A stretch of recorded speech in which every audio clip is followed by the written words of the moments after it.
Chapter 366. Heavenly Demon Turbulence. Nine-Finger Divine Lord wasn't sure what Guan was thinking. Seeing the change in Guan's expression, he feared the young man might actually believe it, so he said, "I was just kidding. With your cultivation level, if it really were an immortal path supreme treasure, you would be reduced to ashes upon contact." Guan, upon hearing this, relaxed inwardly, but his face contorted as if he couldn't bear to accept this fact. He looked down. Shen Xinzi had already fallen into a dead end and was struggling in vain. "Let me do it," Guan patted Shen Xinzi on the shoulder and said. Shen Xinzi took a deep breath and then stood up. Nine-Finger Divine Lord began to pick up pieces. Picking up the black pieces, he stared at Guan with a smile. "My chess skills have improved. You need to be careful this time." Guan sat down, twirling the fate-determining pen in his hand, and said, "In chess, I cannot lose." Yu Yingying, standing by, had a peculiar look on her face. For some reason, she felt Guan's statement was very imposing. The Nine-Finger Divine Lord made the first move, and the chess game began. The spectators were engrossed in watching, and Shen Xinzi also wanted to learn from Guan's moves. Confident, Nine-Finger Divine Lord played quickly, not using his usual tactic of wearing down the old timers. Half an ancient hour later, Guan stood up. Under the admiring gaze of the onlookers, he left, followed quickly by Yu Yingying. Shen Xinzi looked at the chessboard, his face showing admiration. Nine-Finger Divine Lord, however, had a dark expression, staring intently at the chessboard. For some reason, he felt the gap between him and Guan widening, and he couldn't understand why. Guan was planning to go see Long Qing, but Yu Yingying was following him. He could feel that Yu Yingying sensed his change, but he wasn't panicked. Now in the great heavenly spirit land, no one could see through his cultivation level. Even if his demeanor had changed drastically, he was still in the nascent soul realm, so neither Nine-Finger Divine Lord nor Shen Xinzi paid attention to his change. The two started chatting casually. Guan brought up the Star Sea congregations. Xian Tianyi had already returned to the Supreme Sect, and Hao and Liya had also left the Star Sea congregations. Although there was still cooperation between the Supreme Sect and the Star Sea congregations, the latter was rarely mentioned within the Supreme Sect. Yu Yingying came from the Star Sea congregations, but since coming to the Supreme Sect, she had never gone back. In the past, Guan was wary her heavenly demon identity would cause trouble, but now it didn't matter. The silent destruction domain was full of heavenly demons, and Yu Yingying's karma was not as significant as Long Qing's. "Do you want to cultivate?" Guan suddenly asked. The reason Yu Yingying couldn't break through was due to the suppression from her heavenly demon karma. Her past life might have been afraid of being discovered, so her reincarnation couldn't break through to a higher realm. With Guan's current capabilities, he could erase the karmic restrictions within her. Yu Yingying glanced at Guan and said, "Of course I want to, but my identity is special, I cannot cultivate. What if I could help you?" When Yu Yingying heard this, her eyes filled with depth. She shook her head and said, "No need. I will just live out this life honestly and reincarnate sooner. I don't want to become a disaster." After hearing this, Guan fell into silence, no longer speaking. "Why don't you ask me why I think I am a disaster?" Yu Yingying said discontentedly. "This guy is quite good at talking to others, so why is it always awkward with her?" Guan turned his head to look at her, asking, "Is there a need to ask?" This rhetorical question annoyed Yu Yingying so much that she lunged at him, arms flailing. The two playfully scuffled all the way to a forest, where the grass was covered in snow. Long Qing was practicing his fist technique in the snow. Long Qing, 82 years old, looked very young and robust. Each punch he threw carried great force. Seeing Guan and Yu Yingying arrive, Long Qing revealed a smile and greeted them. Before he was 4 years old, an ex-scion had taken care of him, and after that, it was Yu Yingying who raised him. In his heart, Yu Yingying was like a mother to him, whom he respected deeply, and Guan even felt that in his heart, Yu Yingying held the highest esteem. "Master Godmother, how is this set of fist techniques?" Long Qing said, then began throwing punches. Guan and Yu Yingying stood side by side, watching his technique. The whistling of his robe swishing filled the forest. Yu Yingying watched Long Qing's form, her face filled with pride. In her heart, Long Qing was also her child. Since Long Qing's arrival, she was no longer melancholic and lived every day fully, looking forward to the day Long Qing would make a name for himself. Guan, on the other hand, compared Long Qing with others of his age, such as Yang Jian. In terms of physical strength, Long Qing was a notch above, but his reaction speed was slower than Yang Jian's, perhaps related to cultivation level. For Long Qing to have such strength without spiritual power was already remarkable. After Long Qing finished demonstrating his fist technique, he turned around and approached Guan and Yu Yingying, raising his fist. I feel like I can already spar with those in the nascent soul realm, master. How about I spar with you? Seeing his spirited appearance, Guan couldn't help but laugh. Yu Yingying glared at Long Qing. Don't be disrespectful. Are you challenging your master? Is it because I haven't hit you for a long while, and you've forgotten my teachings? Hearing this, Long Qing quickly explained, it's just a spar, stopping as soon as contact is made. Mainly because there are no other cultivators in the nascent soul realm in the Medicine Valley, and it wouldn't be appropriate for me to stir up trouble in the inner sect. It's fine, come on. Guan smiled. Hearing this made Long Qing beam, and he quickly thanked him. Yu Yingying looked at Guan, nervously saying, this kid doesn't know his own strength, you need to be careful. Guan shrugged. Please, I was once a Golden List genius. The Golden List and Celestial List established by the Supreme Sect were still authoritative. Each generation of Golden List geniuses attracted geniuses from all over the continent to compete, although Guan never participated again. Hearing this, Yu Yingying immediately stepped aside. Long Qing stood about 10 paces away, warming up. He was very excited. He had long wanted to test Guan's capabilities. In the Third Medicine Valley, there had always been a legend that Guan was formidable. Although he couldn't compare to Immortal Path great cultivators like the Nine-Finger Divine Lord or Shinxinzi, in his own realm, Guan was undoubtedly strong. Guan held the fate-determining pen, waving Long Qing over. Long Qing immediately advanced, lunging toward Guan in one swift step. So fast. Yu Yingying couldn't keep up with Long Qing's speed, and her pupils dilated dramatically. Long Qing threw a punch, like a sea dragon emerging from the abyss, with an explosive sonic boom. Guan reached out with his hand, using the fate-determining pen to block Long Qing's fist so it couldn't reach his chest. Long Qing's face changed dramatically. His right arm couldn't push any further. At that moment, he felt Guan's formidable presence, as unshakable as a mountain. His biggest reliance was his physical strength, and when his strength was far inferior to his opponent's, how could he not panic? Guan's mouth curved into a smile, his right hand holding the fate-determining pen suddenly lifted, lifting Long Qing into the mid-air. He then swiftly raised his leg and kicked. Bang! Long Qing's chest was struck. His eyes bulged, his consciousness briefly blank. Everything happened very quickly, and throughout the process, Yu Yingying didn't see how Guan had made his move. She only saw Long Qing lunging at Guan, then being kicked away. By the time she reacted, Long Qing had crashed into a large tree, shaking the accumulated snow off the branches, nearly burying him. Yu Yingying glared at Guan and said, "Why did you hit so hard?" With that, she quickly ran toward Long Qing. Guan, feeling helpless, thought to himself, "You were worried I'd get hurt by him earlier, so why do you get to play the good person now?" With Yu Yingying's help, Long Qing sat up. He opened his eyes, looking ahead at Guan. For some reason, he suddenly felt awe. Guan's figure in his eyes seemed invincible. Even his second master, Shen Xinzi, couldn't evoke this feeling in him. "You still need more practice, Qing'er. I'm waiting for your next challenge." Guan's laughter reached Long Qing's ears, pulling him out of his reverent mood.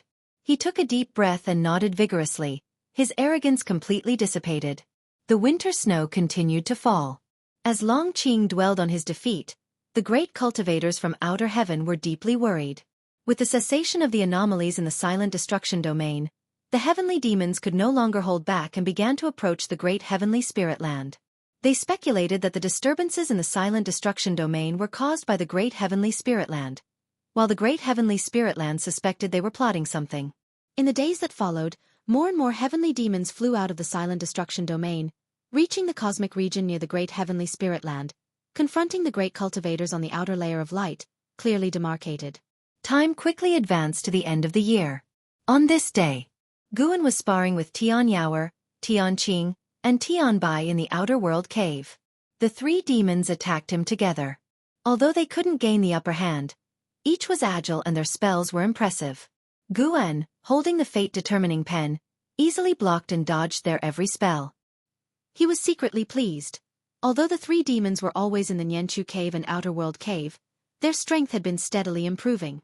Any one of them could easily defeat Long Qing alone. Together, they could even withstand the Unification Realm. The strongest, Tian Yaoer, had already reached the 7th level of the Void Crossing Realm. Apart from her exceptional talent, this was also due to Gu An's investment in elixirs.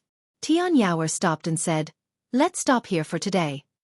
Tian Qing and Tian Bai followed suit, panting and sweating, their foreheads and hair damp. They looked at Guan with adoration, immediately rushing to him, each hugging an arm, and began to praise how amazing their master was. Guan was already accustomed to their actions. These were the demons he had raised, there was no helping it, he had to indulge them. Tian Yaoer approached Guan and said, "Master, lately I have been feeling restless. Can you help me take a look?" Guan asked in surprise, "How should I check?" Tian Yaoer raised her hands, grasping the front of her robe, preparing to disrobe. "Stop, don't joke around. Tell me more about your feelings," Guan quickly said. He suspected these three demons were plotting something against him. Tian Yaoer pouted, then talked about her recent feelings. During cultivation, her qi blood was easily agitated, making it difficult for her to calm down and cultivate. She even felt something calling her, which made her uneasy. After listening, Guan looked up, his pupils reflecting a sun, within which a phoenix was hidden. As the heavenly demons approached in large numbers, the 7 suns outside were also disturbed, the mysterious creatures within each awakened, watching the heavenly demons, ready for battle. Chapter 367. I want to become an immortal. I want to establish the heavenly court. Heavenly Phoenix Mountain had always been associated with legends of the phoenix, and Tian Yaoer's original form was a special bird, harboring a mysterious flame within her body, which led Guan to speculate about her connection with the legendary phoenix. "Master, what are you looking at?" Tian Yaoer asked nervously. Tian Qing and Tian Bai looked up at the sky and saw nothing, which made them anxious. Could there be something invisible to them that had infiltrated the Outer World Cave? Gu An's gaze shifted to Tian Yaoer. He saw the causal links related to the phoenix on her, which, while faint, were indeed there, proving that Tian Yaoer was a descendant of the phoenix. He was not afraid of the phoenix coming after them because the causal connection was too weak. Guan had been unable to detect it even in the divine thought true immortal realm before, indicating that Tian Yaoer was separated from the phoenix by a vast expanse of time. That phoenix was just a carefree primordial immortal in terms of cultivation. Guan spoke. "Do not worry, I was just looking at your ancestor. The reason for your unease is because your ancestor is restless, and it's affecting you through your bloodline." Ancestor? With both her parents deceased, Tian Yaoer had long regarded Guan as her only support. Hearing now of the existence of an ancestor, how could she remain indifferent? She opened her mouth but eventually fell silent. Curious, Tian Qing asked, "Master, who is her ancestor, and what is their cultivation level?" Tian Bai also looked at Guan, her large eyes filled with anticipation. Guan counter-asked, "Do you still remember the legend of Heavenly Phoenix Mountain?" At this remark, Tian Yaoer's expression changed. Anticipation, nervousness, resentment, various emotions flashed through her eyes. For this moment, she seemed unlike her usual naive and romantic self. Could the miss be a descendant of the phoenix? Tian Bai gasped, eyes wide. Guan smiled and nodded, saying, "However, the bloodline has been diluted over who knows how many generations, and the descendants of that phoenix are beyond count." He wasn't joking. Following the causal thread of the phoenix, he saw the myriad causalities throughout the world related to it, with countless descendants like Tian Yaoer, even the ones in the sea. After hearing these words, Tian Yaoer seemed to shed a burden, visibly relieved, and a smile appeared on her face. Guan looked at her and asked with a smile, "Were you afraid just now?" Tian Yaoer nodded, "I don't want any ancestor. I just want to be with you, Master. When I was imprisoned by the Heaven Phoenix Demon Mother, when I was hunted, no ancestor showed up." Knowing about the existence of an ancestor, her heart was more filled with worry and fear. She was afraid that Guan might send her to that ancestor. Guan moved forward, rubbed her head and laughed. "What are you thinking? How could I possibly abandon you? Even if the phoenix came for you, I wouldn't agree. I've raised you for so many years. How could it be for nothing?" Hearing this, Tian Yaoer's smile brightened. In reality, if she wanted to leave, Guan wouldn't stop her. Now he was powerful enough not to fear exposing the outer world cave. But he feared that saying he was willing to let Tian Yaoer go would instead make her anxious. Tian Qing and Tian Bai didn't think too much. They were more curious about how powerful the phoenix was. Don't ask any more. The phoenix is definitely powerful. Be careful, or it might invade your dreams and devour you. Guan hummed, frightening the two, and they dared not ask further questions. It wasn't until noon that Guan left. He went to the North Sea Mountain, where, as the mountain god, he met with Sage Shen Miao. Sage Shen Miao had grown accustomed to a life away from worldly affairs, spending his days tending flowers and herbs, content and at peace, occasionally discussing the paths with passing cultivators, a life he found pleasant enough. When Guan, transformed into a small mountain god figure, approached him, he was no longer as constrained as he had been hundreds of years ago. He stood up and bowed. Guan sat on the eaves and asked, "Have you encountered any confusion in your recent cultivation?" Though the lifespan offerings from the mountain god temple weren't much, Sage Shen Miao's sincerity touched him, so he was willing to give guidance on cultivation. Sage Shen Miao shook his head and smiled. Not at the moment. He looked up at the mountain god on the eaves, hesitated for a moment, and asked, "In your view, do the Immortal Dynasty and Holy Court qualify as immortals?" This question he had long wanted to ask but feared offending. The methods by which the founder of the Immortal Dynasty bestowed blessings on all beings had shocked him, overturning his imagination. In his view, not even a mountain god could achieve that. Now that he heard the Immortal Dynasty and Holy Court were about to go to war, it left him with complex feelings. How could immortals quarrel over power and profit like mortals? If the Immortal Dynasty and Holy Court were not truly immortals but merely powerful beings, why should humans be stronger than immortals? Various confusions took root in Sage Shen Miao's mind, making him even more eager for answers. Guan, legs crossed, looked down at Sage Shen Miao. His eyes, hidden beneath the mask, were so profound as he asked, "What do you think an immortal should be like?" "Like you, protecting the common folk without being swayed by worldly interests." "If that's the case, why ask a question to which you already know the answer?" Sage Shen Miao frowned, unsure how to express himself. Guan asked, "Do you think they are stronger than me, making you unsure of who the true immortal is?" Sage Shen Miao nodded, watching Guan nervously, fearful of offending the mountain god. "Have you considered what it means to cultivate with me? If you are so fixated on immortals, why not think about becoming one yourself?" Faced with the mountain god's inquiry, Sage Shen Miao's eyes widened, and he asked in astonishment, "How could I possibly become an immortal?" "Your confusion is the confusion of the entire world. What you see might not be correct. The world is waiting for the true immortal to appear. Why couldn't you be that immortal?" Guan said meaningfully. In fact, he was bluffing, wanting to keep Sage Shen Miao focused on cultivation. Over the years, whenever someone came by, Sage Shen Miao would zealously preach about the mountain god's power and compassion, leading to more and more people calling mentally for the mountain god's help when in distress. Though Guan paid no attention, those people's hopes formed a source of power similar to chi fortune, which he called desire power. Perhaps the true path for an immortal required walking the way of desire power, to truly feel the suffering of all beings. However, Guan's pursuit wasn't immortality. He sought longevity. If Sage Shen Miao so desired to be an immortal, Guan wouldn't mind nurturing him to become a true immortal. To become an immortal, the most crucial aspect is the ability to save the common folk. Simply having a good heart isn't enough. After listening to Guan, Sage Shen Miao fell silent, his heartbeat accelerating. Guan leaped down from the eaves, walked out of the courtyard, and went to pick medicinal herbs, with Sage Shen Miao hurriedly following. Can someone like me really become an immortal?" Sage Shen Miao asked cautiously. Without turning his head, Guan replied, "Immortality isn't about high status. With the right intention it can be achieved." Sage Shen Miao's expression changed, deeply moved by these words. After a long time, the two returned to the courtyard. Guan was about to leave when Sage Shen Miao suddenly looked up at him on the eaves and said, "Mountain God, I figured it out. I want to become an immortal. I want to establish the heavenly court." Guan stopped walking, turned his head to look at him, and asked in surprise, "The heavenly court? That's the celestial authority from Journey to the West. In the book, The celestial beings fight demons and control the weather for the sake of the common folk. Although the heavenly court in the story has its flaws, at least they care about the common folk. Sage Xian Miao spoke earnestly, and by the end, his facial expression turned determined, his eyes gleaming brightly. Guan smiled and said nothing more, then disappeared from the eaves.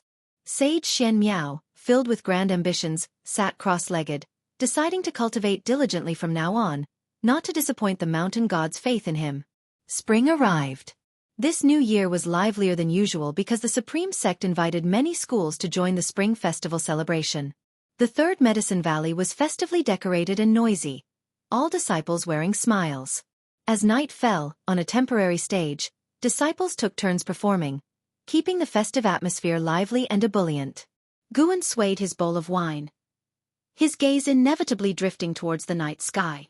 Stars filled the sky, glittering and beautiful, as if even the heavens were celebrating. Meanwhile, in outer heaven, the tension between the sects of the great heavenly spirit land and the heavenly demons was escalating. Guan scanned the area. There were more than 1 million heavenly demons, the weakest of them in the loose immortal realm, including 2 divine thought true immortals. This was why the great heavenly spirit land dared not make a move rashly. He saw cultivators from the holy court negotiating with a divine thought true immortal realm heavenly demon. It seemed that the heavenly demons were the stronger side. The current holy court was not as formidable as the legends suggested. The heavenly demons were also testing the stance of Shangtian, while the holy court side was evasive, clearly hiding something. According to Gu An's judgment, a great battle between the two sides would soon erupt. Guan had no intention of getting involved, given the immortal dynasty and holy court were handling things. Having just made a breakthrough, he wasn't eager to collect lifespans and preferred to lay low. Long Qing came over, clamoring to have a drinking contest with his master. How could Guan indulge him? He welcomed all challengers. The wine in Medicine Valley was spiritual wine, and even cultivators could get drunk if they had too much. It wasn't until late into the night that the Third Medicine Valley finally quieted down. The next morning, Guan left the Third Medicine Valley. He arrived at Mystic Valley and after chatting with the disciples for 30 minutes, he entered the 8 scenic caves. From a distance, he saw a huge creature lying under the green vine tree. It was a black sea dragon. Sky Dragon, Void Crossing Realm 5th Level 387/8000/18000. Guan looked at the Sky Dragon's maximum lifespan and felt slightly disappointed. It seemed the Sky Dragon had not encountered much fortune over the years. The sea dragon lying under the tree sensed something, opened its eyes, and upon seeing Guan, rapidly raised its head. "Master!" The sea dragon cried excitedly and then rushed towards Guan, stirring up a gust of wind that shook the surrounding flora. Its body quickly shrank to only 2 meters in length, trying to jump into Guan's arms, but Guan pressed down its dragon head with the fate-determining pen, keeping it at bay. "Why are you here?" Guan asked. The sea dragon chuckled. "Ancient Sky Sect came to participate in the Supreme Sect Spring Festival, and I sneaked along, wanting to come see you." Guan, unamused, said, "You are the holy beast of the Ancient Sky Sect. Do you think you could really sneak along without notice?" He had already sensed someone approaching the 8 scenic caves. He wasn't angry, even somewhat excited. Chapter 368, Eliminating the Backer. I am now at the Void Crossing Realm level. They won't be able to detect me.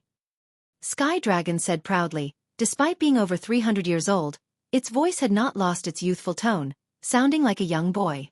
Guan did not argue, nor did he mention that someone was sneaking into the 8 scenic caves. He sized up Sky Dragon and said, "Are you accustomed to staying with the Ancient Sky Sect? If you want to come back, I can talk to the Supreme Sect." With the current power of the Supreme Sect, wanting to take the Holy Beast from the Ancient Sky Sect would be no difficult task. Sky Dragon replied, "It's quite good, I won't come back. The Supreme Sect is much stronger than the Ancient Sky Sect. The status I would have upon my return would certainly not compare to my former one." Guan smiled to himself, silently thinking what a foolish dragon it was, and thought to himself, then just stay in the Ancient Sky Sect. He would not go out of his way to reveal his strength to Sky Dragon. This was also his attitude toward his disciples. Only those who sincerely and insistently wished to stay by his side would he cultivate seriously. Just at that moment, footsteps were heard from the distant cave entrance, startling both Guan and Sky Dragon as they turned to look. They saw a figure emerge from the cave mouth, a man in black with handsome features, holding a folding fan in his hand and with a palm-sized black spider perched on his shoulder. He looked at Gu-en and Sky Dragon from afar, a mocking smile on his face, and his gaze then shifted to the green vine tree, his eyes betraying a greedy light. Although Gu-en could see through his cultivation level, he still could not help but send out a lifespan detection towards him. Demon Chaser, Mystic Heart Realm, Second Layer 2107/4600/7500. A 2,000-year-old monster. Gu-en looked forward to his next move while maintaining a vigilant expression on his face. Is it you? How did you? Sky Dragon's eyes widened in astonishment. Gu-en saw through cause and effect, destiny, and noted the intersection between Sky Dragon and Demon Chaser. Demon Chaser had hidden his identity and joined the ancient Sky Sect, had visited Sky Dragon, and at that time, Demon Chaser had disguised himself as a nascent soul-level cultivator, treating Sky Dragon with utmost respect. If it weren't for me, do you think you could have come here? Demon Chaser sneered disparagingly. He stepped forward, the aura of the Mystic Heart Realm erupting, startling Sky Dragon, who quickly revealed its true form to stand in front of Gu-en. You are no match for me, and if we start fighting, this place will be exposed. Demon Chaser said coldly, his gaze fixated on the green vine tree, his eyes becoming brighter and brighter. Who exactly are you? How can you possess such a cultivation level? Sky Dragon asked through gritted teeth. The Void Crossing Realm and the Mystic Heart Realm were separated by the Unification Realm, and facing Demon Chaser, Sky Dragon felt immense pressure. Gu-en then began to probe Demon Chaser's cause and effect.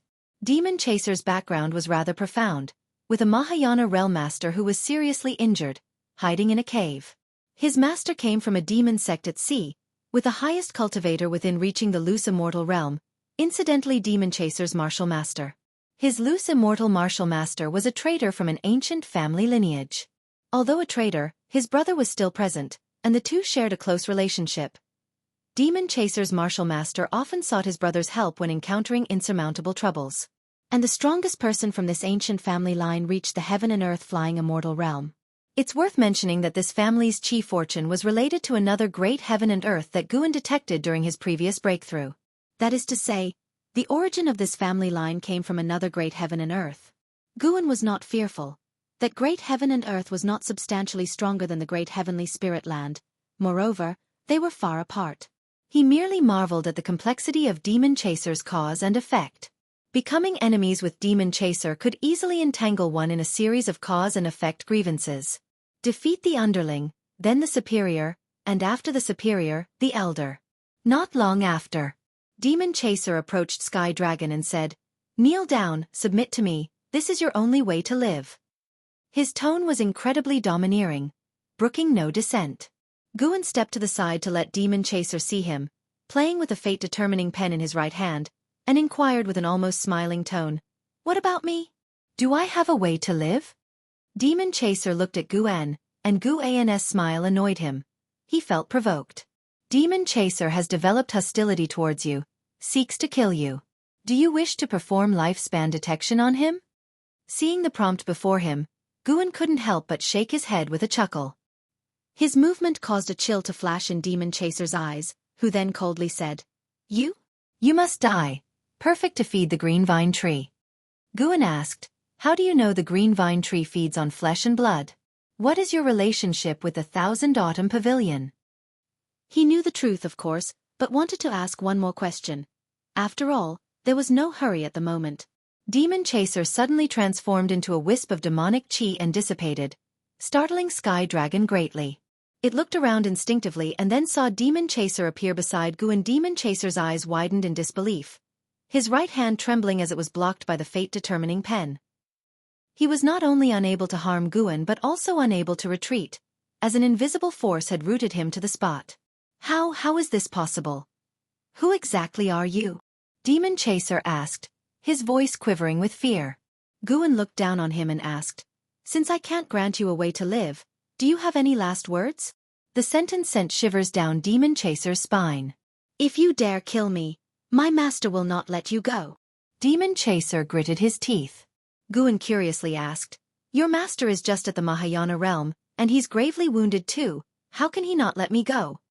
As soon as he spoke, Demonic Chaser's pupils shook violently, and fear and despair enveloped his heart. He seemed to remember something, hastily saying, "My master comes from an immortal path sect. Spare me, and well call it quits. Demon Chaser harbors deep-seated hatred toward you. Do you wish to perform lifespan detection on him?" The hostility has even increased. Guan looked at the prompt in front of him, completely unmoved, as he had no intention of sparing Demon Chaser. Now, so be it, more deaths to come. Guan withdrew his arm, a terrifying force pressing Demon Chaser to kneel before him with a thud. Sky Dragon gaped, staring blankly at Guan. Memories from a long time ago surfaced in its mind. Guan was holding the fate-determining pen, waving it through the air, and with one stroke, a golden trail appeared before him, floating in the air. The golden light shone on Demon Chaser's face, leaving it completely pale. Guan wrote unhurriedly, forming the character for death. As the final stroke completed, Demon Chaser's heart skipped a beat. He looked at Guan with a mixture of shock and fear, and asked through clenched teeth, "What have you done to me?"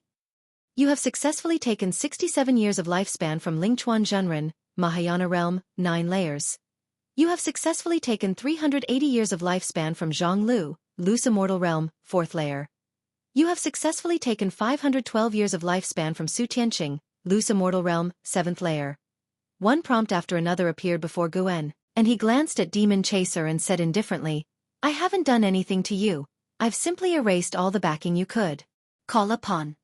Demon Chaser's eyes bulged, and he yelled almost manically, "What kind of joke is this?"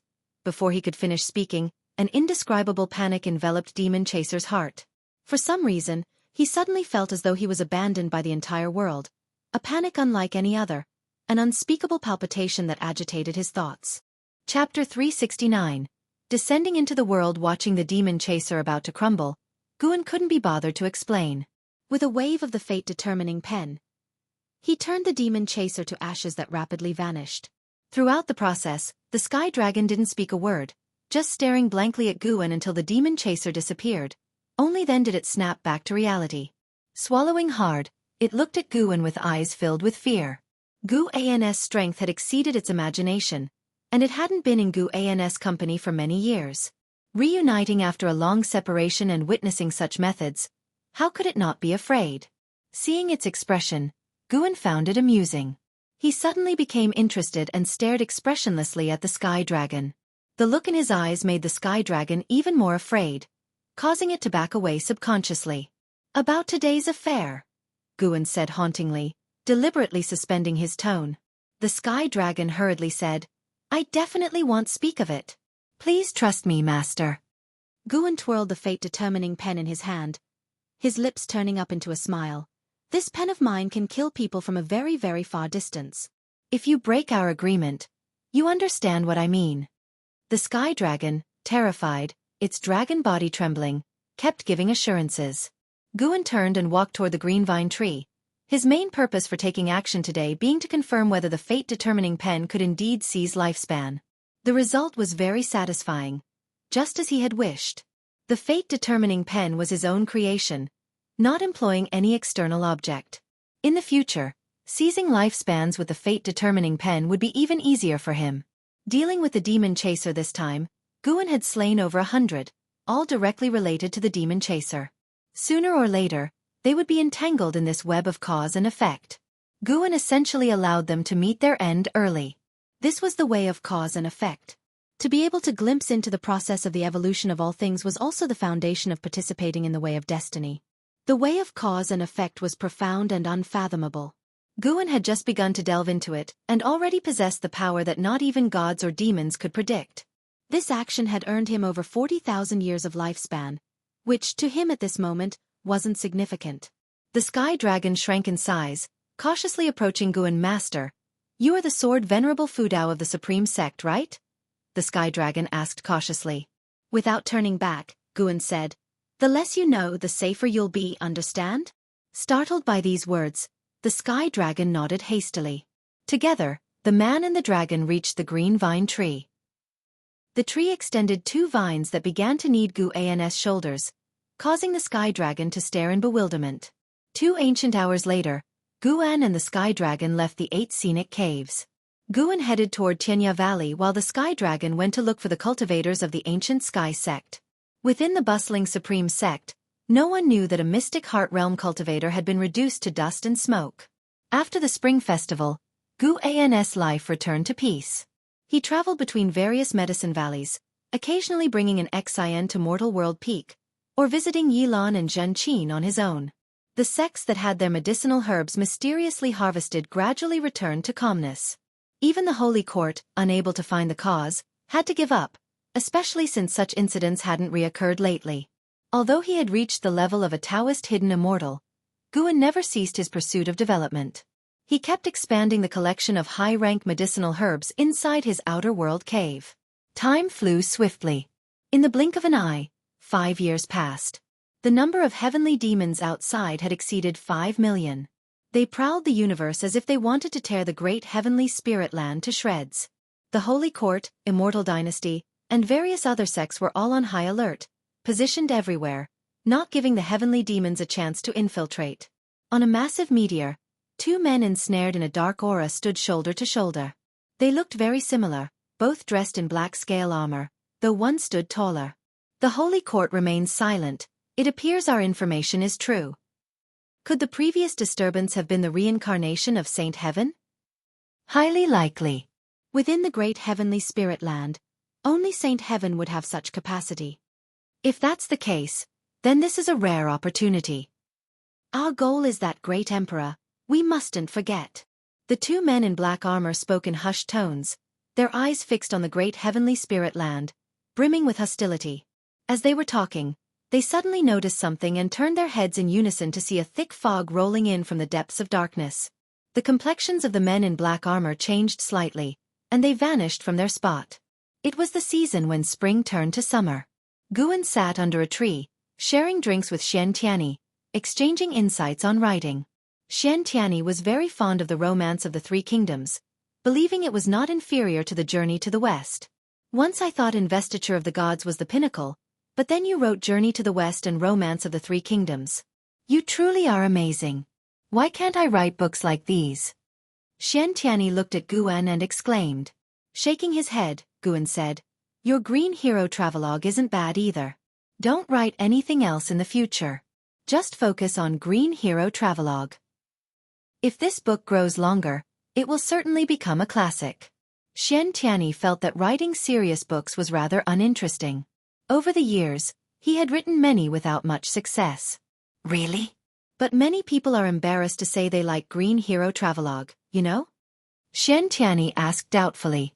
Do you want to write a book that many people have read but seldom mention, or a book that becomes a masterpiece in the hearts of a few, something they can relish for a lifetime? Asked Guan. Hearing this question, Xian Tianyi fell into silence.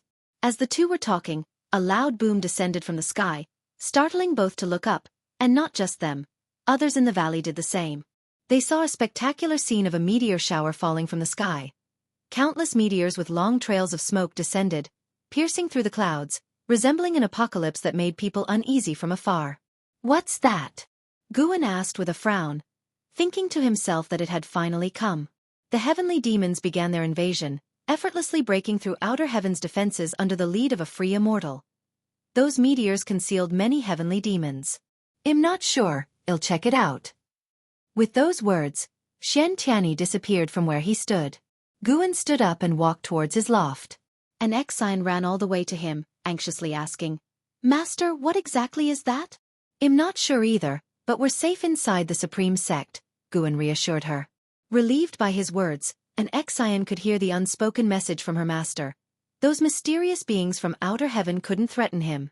As Guan moved forward, he glanced up and saw that one meteor was heading straight for the Taizong continent.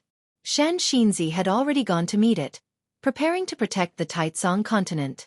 Guan did not intend to take action. After his breakthrough, with the invasion of the heavenly demons, perhaps there was some scheme behind it. As long as the continent could withstand this disaster, there was no need for him to intervene. It would be a good opportunity for others to get some practice. In fact, Sword Venerable Fudao had not acted for a long time, and there were daily conflicts of varying sizes within the Supreme Sect, which Guan did not meddle in. This also let the people of the world understand the stance of Sword Venerable Fudao. As long as the core foundation of the Supreme Sect and the safety of the continent were not threatened, Sword Venerable Fudao would not act. After Guan entered his room upstairs, Shen Xinzi had already shattered the meteor, from which a horde of heavenly demons surged out, the strongest reaching the wandering immortal realm. They besieged Shen Xinzi, plunging him into a hard battle. Nine-Finger Divine Lord quickly went to provide support, and cultivators from all over the continent also rushed to the scene. The Taitsong continent was just a microcosm. A grand defensive battle had begun in every part of the world. The great battle outside was even more imposing. Ancient immortal emperor of the immortal dynasty and the saint ancestor of the holy court joined forces against the free immortal heavenly demons, deadlocked in combat. Divine thought true immortals showcased their divine skills, and even the 7 beings hidden inside the sun came out to join the battle. Phoenix, True Dragon, Qilin, White Tiger, Xian Turtle, Green Bird, Kuan. Their opponents were also colossal creatures, fierce beasts from the silent destruction domain. The scope of the battle quickly expanded, with the great heavenly spirit land at the center. Fighting figures filled every direction. The Sun and Moon Netherworld Emperor stepped out from his house, his gaze calm as he looked up at the sky. At that moment, Long Qing passed right by him, his eyes fixated on the distance, brows tightly furrowed. The Sun and Moon Netherworld Emperor's gaze fell upon him and he suddenly furrowed his brow.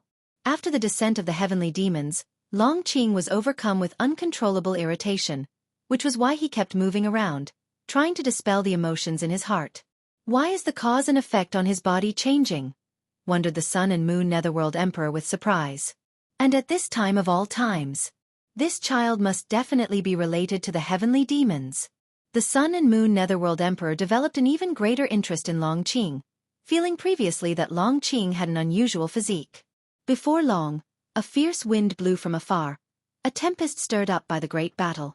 Guan sat at his desk, holding the Green Hero Travelogue while using his divine thought to observe the entire world. The foundation of the great heavenly spirit land was truly strong. In such a short time, many divine thought true immortals, Tao void mysterious immortals, and divine immortals of wondrous dharma had emerged. From the current perspective, the heavenly demons couldn't shake the great heavenly spirit land. The battle would end following the outcome of the fierce conflict of the free immortals in outer heaven. However, Guan noticed many heavenly demons that descended chose not to fight but to sneak into the mortal world. Some seized living beings, some disintegrated, merging into the reincarnation rules, and were then sucked into the reincarnation vortex above. Guan suddenly felt that this batch of heavenly demons was not a united front. Those who had not fought were entangled in a multitude of cause and effect with Long Qing, and were very likely here to find him. His divine thought then landed on the Moonfall Divine Lake. Moonfall Divine Lake was also experiencing an attack by the heavenly demons. Their situation even more dire because a divine immortal of wondrous Dharma realm level heavenly demon was lurking around. The reason Guan was paying attention to the Moonfall Divine Lake was mainly because of Zhu Shi with the Tai Chu swallowing Yuan body. Under his gaze, Zhu Shi escaped alone from the Moonfall Divine Lake. She stepped on a flying sword, holding a lantern that made her invisible. Only when the crisis on the Taitsong continent was resolved by evening did Zhu Shi seek refuge on an island, where she hid in the forest, the lantern still burning. Unbeknownst to her, a heavenly demon was hidden on this very island. Although its cultivation was only at the loose immortal realm, it was far more than she could contend with. Her lantern could not escape the eyes of the heavenly demon. The heavenly demon was closing in on her. Zhu Shi, who was seated in meditation, frowned. Opening her eyes, she looked around, feeling panic. She had a foreboding sense of impending doom and trusted her instincts. That's why she felt so frantic, realizing she was surrounded by danger with no chance to escape. Chapter 370. The Great Emperor of Calamity, Zhouyuan World Nightfall descended, and the woods fell into complete silence, devoid of any insect song. Zhu Shi stood up, holding a lantern in her left hand and clenching a sword in her right, her gaze nervously sweeping the surroundings. Suddenly, she heard the sound of the wind and instinctively turned her head to look. Then sounds of the wind came from another direction before she could turn again, and soon wind noises erupted from all directions. A gust carrying leaves assaulted her face, causing her eyes to widen in alarm. Far in the Third Medicine Valley, Guan watched this scene unfold without intervening. Zhu Shi was no match for the loose immortal realm, losing consciousness immediately upon the other's attack. The attacker was a female heavenly demon seeking to possess her body, but just as its soul began to infiltrate, the demon sensed a terrifying devouring force. The heavenly demon instinctively tried to escape, but only part of its soul body flew out. The lower half was sucked in, unable to withdraw. Guan raised an eyebrow as he observed. How much spiritual energy had Zhu Shi consumed? At 23, even with copious quantities of spiritual energy consumed, she shouldn't be able to shake a loose immortal. Could it be she harbored an even greater secret? No matter how the female heavenly demon struggled, she could not break free from the devouring force inside Zhu Shi, and soon she was devoured. Zhu Shi then collapsed to the ground, and the woods returned to tranquility. It wasn't until an ancient hour later that Zhu Shi opened her eyes with a confused gaze. Upon regaining her consciousness, she swiftly scrambled to her feet and warily surveyed her surroundings. Seeing this, Guan withdrew his divine thought. This woman was no simple character. She might become a renowned figure in the future. Guan had no intention of inviting or accepting her as a disciple. Mere curiosity prevailed. In the future, it would be worthwhile to observe Zhu Zai's life trajectory, reminiscent of binge-watching a drama in his previous life. Guan smiled and then turned his attention to reading the Green Hero Travelogue seriously. The moon set and the sun rose. A new day arrived, and the Taitsong continent resumed its regular serenity. As the disciples gathered for morning exercises, they all discussed the distant battle of the previous day, curious about what had happened. When Guan was practicing, he used his divine thought to survey the world. Many regions were still heavily afflicted by heavenly demons, but fortunately, the Holy Court and the Immortal Dynasty were quicker to act, constantly exorcising demons and providing rescue. In this calamity afflicting all beings, the Immortal Dynasty showed formidable prowess, quickly catching up to the Holy Court. As they saved more and more lives, Guan distinctly felt the chi fortune of the Immortal Dynasty growing. This catastrophe actually presented an opportunity for the Immortal Dynasty. Guan spotted in Hao's figure. He was observing the battle, for the weakest of the heavenly demons also had immortal path cultivation, far beyond his current capability. While observing the world, Shen Xinzi returned. Many disciples looked towards him, feeling that he must know what happened the previous day. Not until the morning exercises concluded did Long Qing eagerly rush to Shen Xinzi, asking why he had left. Yesterday, heavenly demons descended. Fortunately, the crisis on this continent has been resolved, Shen Xinzi replied, though his complexion appeared unnatural. The battle from the day before triggered some foreign memories, leading him to suspect they were from his past life. He had long been aware of his identity as a reincarnated heavenly demon, but through the years, he had resolved to embrace this fact. He believed that with a determined will, he would not become a demon. He even entertained the delusion of using his identity to convert heavenly demons. Heavenly demon? Long Qing's eyes widened. Shen Xinzi began to describe the terror of the heavenly demons, leaving Long Qing trembling with fear. From afar, Guan watched the scene with amusement. Two reincarnated heavenly demons discussing the threats of their kin, neither aware of the other's true identity. He gestured to the blood prison great saint and then walked towards the outer gate city. Although the battle in outer heaven hadn't ended, he had lost interest in it for the time being, as it seemed inevitable that the heavenly demons would be repelled. He decided to visit the outer gate city for a change of scenery. Elsewhere, 3 Pure Ones Mountain.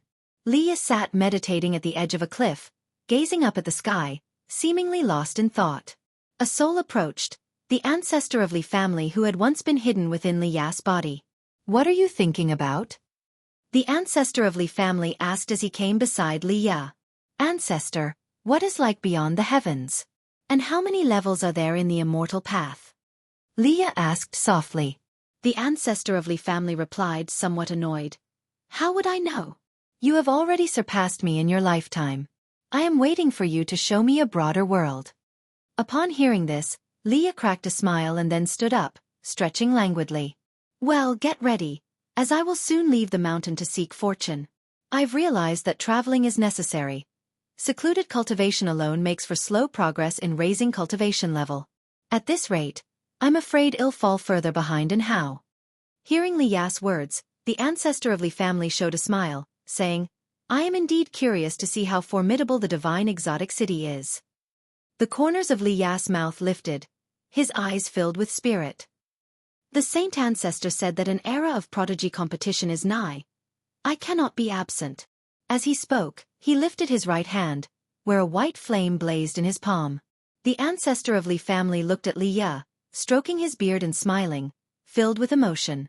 In just 400 years, this young man had achieved so much, It was hard to imagine the heights he would reach in the future. Ancestor of Li family recalled the scene of meeting Li Ya. His smile deepened. In the cosmos, scorching heat waves devastated the starry space. Ancient immortal emperor and saint ancestor paused, their gazes focused on a distant silhouette. Enshrouded in black fog, the figure seemed like a demon lord emerging from the abyss, a terrifying visage. His white hair flowed freely, crowned with a pair of forward-curving horns, his face pallid, with pupilless eyes. He wore a black feathered great robe, beneath which gleamed a chain mail shimmering with cold light. He was none other than the great Emperor of Calamity, a free immortal among the heavenly demons. Gazing at the calamitous great Emperor, both the ancient immortal Emperor and saint ancestor had eyes filled with wariness. The two sides had been clashing for months. The ancient immortal Emperor and saint ancestor, 2 against 1, couldn't gain the upper hand, managing only to halt the great Emperor of Calamity's advancement and prevent him from stepping into the great expanse of the great heavenly spirit land. The heavenly demon's essence has dwindled to a mere 10th, yet you persist with your purpose? The ancient immortal Emperor asked with an icy tone. The corners of the calamitous great Emperor's mouth curled up, revealing a sinister and odd smile. He said, "Do you really think I allowed the heavenly demons to invade the great heavenly spirit land just to kill some inconsequential mortal spirits?" At these words, both the ancient immortal Emperor and saint ancestor's expressions changed dramatically. Before they could interrogate him further, the calamitous great Emperor was engulfed by the surrounding black fog, which churned violently and began to expand rapidly. The ancient immortal Emperor and saint ancestor immediately responded, casting their mighty mana upon the black fog, but they could not dissipate it. During the surging process, the black fog coalesced into a huge black sphere that, from a distance, resembled a black hole. "What kind of divine skill is this?" the ancient immortal Emperor asked with a grim look on his face. The saint ancestor gave no answer. He too couldn't see through it, but a strong sense of unease welled up in his heart. Meanwhile, in the Taitsong continent, within a subsect of the supreme sect, in a courtyard, Guan was drinking with Yilan and Zhen Qin. Zhen Qin was discussing recent major events in the subsect. An elder oppressed a disciple, leading to the elder's sudden and gruesome death, causing a stir throughout the sect. Zhen Qin had the makings of a storyteller, with a tone that could emotionally engage listeners. Guan was quite cooperative, showing a nervous expression at critical moments of the tale. Yilan, on the other hand, watched Guan and was occasionally amused by his expressions. Suddenly, Zhen Qin stood up, drew her sword and pointed it to one side, her eyes wide as she said, "That's exactly what I did, holding my sword to that man's neck, questioning him why he would harm his own master. Despite the evidence in front of him, he was still defiant, refusing to admit anything." Guan was about to speak when he suddenly sensed something, his eyes subtly shifting. Zhen Qin was about to continue her story when her expression changed abruptly. Not only her, but Yilan's expression also changed dramatically. "What's going on? Why do I feel like something is grabbing me?" exclaimed Zhen Qin in horror, instinctively looking at Yilan. Yilan's body trembled as she spoke through gritted teeth. "Me too, I can't break free." In Guan's eyes, a mysterious causality force intertwined around Yilan and Zhen Qin. It wasn't just the two of them. Within the subsect, many others were entangled by this force of causality. He looked up to see the sky, which appeared a magnificent blue, but through his eyes, there appeared an intricate black net across the sky, beyond the reach of mortal beings. This black net seemed to connect with countless souls in the world. Guan's divine thought followed the black net and saw the enormous black sphere in the universe. In that instant, he understood the calamitous great emperor's divine skill. No wonder there were so many heavenly demons reincarnating and seizing bodies.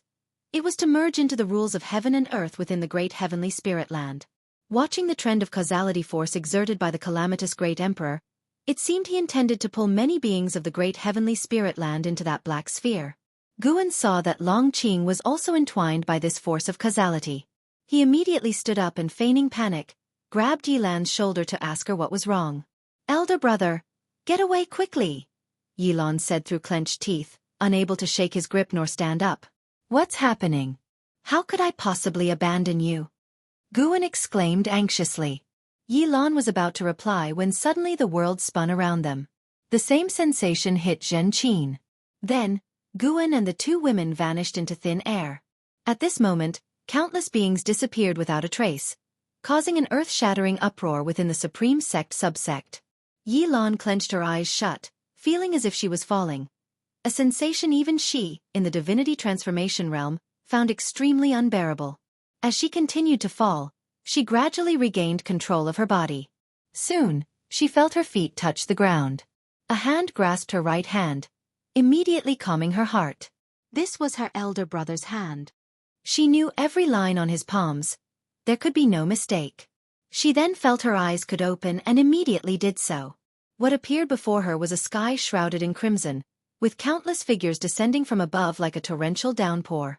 Guan and Zhen Qin stood beside her, atop a mountain peak, all looking at the sky in shock. "Where is this place?" Zhen Qin asked with trembling voice, her beautiful eyes wide. She followed the direction the figures were falling, and saw a series of peaks stretching endlessly into the gloom. Once all the figures landed, the crimson sky revealed a pair of immense eyes. Those of the calamitous great emperor, looking down upon all beings within the world, as if searching for something. Mortal spirits of great heavenly spirit land. This realm created by this emperor is Jiuyuan world. No one can save you here. However, this emperor is merciful and will offer you a sliver of hope. The voice of the calamitous great emperor resonated, like a dull thunder, echoing through the heavens and earth. Chapter 371 Heavenly Tao and Heavenly Demon Long Qing stood on the hillside, gazing up at the huge eye in the sky, his face full of fear. Other people were also on the hillside. All of them were disciples of the Supreme Sect, and an Xian was among them. Every person listening to the words of the great demon emperor felt a chill down their spine, their hearts filled with fear. They had never heard of the Jiuyuan world, and it was even the first time they had heard the name of the great heavenly spirit land. Within the great heavenly spirit land, there are many heavenly demons reincarnated. They may be your kin or your dear friends.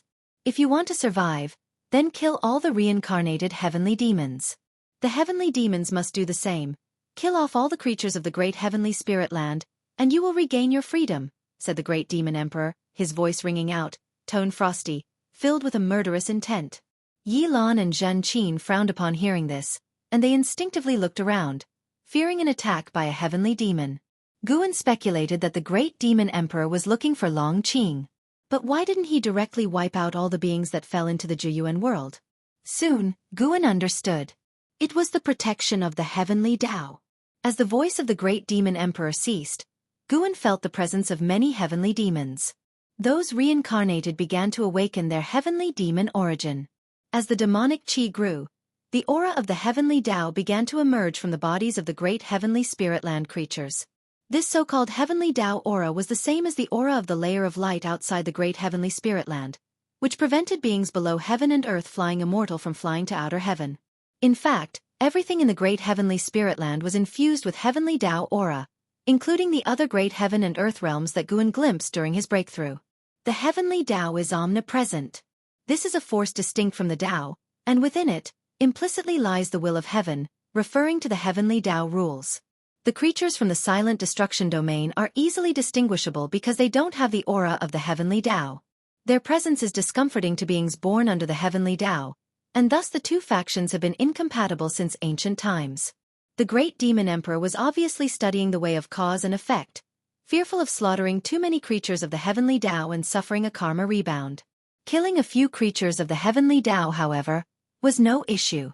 In the memories of Long Zhan and Lu Han, they had heard mentions of the heavenly Tao, which for cultivators, was a vague and elusive legend. Of course, if pushed to the brink, the great demon emperor wouldn't care so much. After all, he came from the silent destruction domain and couldn't possibly suffer a karma rebound so severe that his body and Tao perished. If the heavenly Tao were so powerful, there wouldn't be the existence of the silent destruction domain. The great demon emperor stopped speaking, and the pair of eyes also vanished, plunging the entire world into silence. Guan noticed that Ji Xiaoyu and Hao, Liya, Wu Ju, Shen Tianyi, Zhang Qiong, Long Qing, and Xian, and other people had also been pulled into the Jiuyuan world. It seemed that the beings dragged into the Jiuyuan world, apart from the reincarnated heavenly demons, were almost all but ordinary. At least their fates were extraordinary. He suddenly thought of a question. Could the great demon emperor's action be related to the commotion of his breakthrough? Very likely.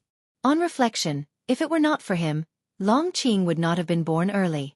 According to the man in black on Qingtian Peak, Longqing needed to be nurtured for at least a few thousand years. Guan's actions advanced many things by thousands of years. What should we do? Zhen Qin looked at Yilan and asked, accustomed to Yilan taking the lead. Yilan took a deep breath and said, "We'll have to play it by ear." According to his words, we can unite with many people. This is not a matter of individual survival but a competition between two camps. Over the past few months, news about the heavenly demons had already spread within the Supreme Sect, and many legends of heavenly demons circulated. They knew that the heavenly demons came from beyond the heavens, and because of this, they were very wary of them, not overly confident. Yilan continued, "I sense the presence of some of our fellow sect members. Let's meet up with the people of the Supreme Sect first." Zhen Qin nodded, and Guan had no objection.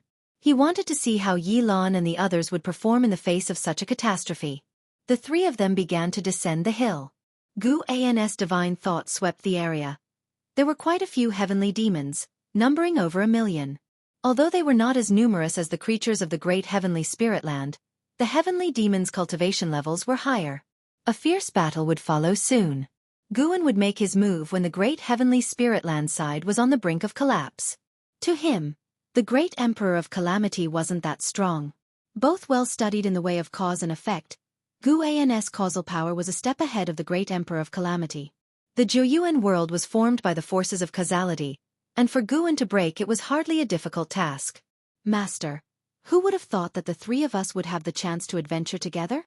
Zhen Qin suddenly turned her head to look at Guan, saying with a grin, no longer as tense as before. Yilan couldn't help but look towards Guan as well, though her eyes held more worry. In her mind, Guan was protected by Sword Venerable Fudao, but whether Sword Venerable Fudao could find the Zhuoyuan world was not certain, hence, she worried that she wouldn't be able to protect Guan.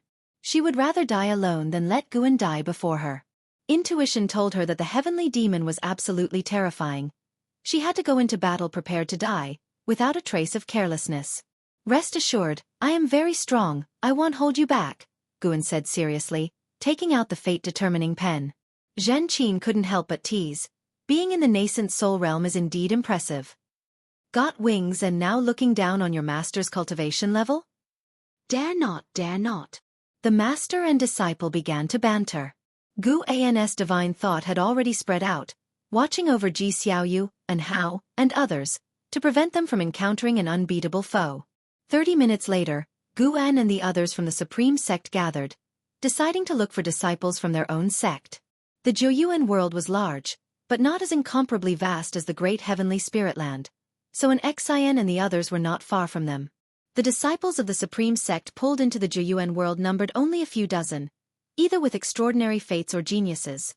Longqing's body contained the path of returning primordial spirit strengthened by Guan, and thus he did not awaken to become a heavenly demon. Facing the imminent battle with the heavenly demon, Longqing was excited.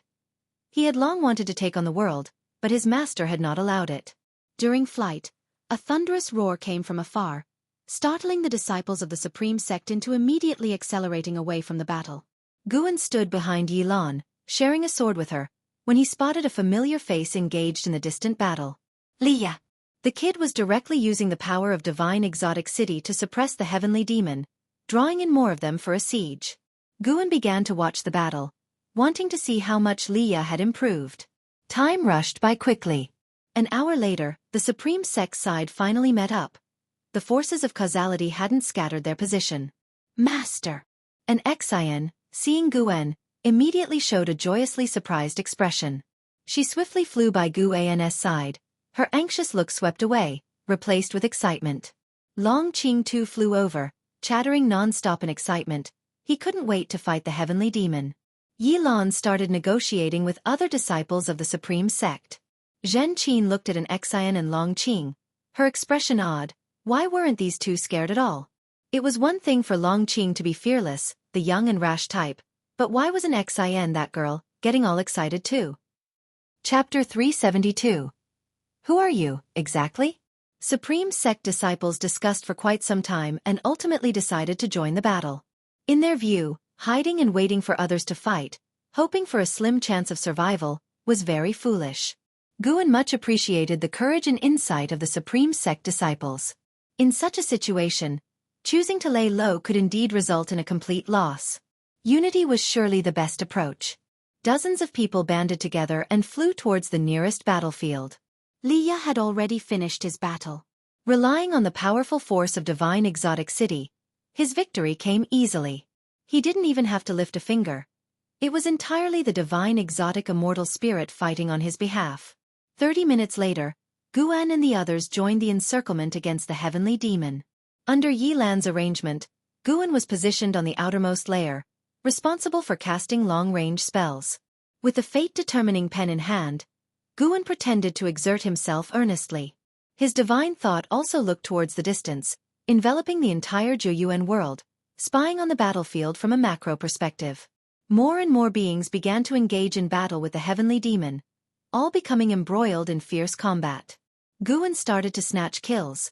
When the heavenly demon was on the verge of death, his divine thought would strike at the heavenly demon.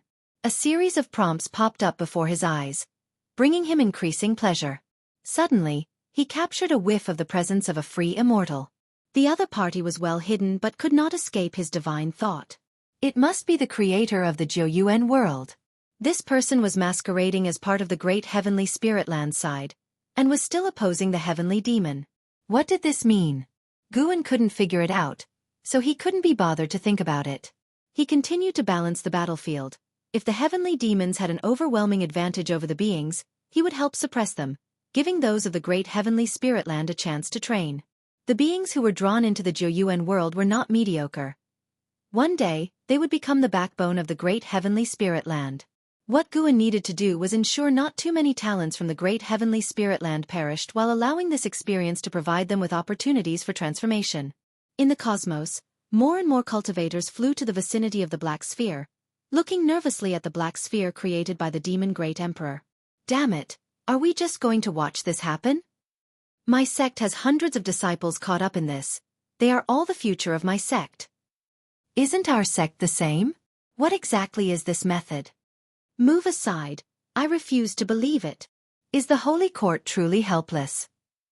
Great cultivators of various factions discussed among themselves.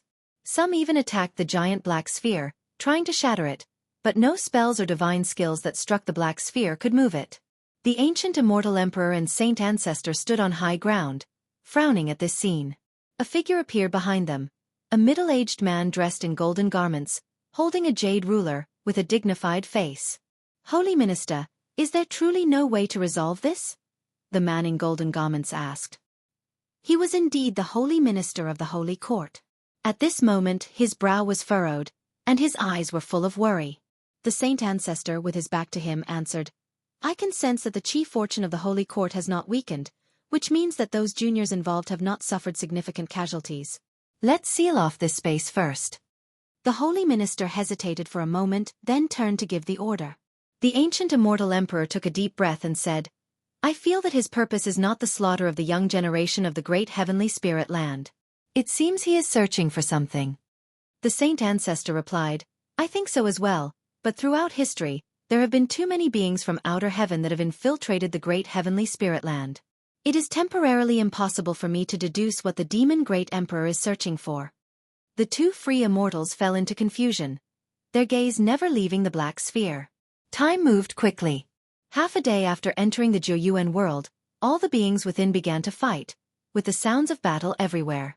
With Guan's hidden help, the morale of those from the great heavenly spirit land continued to rise. The more the heavenly demons perished, the greater the advantage for the great heavenly spirit land side. In just half a day, Guan had already reaped more than 30 million years of lifespan, successfully surpassing 100 million in total. Not a single Supreme Sect disciple had died, everyone's confidence was growing, and even Yi Lan no longer constrained Guan as before, also looking for opportunities for Guan to gain experience. The Zhuoyuan world seemed to have no day or night. The blood-colored sky only showed shifting clouds.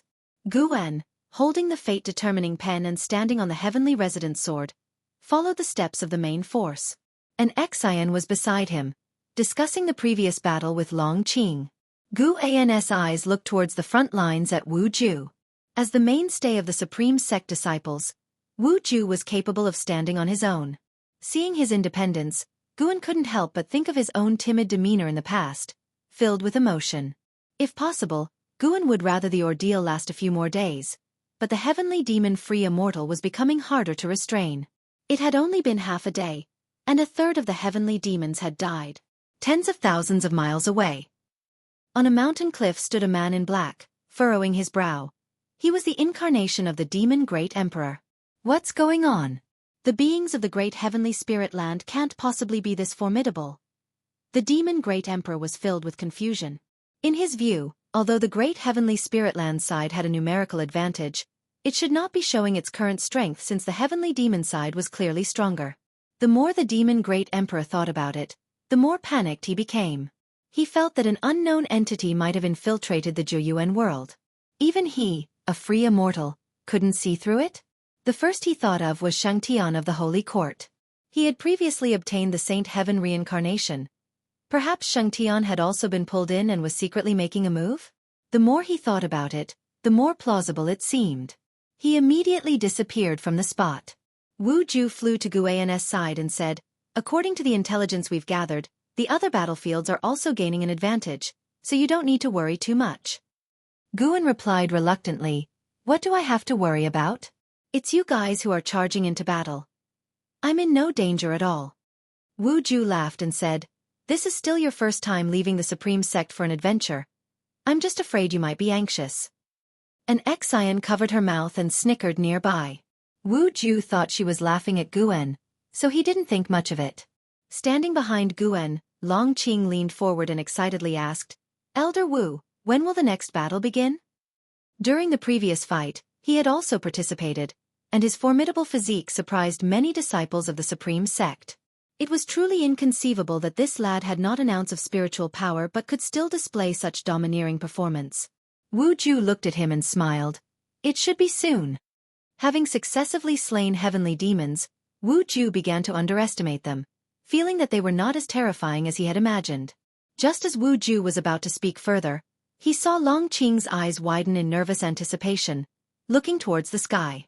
Instinctively, he turned his head and saw a pair of gigantic eyes appear in the blood-colored sky, eyes that belonged to the Great Emperor of Disaster. The Great Emperor of Disaster seemed to be searching for something. His gaze moved rapidly, and except for Guan, whose heart would flutter at the sight of it, anyone else who locked gazes with the Great Emperor felt their hearts race. In the presence of these eyes, any creature, no matter how talented, would feel an instinctual terror. The entire Zhuyuan world fell into silence, all life forms gazing up at the eyes of the Great Emperor of Disaster. On the edge of a forest, Zhu Xi looked up at the Great Emperor, her eyes filled with worry, while the cultivators and demons above the forest were just as tense. "Dear heavens, please let me survive this calamity," Zhu Xi prayed silently in her heart. In the earlier part of the day, although she had been part of the battle, she never approached the heavenly demons closely and only played a supporting role. As the eyes of the Great Emperor of Disaster appeared, people's excitement was extinguished. What did it matter if they could defeat the heavenly demons? To leave alive, the demonic eyes in the heavens were an unavoidable presence. Suddenly, the Great Emperor of Disaster's eyes burst open, his pupil-less gaze emitting a strange red light, and all creatures changed in expression, falling into a stupefied state. Those creatures in the air began to descend, landing on the mountains and lands below, while the heavenly demons retreated, seemingly under orders not to strike when the enemy was vulnerable. Guan felt the consciousness of those around him fall into some kind of illusion. Everyone was confronting the deepest fears in their hearts. Guan pretended to go along, enduring the spread of the illusion realm. He led Long Qing down onto a hillside. The gaze of the Great Emperor of Disaster landed on Ji Xiaoyu, with a strange look in his eyes, but then he moved it away and fell upon Long Qing. All creatures were in pain, yet Long Qing remained calm. The giant eyes in the sky then disappeared. The Great Emperor of Disaster appeared out of nowhere beside Long Qing, looking him over. Surprisingly, Long Qing felt no fear at all, and his illusion was of a bright great heaven and earth where he was running around, calling out for Guan and an Xian. Could he be the reincarnation of Long Qing? He wondered. The gaze of the Great Emperor of Disaster flickered, then raising a hand, he attempted to touch Long Qing's forehead. Snap! Suddenly, a hand grabbed the wrist of the Great Emperor's right hand, causing an unexpected change of expression on his face as he looked in astonishment at Guan standing beside Long Qing. Saint Heaven! The great Emperor of Disaster frowned and said, "You should be able to tell that I don't intend to exterminate everyone. I'm just looking for Long Qing. Don't you bear a grudge against the Long family of the battle court?" It turns out that what the great Emperor of Disaster feared was not just the heavenly Tao destiny but Saint Heaven as well. The great Emperor of Disaster, Level 5 Free Immortal Realm 37,902,765/100 million/200 million. What a long lifespan. It would be a pity not to slay. Guan asked, "How can you be sure that I am Saint Heaven?" As soon as these words came out, the complexion of the great Emperor of Disaster changed drastically, and he instinctively tried to teleport away, only to discover to his horror that he could not move at all. How is this possible? The great Emperor of Disaster tried to use the power of cause and effect, but he couldn't shake Guan, which terrified him even more. "Who are you really?" The great Emperor of Disaster stared at Guan, asking with a trembling voice that could not hide his fear. Guan asked, "Why are you looking for Long Qing?" Upon hearing this, the face of the great Emperor of Disaster filled with a look of despair as he murmured to himself, "The Long family still has a great power hidden away." Seeing that he was unwilling to answer, Guan lost his patience and directly assailed the soul of the great Emperor of Disaster with divine thought. Great Imprisoned Soul Immortal Technique. Search Memories. After a dozen or so breaths, Guan withdrew his divine thought, and with a squeeze of his right hand, the great Emperor of Disaster instantly disintegrated into ash. A blood-red Tao seed hovered in front of him. Guan's gaze sharpened as the terrifying force of causality immediately ground the Tao seed into dust, vanishing in a flash.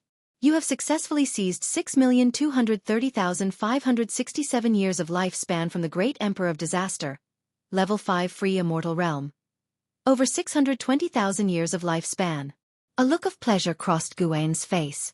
Truly worthy of a free immortal. Chapter 373.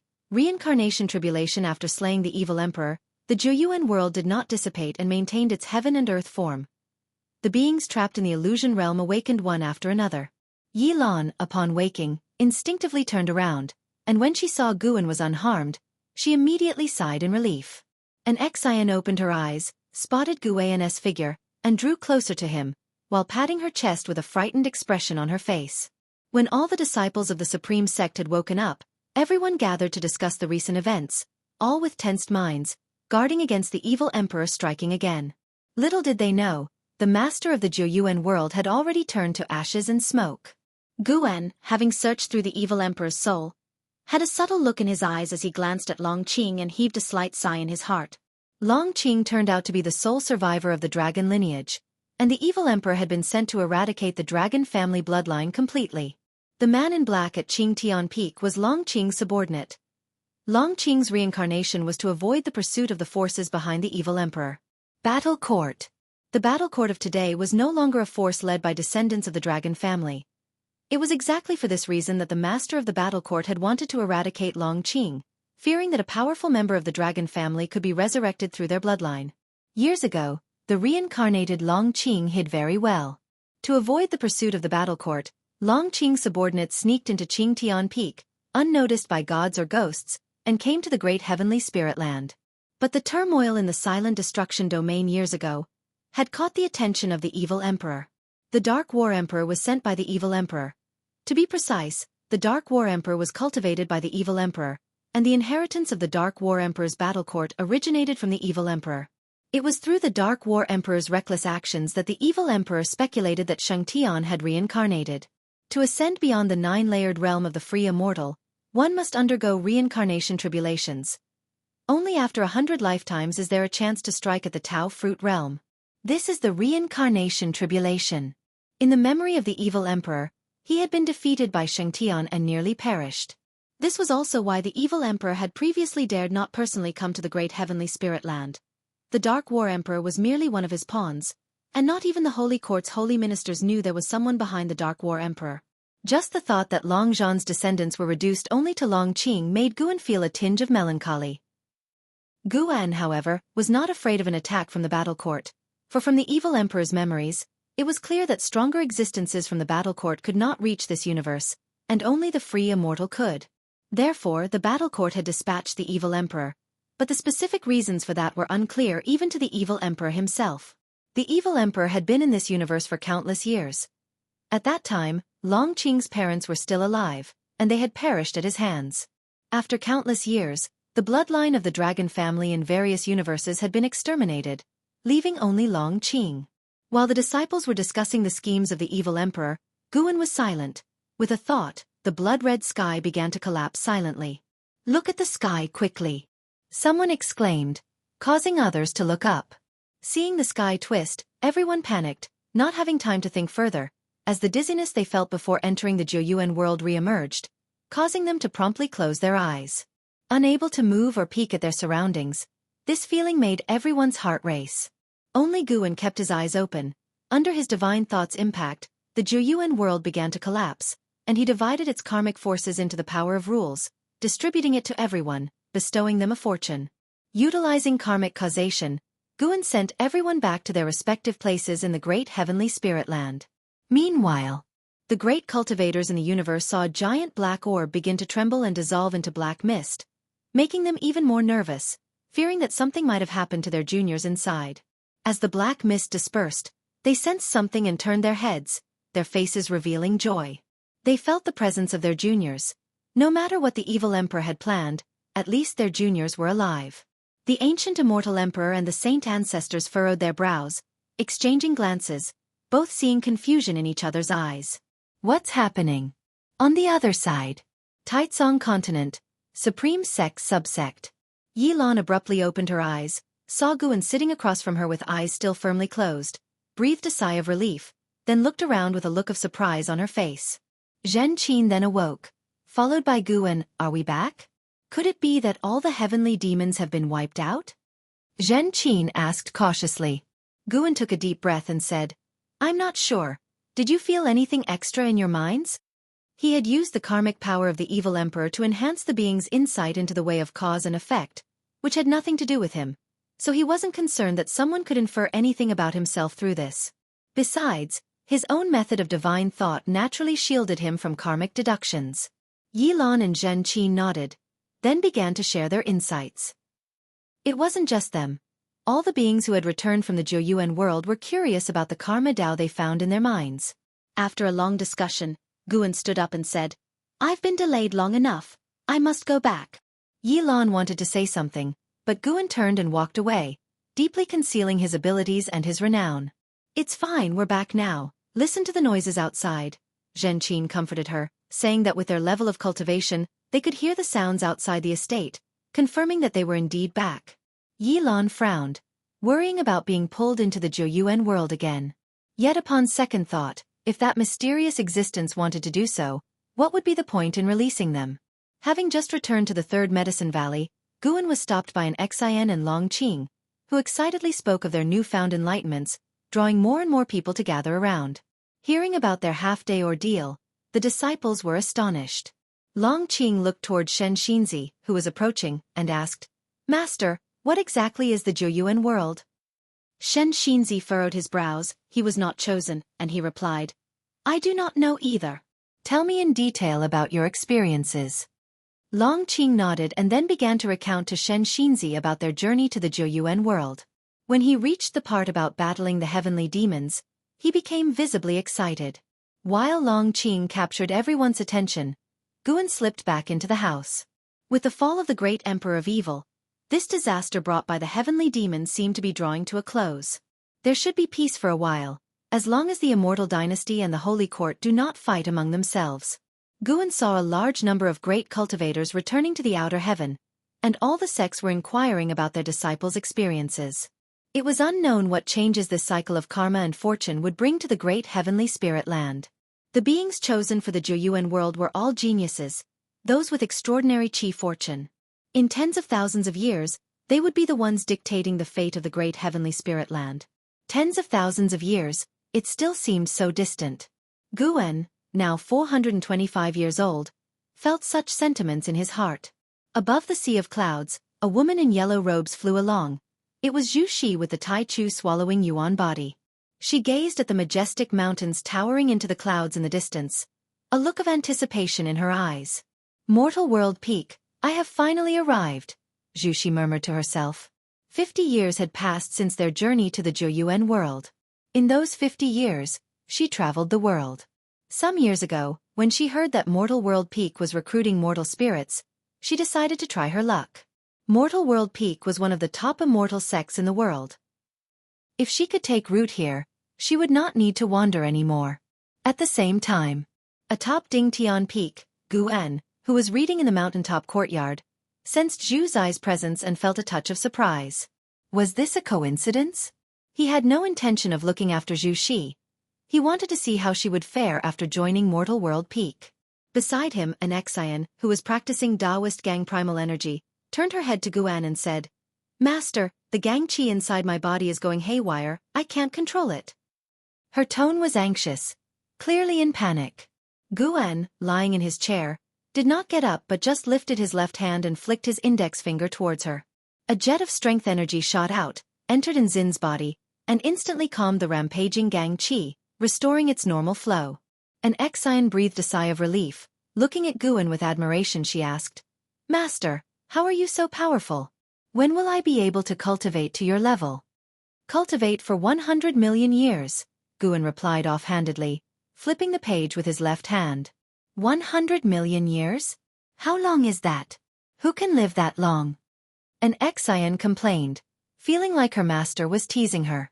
Guan ignored her and continued reading. This book was not the Green Hero Travelogue, but a rare book he found at Mortal World Peak, which recounted an extraordinary tale from Mortal World Peak, a story of a disciple who fell in love with a female demon. This book was a banned one, quite hard to come by. Based on Gu An's experience, the writing in this book was not as delicate as that by Xian Tianyi, but it had its charms in the bizarre. The demoness reincarnated several times to find the protagonist, which was quite touching. As dusk approached, Guan finally got up, stretched, and then left with an Xian. After returning to the Supreme Sect, the pair landed in a grove and made their way toward Mystic Valley. An Xian was talking animatedly about her cultivation progress for the day, very lively. Guan was not bothered by her enthusiasm and listened attentively, offering occasional guidance. Arriving at Mystic Valley, Guan spotted a familiar face. Jiang Qiong. Jiang Qiong was standing in front of a garden railing, admiring the flowers in full bloom. Guan asked an Xian to head back to the Third Medicine Valley on her own, and he approached Jiang Qiong. Looking at Jiang Qiong's back skeptically, an Xian didn't stop but headed towards the transmission array platform. "How long have you been here?" Gu An's voice reached Jiang Qiong's ears.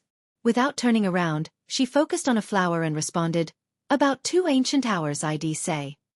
Only when Guan came to her side did she turn to face him and size him up. "So many years have passed. How come you are still at the nascent soul realm? When I was in the Jiuyuan world, I felt your presence. You must have gained some opportunities," Jiang Qiong asked with a frown.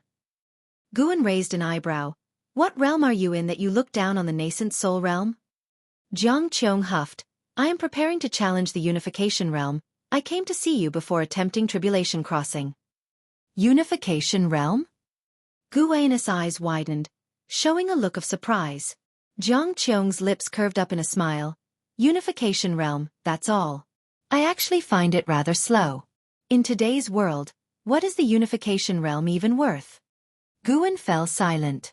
Thinking she had demoralized him, Jiang Qiong changed the subject. "You should talk some sense into your disciple. That girl Zhen Qin wants to take revenge on the ghost mother of Ephemera. If I hadn't intervened, she would have already died at the hands of the ghost mother." Chapter 374 The Book of the Reincarnation Path. Emperor. Upon hearing Jiang Qiong's words, Guan frowned and then sighed. "How can I persuade you?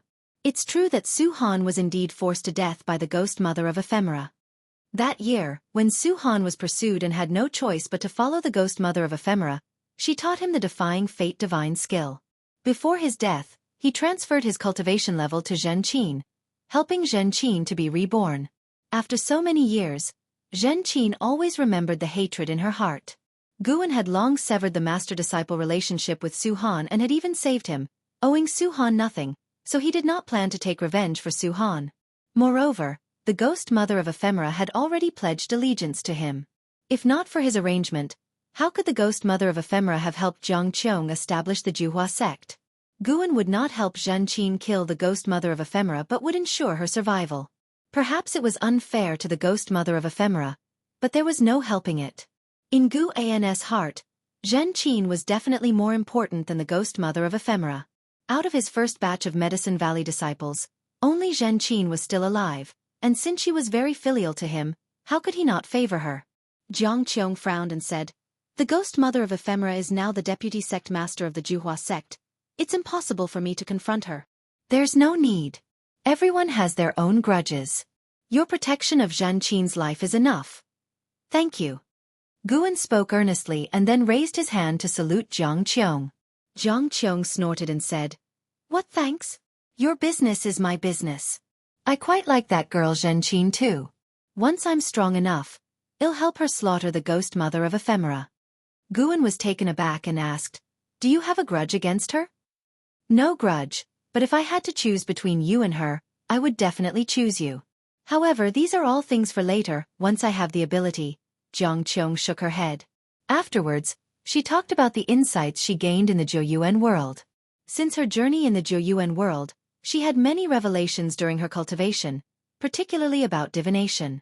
She could now peer into the cause and effect of mortals to deduce their fate. She was curious if Guan had gained anything. Guan replied that he had, but his fortunes were not as great as hers, which left her slightly disappointed. After night had fallen, Jiang Qiong took Guan to the 8 scenic caves. "Why insist on going to the 8 scenic caves? Just stay at my 3rd Medicine Valley. Now that you're a giant of the righteous path, having formed an alliance with Supreme Sect, they won't stop you from entering Supreme Sect." Walking through the forest, Guan couldn't help asking. Jiang Qiong, holding his right wrist, didn't look back and said, "The 8 scenic caves are our home." "What home? You want to live in a coffin?" Hearing Gu An's words, Jiang Qiong couldn't help but turn around and glare at him. In the end, Guan couldn't resist Jiang Qiong and was pulled into the 8 scenic caves with her. It wasn't until noon the next day that Guan finally returned to the 3rd Medicine Valley. As he arrived at his own loft, Ji Xiaoyu stepped out of the door. 40 years ago, Ji Xiaoyu had returned. Her understanding of the way of cause and effect far surpassed that of an Xian, Longqing, Yilan, and others.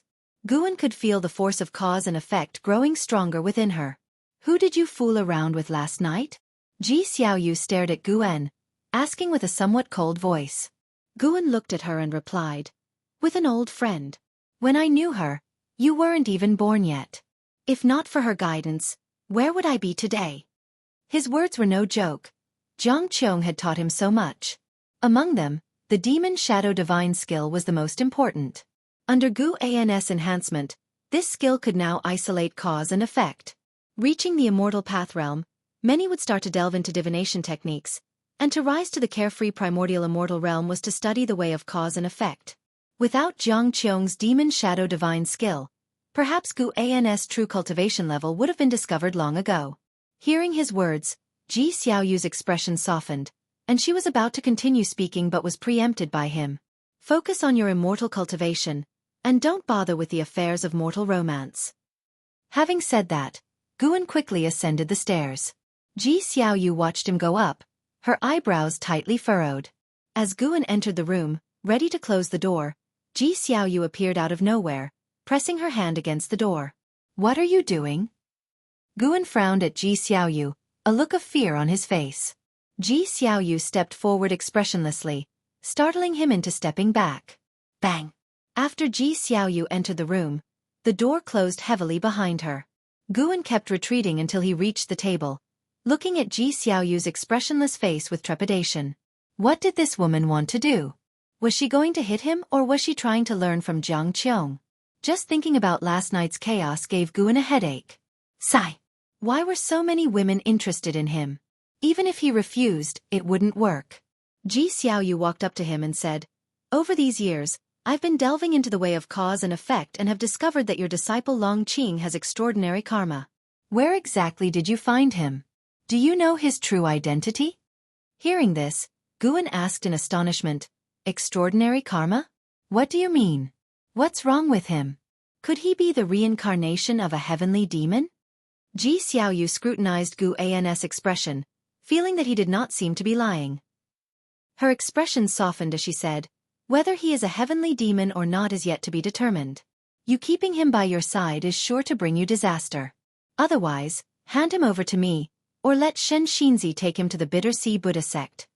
That doesn't seem right. He's grown up in the Third Medicine Valley since he was a child. How could I possibly drive him away?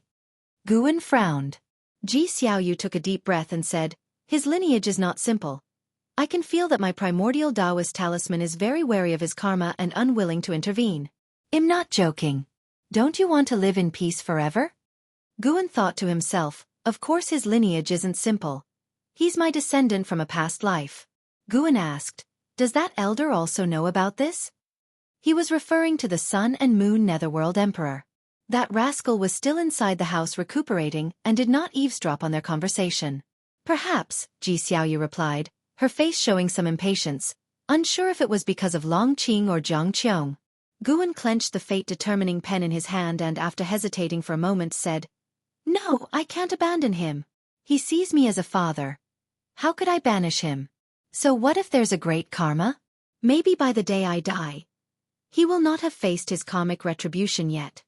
Looking at Gu An's determined face, Ji Xiaoyu felt frustrated.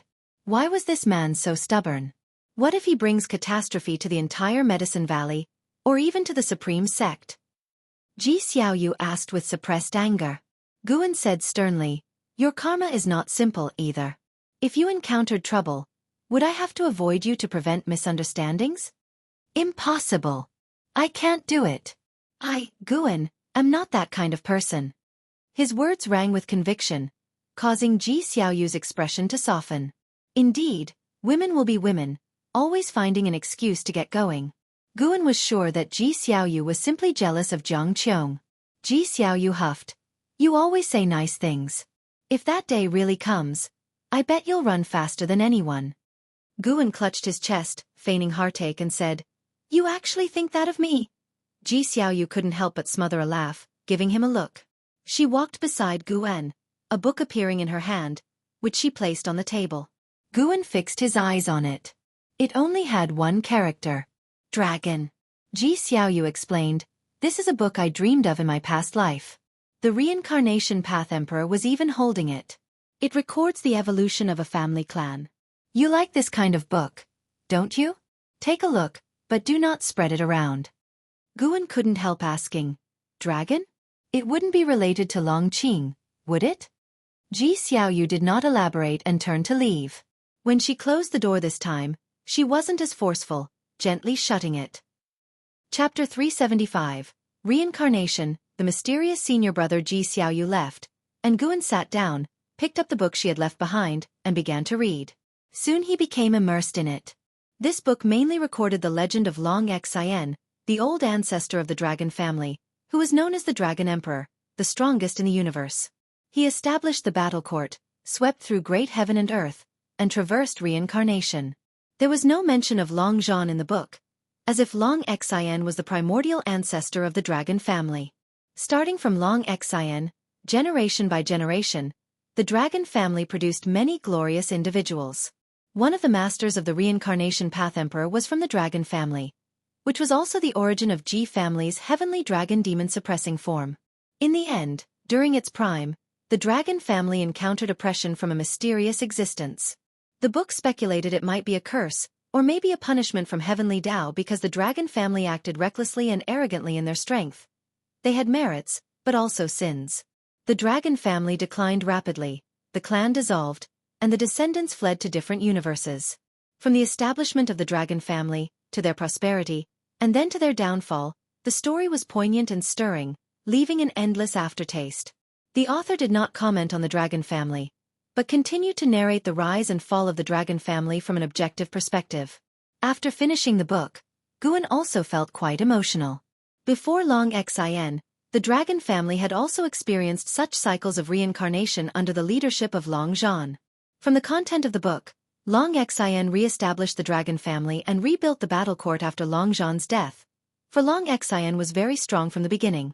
Guan thought of the last meeting between Long Zhan and Long Xian, where the father and son parted ways. Long Xian did not understand Long Zhan's actions, but in the end, Long Xian chose to inherit Long Zhan's legacy and re-establish the dragon family and the battle court, which made him feel the longing Long Xian had for Long Zhan. Eons passed, and whether it was Long Xian or the dragon family, All had become a thing of the past and were being erased. On the path of immortal cultivation, how high must one reach to truly achieve immortality, to exist eternally? Guan turned his head to look out the window at the sky, his thoughts drifting. It wasn't until the evening that he put the book away and then got up to go downstairs. Just as he went downstairs, he heard Long Qing shouting at a distance. That kid was over 100 years old, yet still acted like a child. Guan smiled and then approached the blood prison great saint, letting him carry him to patrol the third medicine valley. Master, that kid Long Qing is becoming more and more presumptuous. Can you raise my cultivation level? Otherwise, I'll be bullied to death by him. And what about the white spirit rat? That fat rat is getting faster and faster, but its cultivation level hasn't improved much, and it can't even speak human words. Blood Prison Great Saint spoke with a tone of grievance. He was of the Mahayana realm. How could he be bullied by Long Qing? Guan wanted to say that it was normal for you to not win against Long Qing, who was born in the Nirvana realm. Do not compare yourself with others. Everyone has their own path. You should look to the future, Guan said earnestly. Blood Prison Great Saint's eyes lit up, and he was immediately invigorated. Did his master's words mean he would be a focus of cultivation in the future? The more he thought about it, the more excited he became. He stopped thinking about being bullied by Long Qing and the white spirit rat and started to fantasize about dominating the world. He wanted to become the strongest great saint under the heavens, sweeping across the land. If outsiders from outer heaven attacked and he was not an opponent, then the master would take action, shocking all beings. Just thinking about it was thrilling. On the surface, he would be the strongest, and enemies would conspire against him. Who would have thought that there would be an even more terrifying existence behind him? On a resplendent golden palace, the holy minister was sitting on a chair, with steps behind him leading up to an empty throne. A row of figures stood in the hall. Among them was the Candle World Saint King, who had once been responsible for negotiating with the Dark Battle Emperor. Yang Jian stood beside the Candle World Saint King, dressed in silver battle armor, with a three-pointed two-bladed knife floating behind him. Even though his realm was not as high as those around him, his aura was substantial. All the figures in the hall were holy kings of the holy court, and they were not too restrained in front of the holy minister. The holy minister's gaze swept over the 17 holy kings, paused on Yang Jian for 2 breaths, and then moved away. Ladies and gentlemen, I'm sure you haven't forgotten the calamity of the heavenly demon from 50 years ago, the holy minister said nonchalantly. A burly holy king immediately replied, It wasn't long ago, how could we forget? Whatever it is, holy minister, just give the order. His Majesty once said, in his absence, we were to listen to you. The other holy kings voiced their concurrence. Yang Jian remained silent, but his gaze was on the holy minister. The holy minister showed a smile and said, That chaos was certainly just a precursor. Yuan Shu ancestor from the immortal dynasty opened the reincarnation vortex, which still hangs high in the sky. I wish to dispatch you into the vortex to find His Majesty. Who knows what year you will return when you leave? Take time to consider it. Upon hearing these words, the holy king's expressions shifted slightly. That reincarnation vortex was not under the control of the holy court, and no one knew what lay within. The hall fell silent, with no one immediately agreeing. The holy minister was not in a hurry, patiently waiting. He raised his right hand, and a golden light orb condensed in his palm. He stared at the golden orb, as if peeking into something. I will go. A voice rang out, not loud but firm in tone, causing the holy kings to turn their heads to look. The speaker was Yang Jian. A holy king taunted, That makes sense, the Candle World Saint King just went through reincarnation.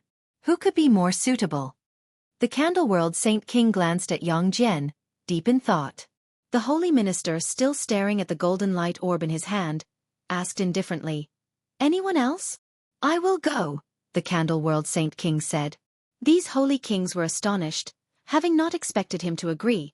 It wasn't his usual style of conduct. Yang Jian also glanced at the Candle World Saint King.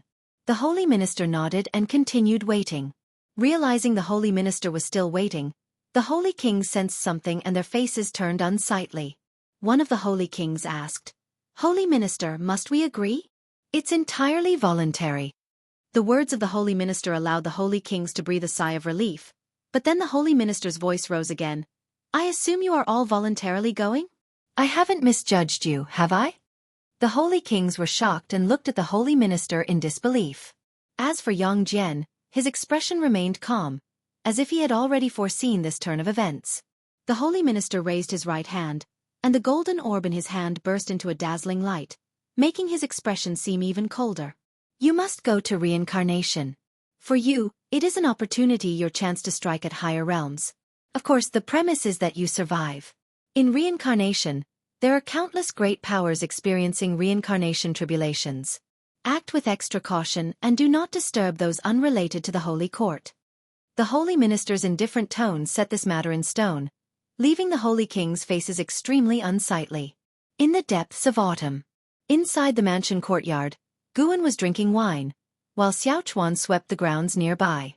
With so many servants in the house, and you being able to cast spells, why bother to sweep the grounds yourself? Guan asked, his divine thought gazing skyward. He saw 17 figures from the holy court flying toward the reincarnation vortex, among them Yang Jian. These people threw themselves into the reincarnation vortex without hesitation, and immediately after, their presences completely vanished, which piqued Guan's interest in the reincarnation vortex. What exactly is reincarnation like inside there? As Xiaochuan swept, he laughed and said, Isn't this just a habit I've picked up? It's what you taught me, brother. Guan turned to Xiaochuan and asked, Have you not cultivated these years? Xiaochuan's cultivation level had stagnated for decades, and his lifespan had shown no sign of increasing. Old age makes it hard to persist. Besides, my children and grandchildren often bring me troublesome matters, Xiaochuan said with a shake of his head and a wry smile. He added, I'm 472 years old this year. I'm content. I never imagined I would live for so many years. He began to recount tales from his childhood. Each time Guan visited, Xiaochuan would reminisce about the past. On this occasion, however, Guan wasn't listening attentively. His thoughts were wandering. Seeing Yang Jian and the others enter reincarnation, a bold idea suddenly came to him. If he sealed Xiaochuan's memories and then implanted a destruction Dao seal into his body, no matter what kind of reincarnation he underwent, Guan would be able to find him. When the time came, he could help him recover his memories. Wouldn't they be able to reunite? He had tried his best to impart the traditions of immortal cultivation to Xiaochuan, but alas, Xiaochuan's maximum lifespan still increased very slowly. Even though he could elevate Xiaochuan's cultivation level, it didn't affect his maximum lifespan. The higher he reached in realm, the more acutely Guan felt the terrifying decree of the ineffable destiny. Xiaochuan, if there is an afterlife, would you still want me to find you? Guan suddenly asked. Xiaochuan stopped his sweeping, turned his head to look at Guan, and cheerfully said, Brother, if you could find me, you must have become an immortal, right? If you don't mind, I would indeed hope to see you again. But don't worry about it too much. Everyone has their destiny. I'm truly only grateful to you. Without Guan, what would his life be like today? His only regret in this life was that he failed to repay his mentor. I'm just speaking hypothetically. If I become that powerful one day, I would need to consider whether or not to help you escape the suffering of reincarnation, Guan said with a laugh. Xiaochuan responded with laughter. If there's a chance for that, I would definitely want it. So, let me thank you in advance for taking care of me, brother. Becoming an immortal? How distant a dream! Xiaochuan had heard of the existence of the immortal path realm, but he had not heard of those who possessed eternal life, nor had he heard of the true immortal gods. Those who were comparable to immortals were nothing more than powerful cultivators. If you undergo reincarnation, in what kind of family would you wish to be born in the next life? Guan continued to ask, as he poured himself another drink. Xiaochuan took interest, set aside the broom, walked over, and sat down, starting to ponder as he sank into reverie. His requirements were not high. Born to parents that could accompany him, and hopefully with better aptitude for cultivation. Sunset gave way to moonrise. The two talked into the night, and at Xiaochuan's invitation, Guan stayed at the estate. He left at dawn. Xiaochuan, assisted by a young girl, watched Guan depart. The girl, filled with curiosity, watched Guan's retreating figure. She turned her head to Xiaochuan and asked, Great-grandfather, who exactly is he? Is he really your mentor? He looks so young. Xiaochuan stroked his beard and laughed. Yes, he's my mentor. But as to who he really is, I'm not sure myself. My mentor is very mysterious, maybe? The girl pressed. Maybe what? Xiaochuan shook his head and walked away. As Guan disappeared at the end of the street, the girl hurriedly followed her great-grandfather, pressing him with questions. Chapter 376. The Smallness of Heaven and Earth Noon. Tianya Valley. Guan rode upon the blood prison Great Saint toward the mouth of the valley, with an Xian following close by. This was not the first time Guan had brought an Xian to Tianya Valley, but every time she came, she was very happy, primarily because the 3 monkey demons of Tianya Valley had a good relationship with her, and she had specially brought along many pastries. From a distance, Luo Hun caught sight of Guan and a smile spread across his face as he went to greet him. Guan, His Majesty brought someone back with him, someone who came especially to find you. Guess who it is? Luo Hun arrived beside the blood prison Great Saint and asked with a smile. Guan already knew of the person's arrival, but since the other party practiced a certain energy-concealing sorcery, he did not want to point it out directly, so he asked with a puzzled look, Who? Am I familiar with them? Luo Hun smiled mysteriously and said, Since you can't guess, let's go have a look. Guan nodded. With Luo Hun leading the way, they made their way to a courtyard. Before even entering the courtyard, Guan heard the laughter of Li Xiandao. As soon as the blood prison Great Saint stepped into the courtyard, Guan's gaze fell on the person beside Li Xiandao. Wuxia, Void Crossing Realm, 3rd Layer 469/1800/4200. After many years apart, Wuxia had reached the Void Crossing Realm. Such progress at his age could indeed be considered incredibly swift. The current Wuxia still looked like a monk, but he was not wearing a kasaya. Instead, he donned a brocaded robe that restrained his body, and there was a certain commanding presence about him that the young monk of the past didn't possess. Upon seeing Guan, Wuxia's face showed excitement. He stood up, somewhat at a loss for what to do. Guan dismounted and approached the table to salute Li Xiandao, followed by an Xian, whose eyes were filled with curiosity. Senior brother, Wuxia looked at Guan, suddenly at a loss for words. Guan looked at him, eyes widening in astonishment as he asked, You're Wuxia? Wuxia hurriedly nodded. Just as he was about to say something, Li Xiandao interrupted with a smile. Let's sit down and talk. He motioned to an Xian with his hand, indicating for her to sit down as well. Luo Hun didn't stay in the courtyard, leading the blood prison Great Saint away to not disturb the 4 of them. I really didn't recognize you just now. You've changed so much. How have these years treated you? I heard before that you've achieved miracle after miracle under His Majesty's command. Guan asked warmly, easing Wuxia's awkwardness as the master and disciple caught up with each other.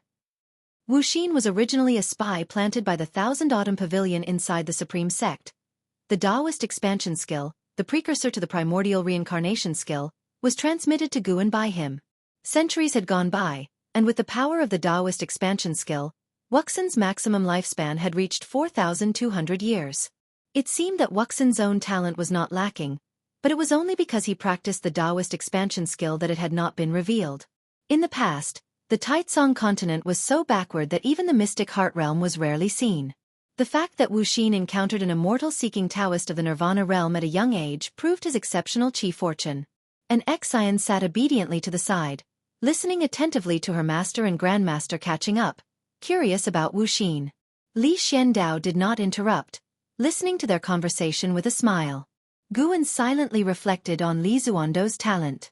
Li Xiandao now had reached the 5th layer of the mystic heart realm, surpassing LV Batian, yet his public cultivation level like Guan's only appeared as that of the nascent soul realm.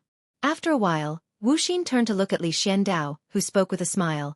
In planning to send him to an immortal mansion for cultivation, Guan, would you like to go? Guan shook his head. I'd rather not, thank you for the gracious offer, uncle. That so-called immortal mansion was, after all, similar to the factions like the Star Sea congregations. He was not interested in it. Li Xiandao was not surprised.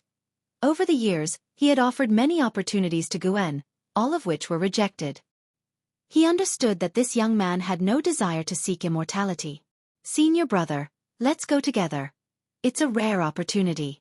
Now that I've achieved the cultivation level of the Void Crossing Realm, I can surely protect you, Wuxia urged. An Xian wanted to laugh upon hearing this. Was the Void Crossing Realm really that strong? She did not show it on her face, as Guan had reminded her many times to control her facial expressions. Guan laughed. I really don't want to go.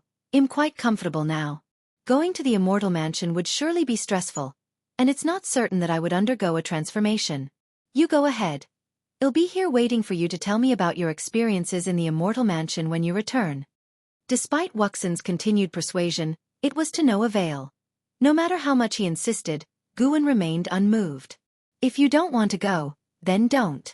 It's fine, staying in the Supreme Sect also offers plenty of opportunities, Li Xiandao said, putting an end to Wuxian's urging. Li Xiandao then looked at Guan and asked, Guan, what do you think the Taizong dynasty should do next for its development? Guan asked in surprise. Isn't everything fine now? Why do you ask? Li Xiandao shook his head. It only seems fine on the surface. The internal class structure is solidifying. Life may be better than before, but the opportunities for commoners to knock on the doors of the immortal sects have not increased. Guan fell silent. Each year, the number of cultivators in the immortal cultivation world grows, but the vast majority are from families of cultivators. It's highly likely that a farmer's offspring will remain a farmer. Wuxia also fell into deep thought. As he served Li Xiandao, he saw even more issues. The current families were able to establish contacts overseas, and through various means such as intermarriage, sworn brotherhood, and exchange of interests, they were quickly growing stronger with unfathomable depths, making it difficult for Li Xiandao to suppress them. Who knows how powerful the entities backing those families could be? I do admire the immortal dynasty. If only all of the Taizong dynasty's citizens could become immortals, that would be wonderful. I wonder if he'll live to see that day, Li Xiandao said cheerfully. He was just being precautious. For now, his imperial power was quite stable. Guan continued the conversation. If that day really comes, who knows how long it will take? His tone was filled with emotion. He began to talk with Li Xiandao about the future visions, while Wuxia occasionally interjected, and an Xin listened throughout. Gradually, the topic shifted to Li Ya. After discussing Li Ya for a while, Li Xiandao asked, What about Yang Jian? It's been a while since we've seen him. Ling Tian often talks to me about him. I'm not sure where he's gone, but with his talent, he probably won't encounter any trouble, Guan said, shaking his head. Wuxia asked curiously, Brother, I heard from His Majesty that Yang Jian's talent is no less than an Hao's? Guan smiled and said, I'm not sure about that. They are both stronger than me anyway. You can ask an Xin. She grew up with an Hao. As he spoke, he gestured towards an Xin beside him, which made Wuxia take a new look at her. Could it be that this woman had such a connection? An Xin hurriedly said, I'm not in a position to judge, but my brother once said he looks forward to a battle with Yang Jian. Wuxia sighed, my cultivation speed is considered fast, but compared to those favored by heaven, it's still far behind. I wonder what their cultivation levels are now. Li Xiandao looked at an Xin, then glanced at Guan, contemplative. The four of them chatted for an ancient hour before Guan, accompanied by an Xin, stood up to pick herbs. Once they finished, they said their farewells and left. Wuxia watched Guan's retreating back, his eyes brimming with melancholy. Li Xiandao smiled and asked, What's the matter? Do you feel the relationship has become distant? Wuxia replied, A little, but it's more about regret. With brother's temperament, I'm afraid he won't rise to become an immortal, alas. In years past, Guan had seemed so formidable in his eyes. Now, he himself had a cultivation level of the void-crossing realm, while Guan had only reached the nascent soul realm, which left a bitter taste in his mouth. He wished for his brother's cultivation level to always be higher than his so that they could travel the path of immortal cultivation together. How many years could one live in the nascent soul realm? Don't underestimate him, perhaps he's hiding something, Li Xiandao said with a meaningful tone. Wuxia, surprised, asked, Hiding? What do you mean? Li Xiandao said slowly, The last time I saw an Xin was 20 years ago. In these 20 years, her cultivation has increased very slowly. But my intuition tells me that her progress has been significant. Perhaps they are also practicing your Taoist expansion skill. But the Taoist expansion skill can only lift restrictions once in a lifetime. If brother has reached the nascent soul realm, it must mean he has already lifted his restriction, Wuxia frowned. Li Xiandao did not continue the conversation. He was reminiscing about the golden Tao patterns on Guan's forehead. He had once seen another person with similar Tao patterns whose Tao level was unfathomably deep. Elsewhere. Guan had overheard Li Xiandao and the others' conversation, but he did not mind since his apparent cultivation level was only at the nascent soul realm, and others could speculate as they wished. Time flies swiftly by. 20 years blinked past. The Xiaochuan family was in mourning, and Guan stood on the roof eaves, invisible to anyone. He watched Xiaochuan's soul rise from the memorial hall, drifting toward the sky. Today was just the 7th day since Xiaochuan's death. Xiaochuan kept ascending, looking down at the people inside the Xiaochuan residence. His face held no sorrow, instead, it bore a smile. Is this what it feels like to be reincarnated? Xiaochuan pondered silently. Over the past 7 days, his soul had been unable to stray too far from his body, causing him to wander within the Xiaochuan residence the entire time. Now losing control over his soul body, he could feel an invisible force pulling at him from the ether. He wasn't afraid, but rather looked forward to his next life. He gazed far into the distance but did not see Guan, a flash of regret passing through his eyes. Gradually, he drifted higher and higher from the ground. Once he could see the entire Taicang continent, he saw countless other souls rising alongside him. A spectacular scene that broadened his horizons. So the Taicang continent is this tiny. I wonder where the supreme sect is located. Xiaochuan muttered to himself. From his current vantage point, the Taicang continent was just a small piece of land in the boundless ocean, insignificant. What, you still wish to visit the supreme sect once? A voice entered Xiaochuan's ear. Xiaochuan's eyes widened as he instinctively turned to look, his expression turning to astonishment. There was Guan, appearing beside him and ascending alongside. Brother, you? Xiaochuan started in shock, unable to complete his sentence. Guan turned to him and asked, Now, do you have any regrets about not striving harder in cultivation before? After hearing this, Xiaochuan calmed down and smiled. Regrets? Seeing this scene sooner has only shown me how minute I really am. He looked at Guan, hesitated for a moment, and then asked, Brother, what is your relationship with Sword Venerable Fudao? Could it be that you are Sword Venerable Fudao? In Xiaochuan's eyes, Guan seemed so mystical at that moment, with golden Dao patterns on his forehead flickering like flames and the immortal king crown shining peculiarly, making Guan look akin to an immortal lord descending. Chapter 377, Promise of the Next Life. Facing Xiaochuan's questioning, Guan counter-questioned, Is this matter very important to you? Xiaochuan caught the implied meaning in Guan's words and lamented, Yes, it's no longer important. In fact, 300 years ago, I felt my life was drawing close to its end. Over the years, I have often fallen into an indescribable state of sudden enlightenment.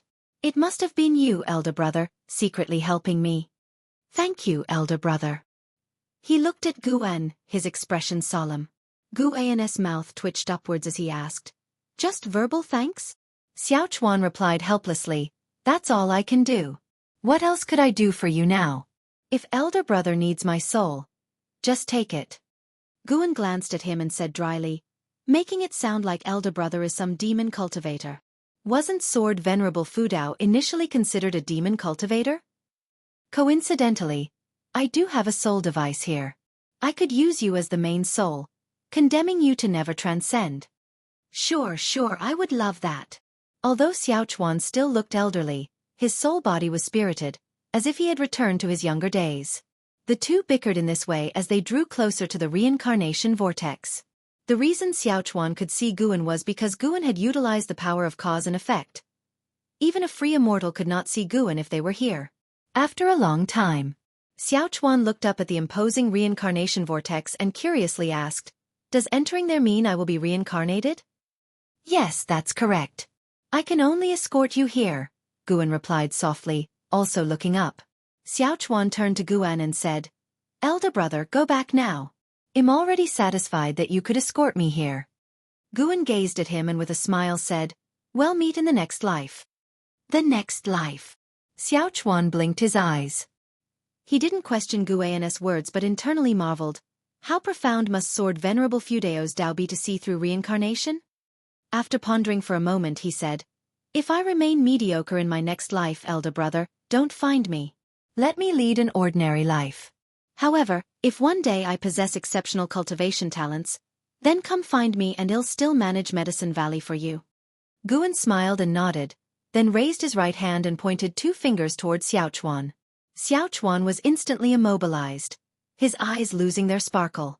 Guan used his own power of cause and effect to seal Xiaochuan's memories, to prevent them from being erased by reincarnation, then left a destruction Dao seal within his soul body. The destruction Dao seal would leave an eternal mark, making it easier for Guan to find Xiaochuan's reincarnated body later. Having done all this, Guan paused and watched as Xiaochuan headed towards the reincarnation vortex. He also had a basic understanding of the reincarnation rules. Long Zhan's heavenly dragon reincarnation dharma touched upon these rules, but it mainly relied on establishing connections through cause and effect with past lives. He still couldn't fathom the essence of reincarnation. In the divine origin great heaven and earth, there also wasn't a complete order of reincarnation. After death, a soul would ascend and fly to outer heaven, being devoured by reincarnation rules at a certain height, disappearing without a trace. How one naturally reincarnated was unknown to anyone and was difficult to trace. However, great beings of fortune would cause unusual phenomena in heaven and earth when reincarnated. After Xiaochuan had disappeared into the reincarnation vortex, Guan finally returned to the Third Medicine Valley. Several days later, near midday, as Guan was reading a book inside his house, an Xian came to find him. "Master, Uncle Xiaochuan has passed away. He didn't want to trouble you, so he had his descendants deliver this letter later." An Xian handed over a letter to Guan while carefully observing his expression. In front of an Xian, Guan did not need to pretend. He took the letter directly and opened it to read. The content of the letter wasn't much different from what Xiaochuan had said before he entered reincarnation, but after reading it, Guan still felt somewhat melancholic. He had tried his best to help Xiaochuan, but unfortunately, Xiaochuan did not possess the fighting spirit like Yilan, Zhenqin, or an Xian. To put it accurately, Xiaochuan's talents were inferior and no different from most ordinary people, which was why it was hard for him to maintain his drive. Guan, however, wasn't too saddened. After learning about the existence of reincarnation tribulation, his aversion to reincarnation wasn't as strong. When cultivators reached the free immortal realm, they ultimately had to face reincarnation.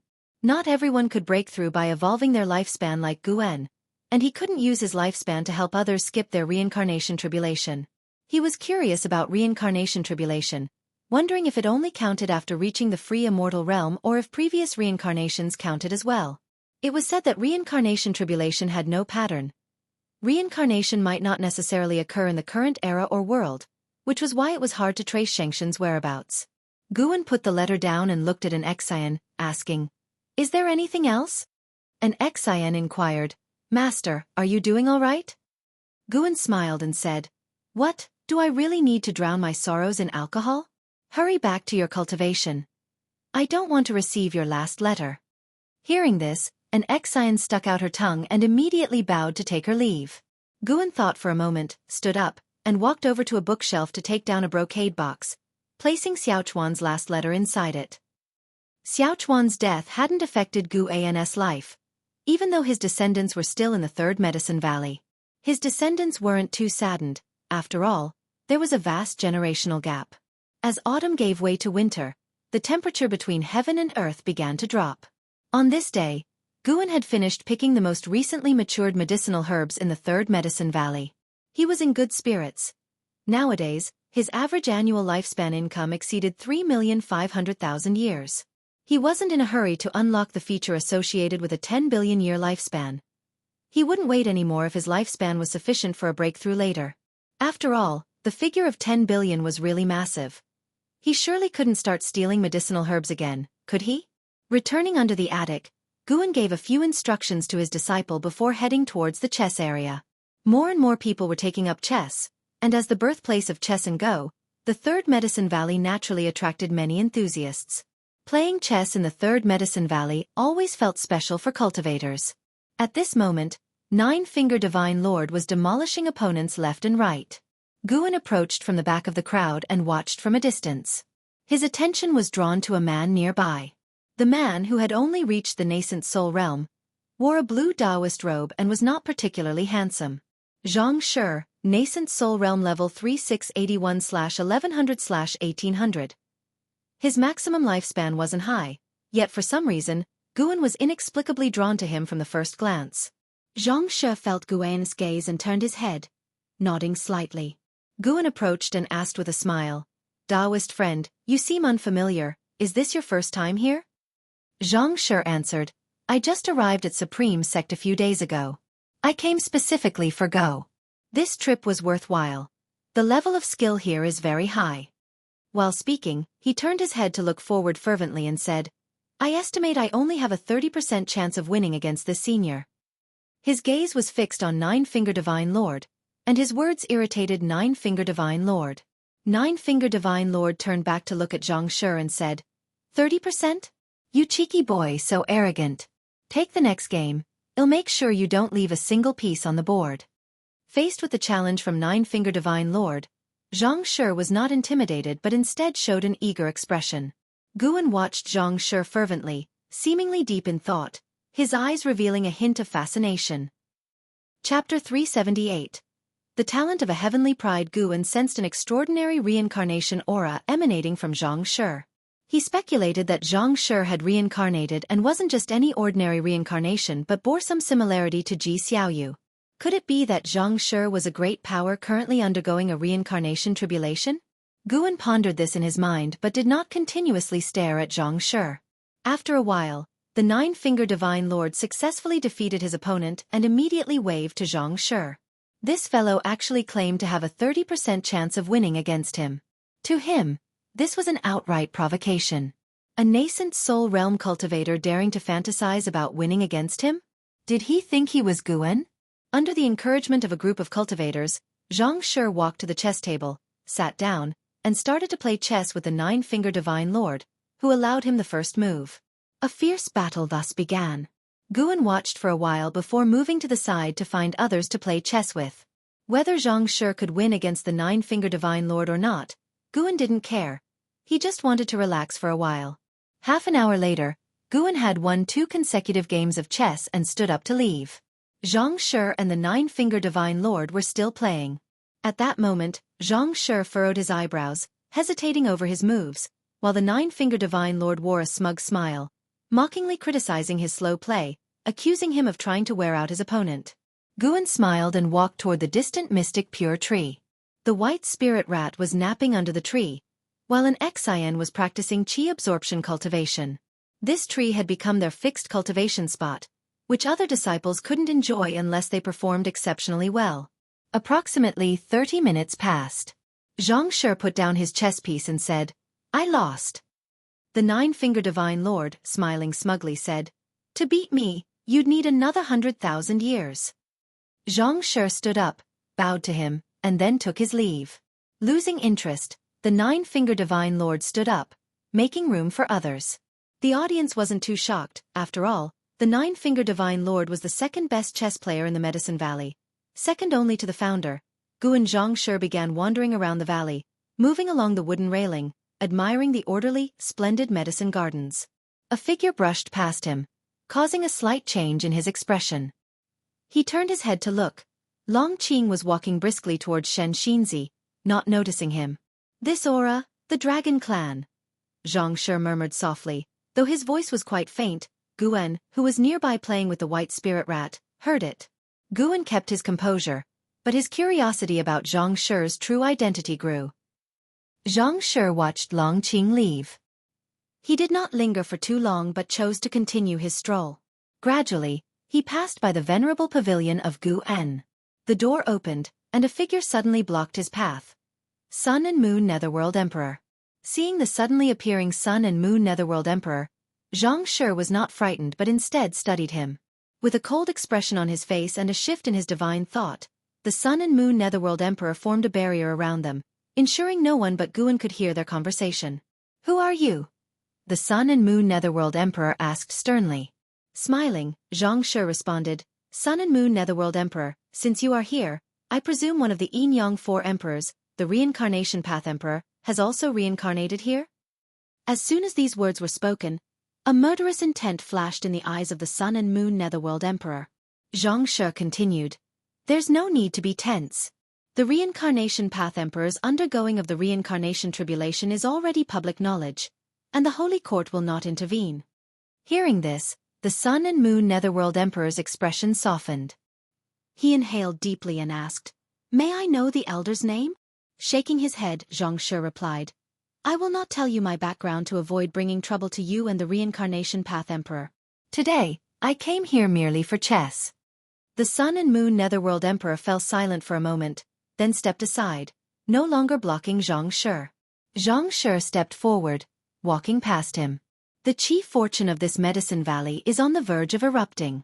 Tell the Reincarnation Path Emperor, since he has entered the reincarnation tribulation, not to cling to the mortal dust, as the biggest taboo in the reincarnation tribulation is trying to be a savior. Leaving these words behind, Zhang Shi walked away without turning back.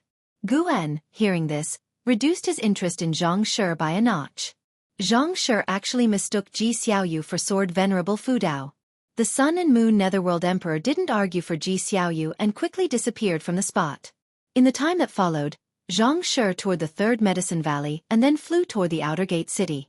Seeing that Zhang Shi had no intention of causing trouble, Guan stopped paying attention to him. Most days in the Third Medicine Valley were uneventful. Occasionally encountering a being of extraordinary origin was just a minor episode in Guan's life. 12 years later. Boom!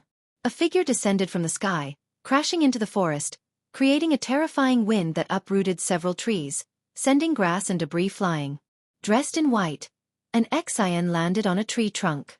She held a treasure sword, looking up with furrowed brows, her hand trembling as she gripped the sword.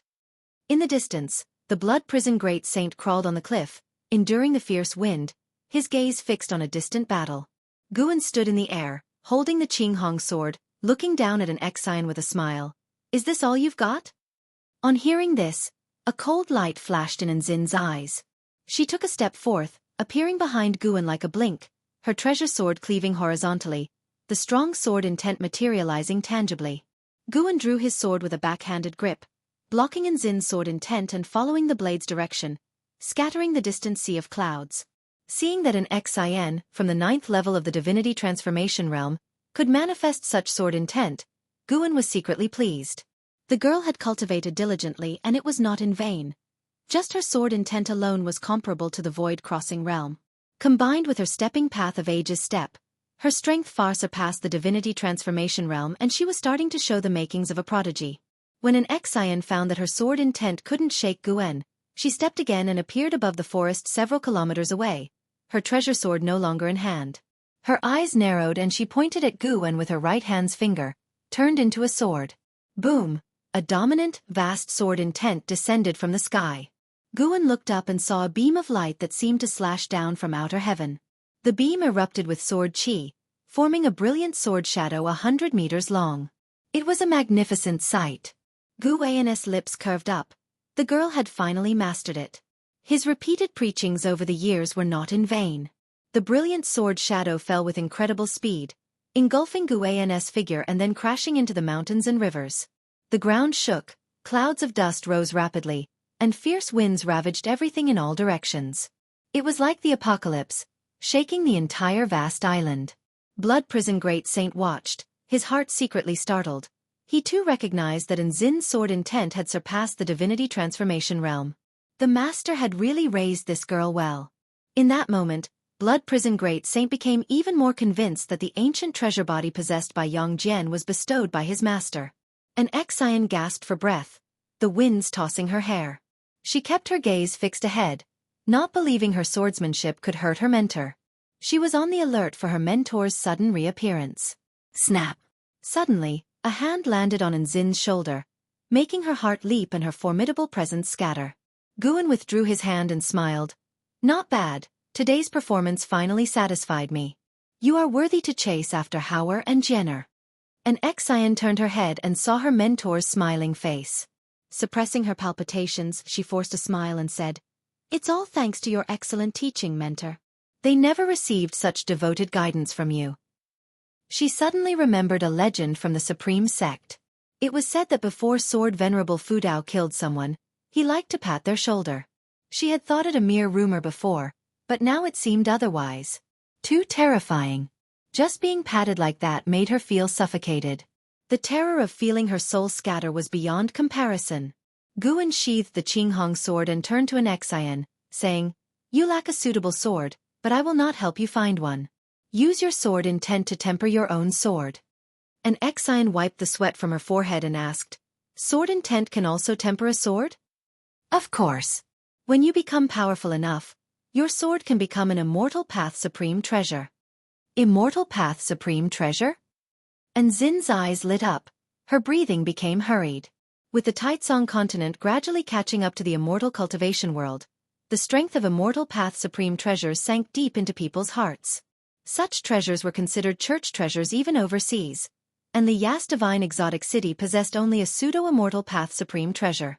Thinking about one day tempering her own immortal path supreme treasure, an Xin felt extremely excited. What level of Tao would she have then?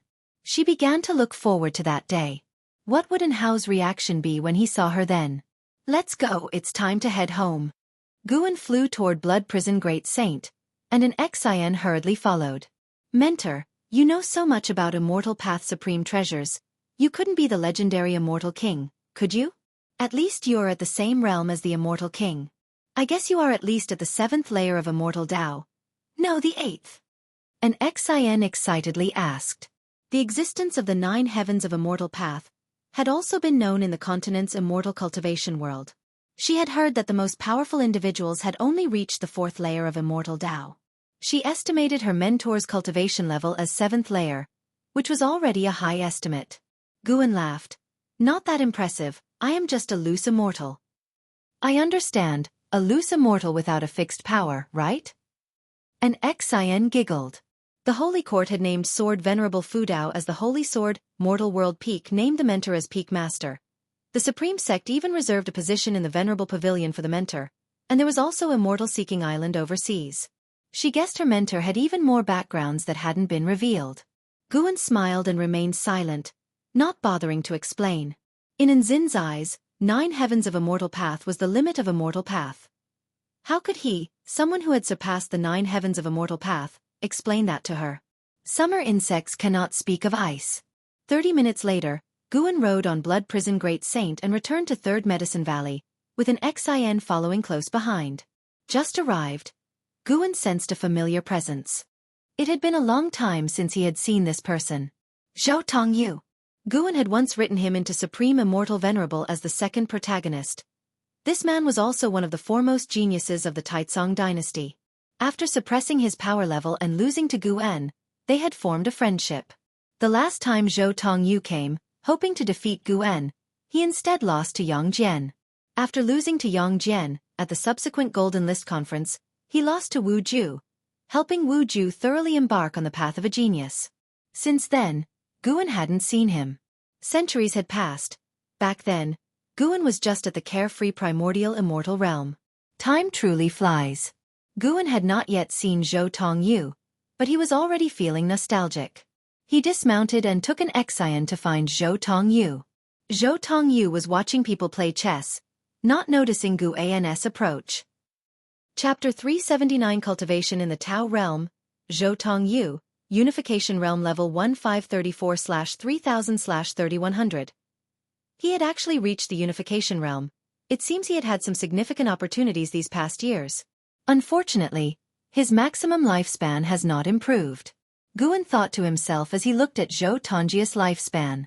Although Zhou Tongji's maximum lifespan had not improved, if he could reach the Nirvana realm before the age of 3100, he could achieve Nirvana and prolong his life. Guan made his way to Zhou Tongji's side and raised his hand to pat his shoulder, only to be grasped by his right hand. Zhou Tongyu tilted his head to look at Guan, then his stern face showed a look of surprise. He turned around, released Guan's hand, and looked him over carefully. Guan thought to himself that allowing Zhou Tongyu to catch his hand was to compensate for his regret, knowing that there were few who could interrupt Sword Venerable Fudao's shoulder-patting motion. Brother Gu, it's been a long time since we've seen each other. You look much better than before. Zhou Tongyu said joyfully. Guan smiled and nodded. Indeed, it's been a long time. Shall we find a place to drink? Sure. Guan, hearing his agreement, raised his hand to signal him to walk in a different direction. An Xin had met Zhou Tongyu and had also heard about his loss to Yang Jian. She could feel that Zhou Tongji's aura was very strong. If she wanted to surpass Yang Jian, she would have to defeat Zhou Tongyu first. Zhou Tongyu, unaware of what the woman behind him was thinking. had not come to find Guan for the sake of a challenge. He was now over 500 years old, not as petty or stubborn as before. His vision was higher, and he was now pursuing something higher. They sat down in a courtyard, and an Xian started to arrange the food and drinks. Guan and Zhou Tongyu made small talk, each speaking about their own general situation over the past years. After chatting for quite a while, the two laughed and raised their glasses, asking, "Where is Yang Jian? Why don't we see him around? I heard he's been gone for a long time." Guan replied, "When children grow up, they must spread their wings and fly. This medicine valley of mine can't keep him here."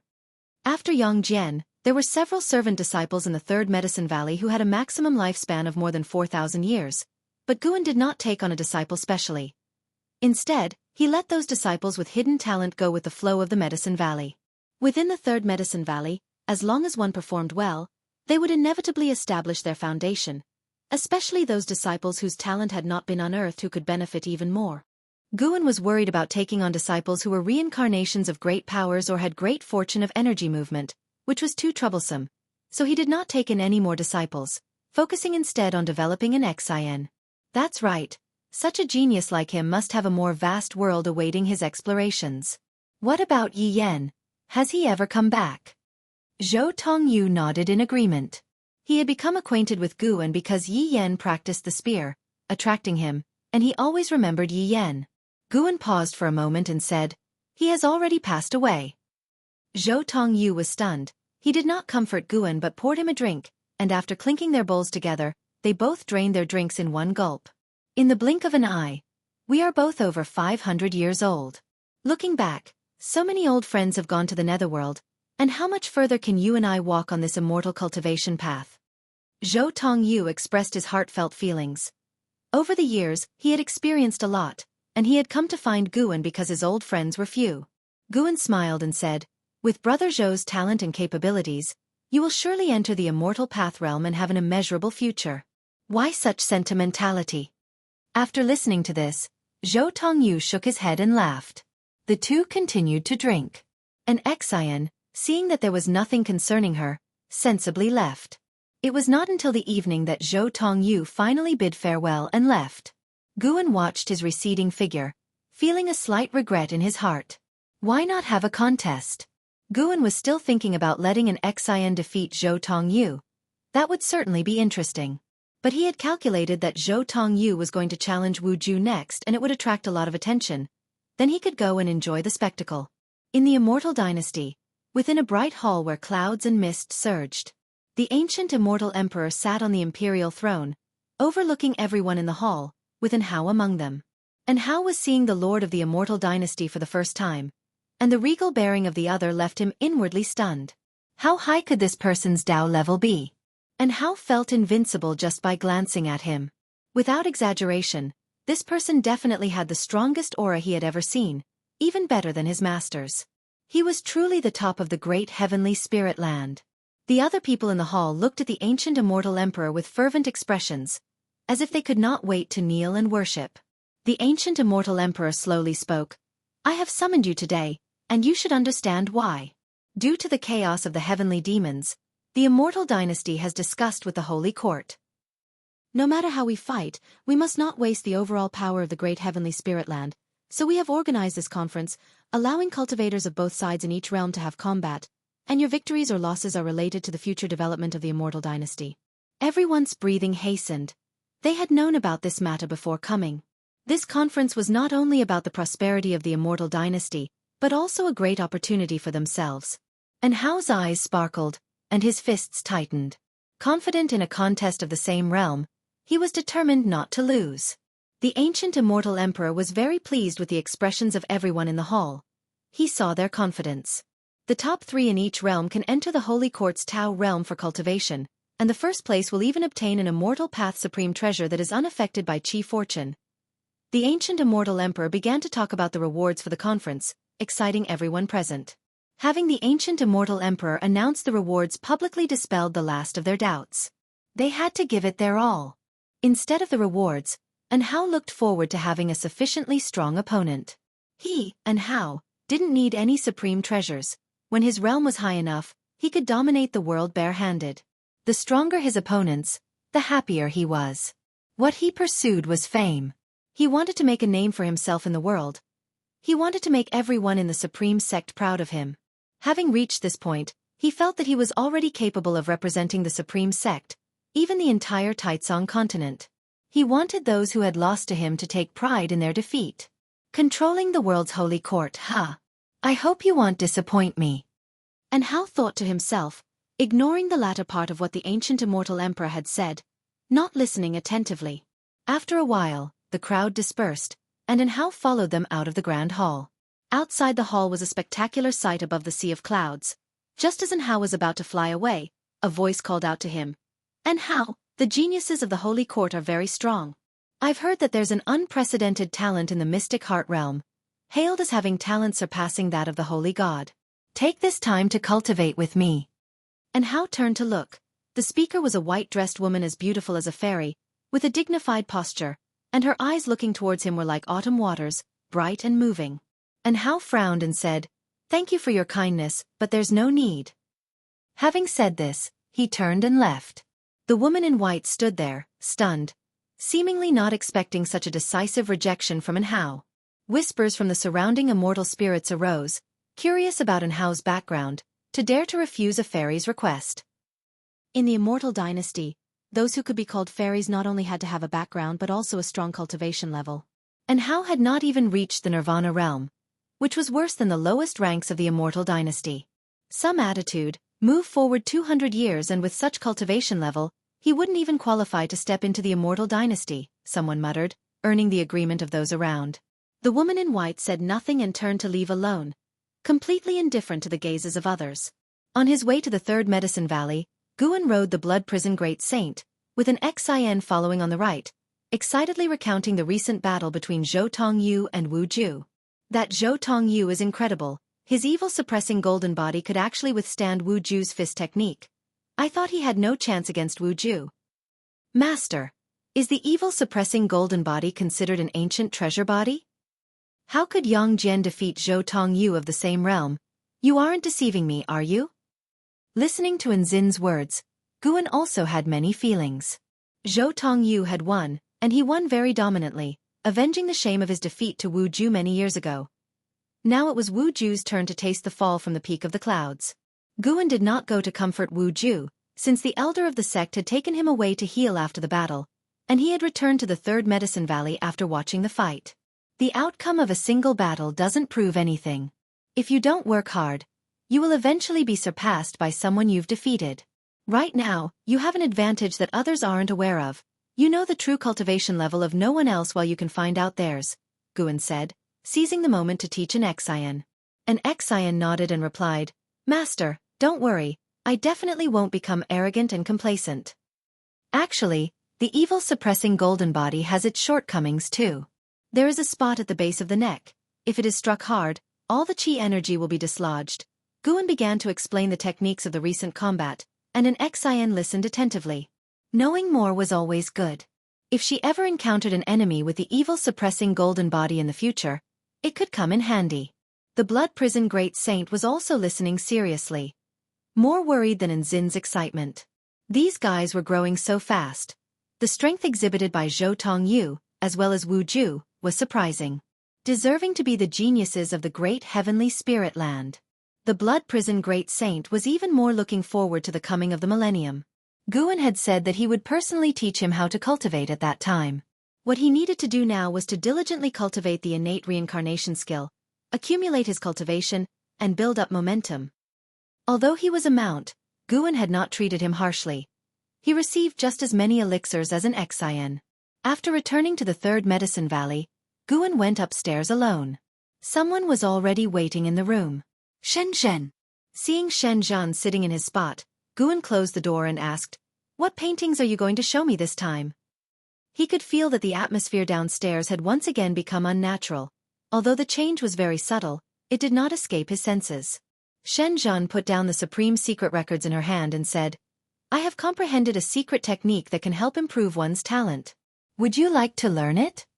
Guan walked over to the table, took back his own copy of the supreme secret records, and then asked, What secret technique?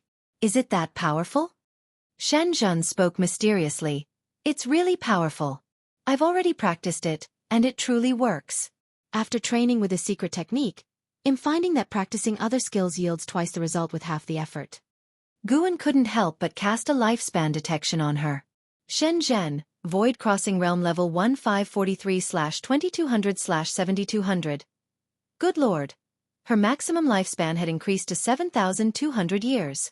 Guan was surprised. This girl really could gain enlightenment from music, chess, calligraphy, and painting. And her cultivation level was also growing fast.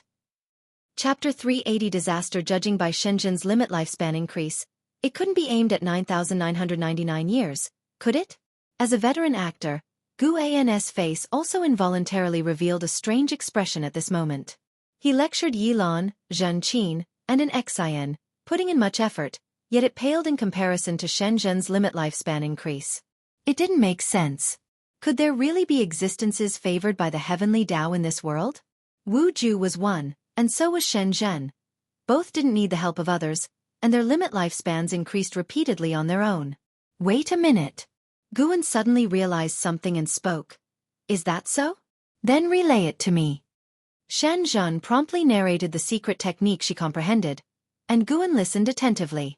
After a period equivalent to 30 minutes, Shen Zhen finished her narration and then looked at Guan with pride, awaiting his astonishment. Guan frowned and said, I don't understand, it feels profound. Is it qi cultivation first, or cultivating acupoints? Though he said this, in fact, he had already seen through this secret technique. This secret technique bore some resemblance to the primordial reincarnation skill. Both touched upon the reincarnation technique. However, for lower realm beings, the reincarnation technique was extremely complex and hard to comprehend. With Gu An's perspective, even letting top-tier geniuses cultivate this technique, it would be difficult for them to succeed in a short amount of time. He inferred that Shen Zhen first practiced the secret technique 7 years ago.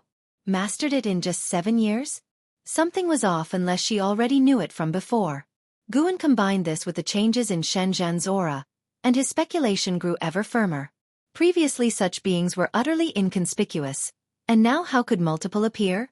Guan thought for a moment. If he were merely a Taoist hidden immortal, it would be hard to see through reincarnation tribulation unless someone like Ji Xiaoyu, bearing an innate Taoist talisman and continuously awakening memories, made her reincarnation aura increasingly evident. Currently, it seemed Shen Zhen hadn't awakened any memories. She could only comprehend the cultivation technique. Looking across the world, there were very few beings immersed in reincarnation tribulation. Why did two appear by his side? Excluding Yang Jian as his cultivation level wasn't sufficient, and adding the previously passing Zhang Shi, Guan always felt there was an unseen mighty hand scheming against him. It couldn't just be a coincidence. You don't understand this? You're really dumb. Shen Zhen retorted with a glare, clearly displeased. It wasn't the response she wanted. Guan indignantly said, Who could understand this? Maybe I should have Ji Xiaoyu come and listen? As soon as Shen Zhen heard this, she hastily rejected. That won't do. I am only imparting this secret technique to you. You must not teach it to anyone else. Why? There's no why. I'm teaching you because we have a good relationship. I don't care for anyone else. Did you hear me? If you spread it around, I will definitely trouble you. Shen Zhen raised her fist, threatening him. Guan could only agree, then with a sigh said, If this secret technique is true, then you are indeed amazing, always enlightening the path. Could you be an immortal reincarnated? He deliberately pointed this out, wanting to see Ji Xiaoyu's reaction downstairs. Shen Zhen bragged with a smile. I've said before that I am definitely the protagonist. The possibility that I am an immortal reincarnated cannot be ruled out. If you want to become immortal in the future, you'll need to cling to my coattails. Guan raised an eyebrow and asked, Really let me cling? No sooner had he asked the question than he regretted it, as the aura from down below underwent a more pronounced change. Shen Zhen lifted her right leg, placed it on the table, and slid her hand along it, from the back of her foot to her thigh.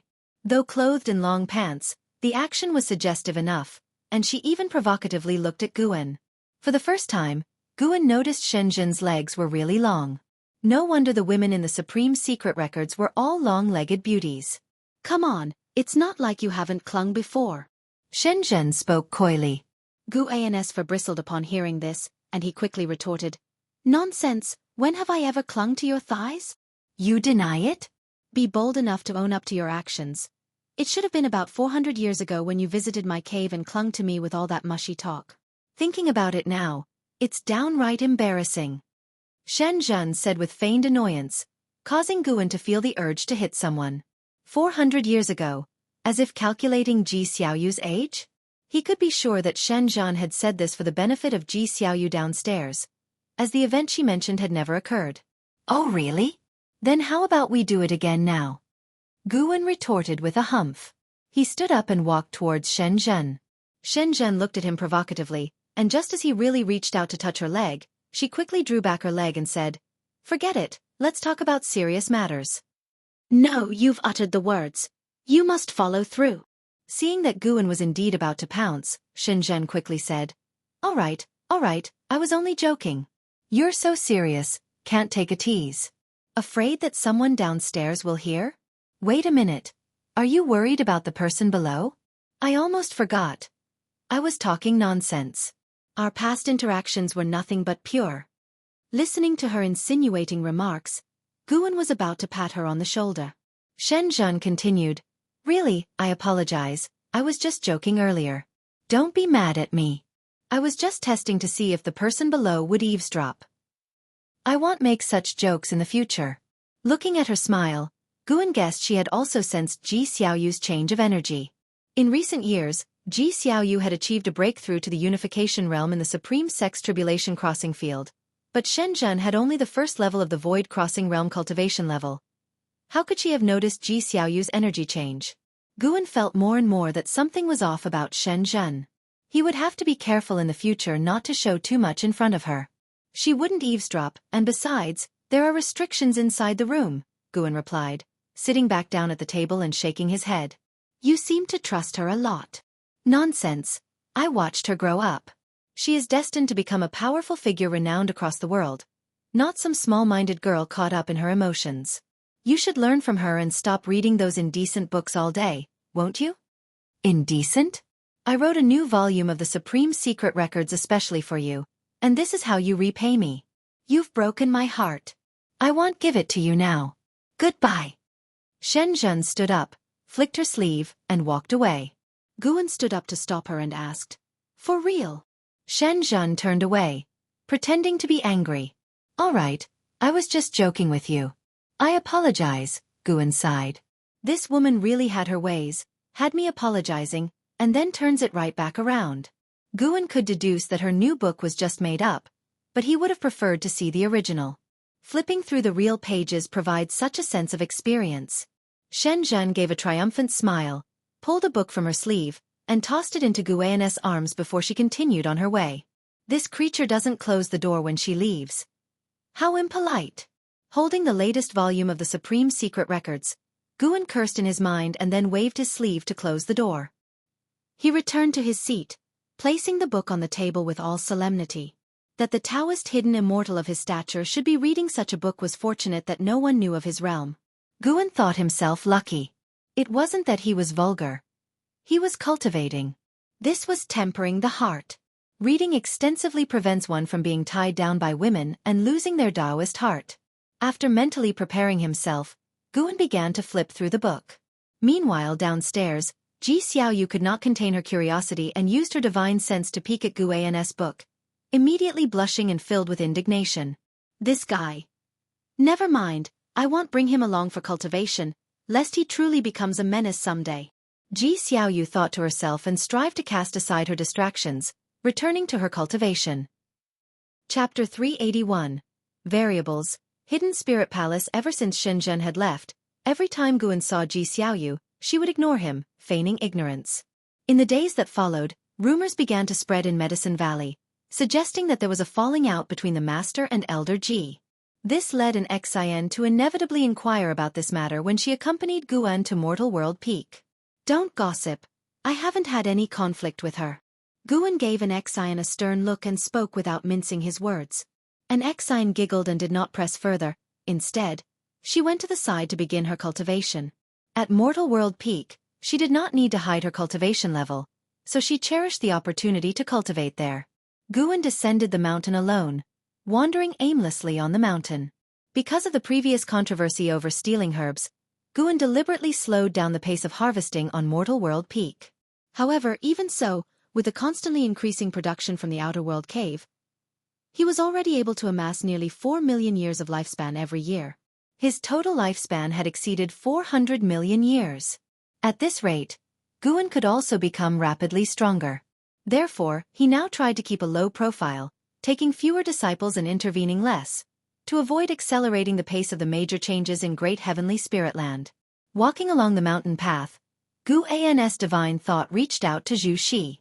Zhu Xi was at the lowest ranked sea peak, where Mortal World Peak had purposely allocated a sea area for disciples below the Immortal Path realm, and only those who had reached the Nirvana realm could pay tribute to divine peaks like Dingtian Peak.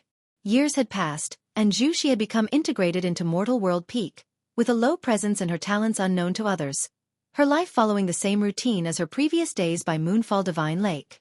Recently, she had reached core formation, and within Mortal World Peak, she was essentially like a servant disciple, tending to the medicine garden, much like Guan had once been. Guan could sense the immense spiritual power contained within her. The Tai Chu swallowing Yuan body was like a black hole, quite challenging for even a free immortal to discern her physique. Once she fully released it, her cultivation level would skyrocket. In terms of physique, she was definitely the strongest Guan had ever seen in his time, with the ancient treasure body paling in comparison by several levels. At this moment, Zhu Xi was planting medicinal herbs. Even though she was alone in the garden, she conducted herself with utmost caution, appearing no different from an ordinary disciple. Guan watched for a while, then lost interest and retracted his gaze. He made some calculations. It was inevitable that Zhu Xi would eventually have a falling out with Mortal World Peak. Once her theft of the medicinal herbs came to light and led to a conflict with the disciples of Mortal World Peak, she would be expelled from the peak and might even be pursued and hunted. But that node was still very far away. Guan had no intention of stopping it. Along the way, he foresaw that many disciples' fates would turn against Mortal World Peak. The reason for this was that there were simply too many disciples in Mortal World Peak, and it was implausible that all of them would remain from beginning to end. Even if he intervened early, as long as Mortal World Peak continued to take on disciples, such troubles would still arise. The deeper Guan delved into the research of cause and effect, fate, and destiny, the more he could feel how terrifying destiny could be. Knowing and possessing the ability to change one's destiny is not necessarily a good thing. Because once changed, destiny introduces unpredictable variables, and those variables were beyond the control of the one who initiated the change. Only when a cause is present can one speculate the outcome. Without a beginning, it is impossible to calculate the result. Throughout the herb gathering process that followed, Guan kept observing the cause and effect of Dingtian Peak disciples, enhancing his understanding of the way of cause and effect. Night fell. Guan did not return to the Supreme Sect, choosing instead to stay on Dingtian Peak. He lay on a chair, with the bright moon above and a book in his hands, thoroughly enjoying himself. An Xian was still cultivating nearby, her body emanating specks of light star, ethereal and otherworldly, as if she could ascend to immortality at any moment. The courtyard resounded with the chirping of insects, adding a touch of vitality to the garden. Suddenly, Guan looked up, only to see a shooting star streak across the night sky at an incredible speed. Usually, such a shooting star signifies the arrival of a heaven and earth flying immortal. However, this time was different. Guan could feel that the other party's cultivation was far above that of heaven and earth flying immortal, likely a divine thought true immortal. Could it be that the immortal dynasty and the holy court are about to go to war again? Guan thought this to himself. The chief fortune of these two powers was too grand, capable of blocking cause and effect deductions. At least he was not yet able to comprehend it completely. He hoped for peace in the great heaven and earth, hoping the battle would wait 1,000 years or 10,000 years. By then, he would be more confident in handling any catastrophe. It's time to establish a new medicine valley. Guan quietly contemplated, as he had entertained such a thought for a while. He chose an underwater location for the next medicine valley. Eggs must not all be put in one basket. As the moon set and the sun rose, the next morning Guan sent an Xian back, then went alone to Immortal Seeking Island to exchange his own share of the island master's profits for a large quantity of medicinal herb seeds. He left this task to Island Master Sun Hanfeng. Sun Hanfeng did not question why Guan needed so many medicinal herbs. In the immortal cultivation world, the demand for medicinal herbs was no less than that for spirit stones. No one would complain about having too few herbs. The higher the realm, the greater the need for herbs. He only envied Guan's capability. It was not until the evening that Sun Hanfeng handed over a high-level storage bag to Guan, filled with medicinal herbs. Night descended once again, and Guan arrived at the largest sea area in Great Heavenly Spirit Land. Under the night sky, the waves rolled furiously, creating an oppressive atmosphere. The demon energy here was extremely dense, with only rare traces of the breath of cultivators of the human race. Guan flew into the sea, which was extremely deep. The deepest point lay more than 100,000 miles from the surface, and it concealed numerous demon creatures as terrifying as heaven and earth flying immortals, and there were even traces of the aura of the carefree primordial immortal. Since the great heavenly spirit land was controlled by the human race, the powerful demon creatures had no choice but to band together. They formed their own world within this sea, isolated from the rest of the world. As Guan descended some distance, the surroundings became pitch black and oppressive. Upon reaching 10,000 miles beneath the surface, a green light appeared below, resembling a boundless green ocean. He saw numerous tiny sea creatures that, although not yet possessing spiritual wisdom, were incredibly fast, comparable to cultivators in the core formation realm. After passing through this green sea, darkness returned. Continuing downward, from time to time he saw various lights, all emitted by demon creatures. Guan even saw several cave abodes situated on the mountainous bodies of the ocean. Further down, he even saw a demon city, radiating dazzling light, with countless demon creatures coming and going. In this way, Guan arrived at the depths of the seafloor without any demons noticing. He found a region with no demon activity and used his mana to demarcate a 100-mile radius on the sandy bottom. Then he created a clone. With the clone's great mana, he formed a barrier so that beings outside could not see inside it. His original self then began casting spells to create an environment suitable for the growth of medicinal herbs. The spiritual energy at the bottom of the sea was immense, enough for the herbs to thrive. After altering the environment, he began to construct an array. An ancient hour later, this undersea medicine valley had been sown with medicinal herb seeds. He didn't intend to keep demon creatures to guard this medicine valley. His clone would suffice in the future. Although the clone did not have independent thought, if there were any movement, it could still alert Guan in a timely manner. When the time came, Guan would project his consciousness onto the clone, which could use the clone's power to resolve any trouble.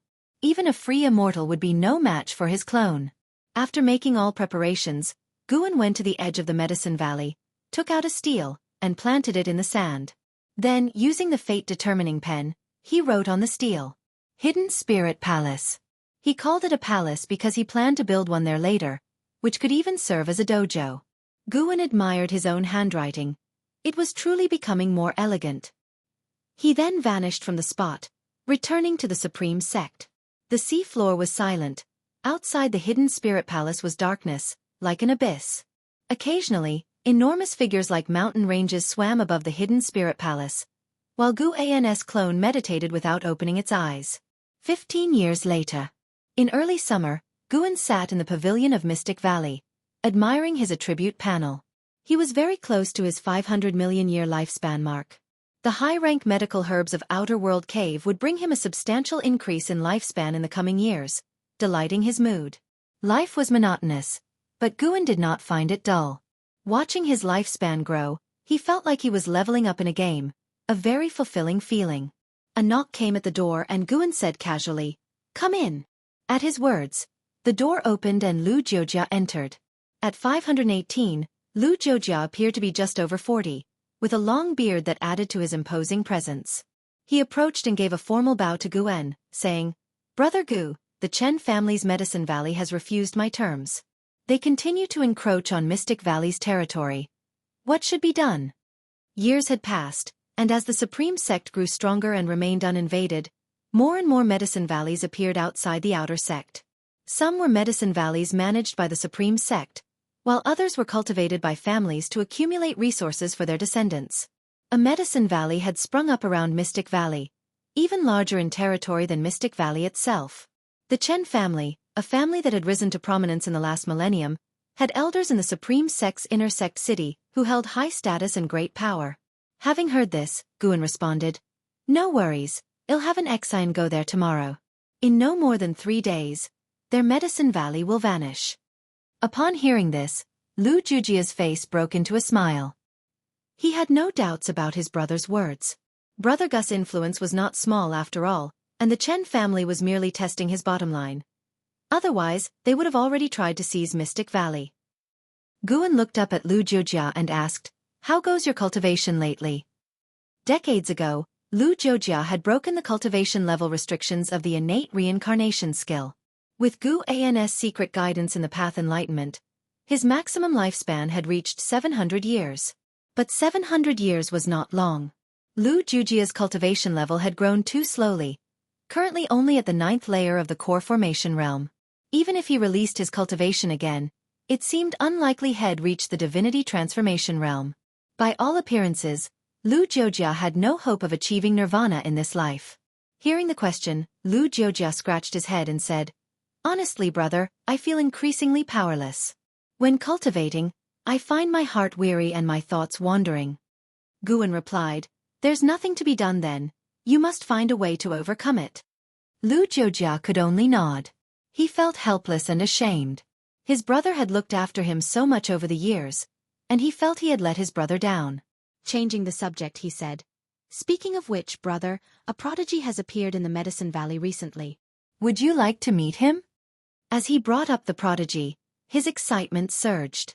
After managing the affairs of Mystic Valley for hundreds of years, this was the first time he had encountered such a genius.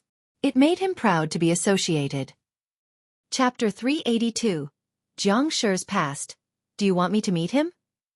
Guan picked up a book from the table and smiled warmly at Lu Jiujia. He no longer cared about mere talent. But humans are not emotionless plants. Lu Jiujia and that disciple shared a deep bond, almost like father and son, and he wished to secure a better future for the disciple, which prompted him to speak to Guan. Seeing his fellow disciples smile, Lu Jiujia gave an awkward smile and a false cough, saying, "I do hope you can meet him. Not only is his talent outstanding, but he is also very diligent." "If that's the case, bring him up." Guan shook his head with a chuckle, dismissing the brotherly relationship. Lu Jiujia had been so dedicated for many years without complaint. Who was he to refuse him this small favor? Even without revealing his true cultivation level, Guan could change someone's life with just a word, thanks to his 500 years of networking in the Supreme Sect. Upon hearing this, Lu Jiujia's eyebrows shot up in joy, and he quickly thanked Guan before hurrying off. Guan began to read. Although he spent most of his time away from Mystic Valley, Lu Jiujia often stocked the place with books, ensuring that he always had something different to read. It wasn't long before Lu Jiujia returned. A young man followed him, dressed in modest cloth garments.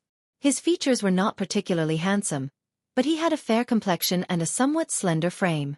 The young man was extremely nervous and looked at Guan only briefly before lowering his gaze, daring not to look again. Lu Jiujia stepped forward to introduce the young man, while Guan sent a lifespan detection towards him. Jiang Shi, Foundation Establishment Realm 2nd Layer 23/350/4800. A lifespan of 4,800 years. Truly, a rarely seen talent. Disciple Jiang Shi pays respects to master. Jiang Shi knelt down, bowing reverently. Guan habitually peered into Jiang Shi's karma, deducing his past and future before showing a gentle smile and saying, "Rise. There's no need for such formalities here in Mystic Valley." Jiang Shi looked up, saw his smile, and relaxed significantly before standing up to speak. Guan kept deducing while casually talking with Jiang Shi, taking interest in his cultivation practice. This was Jiang Shi's first encounter with a nascent soul realm cultivator. Although nervous inside, he spoke naturally, neither servile nor overbearing. Seeing Jiang Shi's demeanor, Lu Jiujia smiled in satisfaction, feeling that Jiang Shi was not embarrassing him. In his view, his brother had met countless talents. If Jiang Shi had been daunted, he would surely be looked down upon by Guan. Not to mention Li Ya or An Hao, let alone someone like Wu Ju in their sect, who was so spirited he had to address Guan as Brother Gu. Suddenly, Guan deduced something. His expression turned unnatural, but his tone did not change. After a while, Guan said, I am aware of your situation. You may go down and continue your cultivation." Jiang Shi paused momentarily, then bowed and left. When he was downstairs, Lu Jiujia finally asked Guan, "Brother, What do you think? Can this boy meet your standards? Guan pondered. His talent is indeed good. I can introduce him to a master. Lu Jiujia pressed. Can't he follow you for cultivation? With Zhang Shi's aptitude, finding a master should be easy. But in Lu Jiujia's eyes, having Guan as his master would be the greatest path for Zhang Shi. For several hundred years, though he never asked, he felt that his brother shared an inseparable bond with Sword Venerable Fu Dao. The precursor, Flying Leaf Sword Immortal, always made moves around Mystic Valley, and Sword Venerable Fu Dao's renowned battle had coincidentally saved him and Yilan, Zhenqin. A multitude of factors were too coincidental to ignore. And the innate reincarnation skill. Such a miraculous skill is unmatched in the Supreme Sect. He was wise enough not to question Guan, nor dare to discuss this matter with anyone else. If Zhang Shi could follow Guan for cultivation, he might later gain the favor of Sword Venerable Fu Dao. Jiujia, you like him that much? Guan stared at Lu Jiujia and asked. Lu Jiujia replied, when he was 7, I brought him to Mystic Valley and watched him grow up, just like a son to me. Guan sighed. If I personally take him in, he would be bound to Mystic Valley, and you might die because of him, and he will also cause great trouble. According to his calculations, Zhang Shi appeared to have a good character but was unscrupulous in his pursuit of immortal cultivation. After hundreds of years, gaining a position even as a servant disciple in Mystic Valley was challenging. The Chores Hall would select suitable disciples from Mystic Valley for profit, leading to current disciples being either rich or noble. At the age of 7, in order to enter Mystic Valley, he had found out in advance the list arranged by Chores Hall for Mystic Valley and drugged those he viewed as threats to miss their chance. No one suspected a 7-year-old child, so he succeeded. After entering Mystic Valley, even if some doubted him, no one dared to trouble him. After that, Zhang Shi behaved very cautiously, concealing his true nature well. Guan predicted that in the future, he would steal the ultimate skill from the Supreme Sect, causing their cultivators to hunt him down, and Lu Jiujia, in an attempt to protect him, would mistakenly be killed by a cultivator from the Supreme Sect. Even though this was a future without Guan's intervention, it at least showed that Zhang Shi was not simple. As long as he maintained his current relationship with Lu Jiujia, trouble would inevitably come.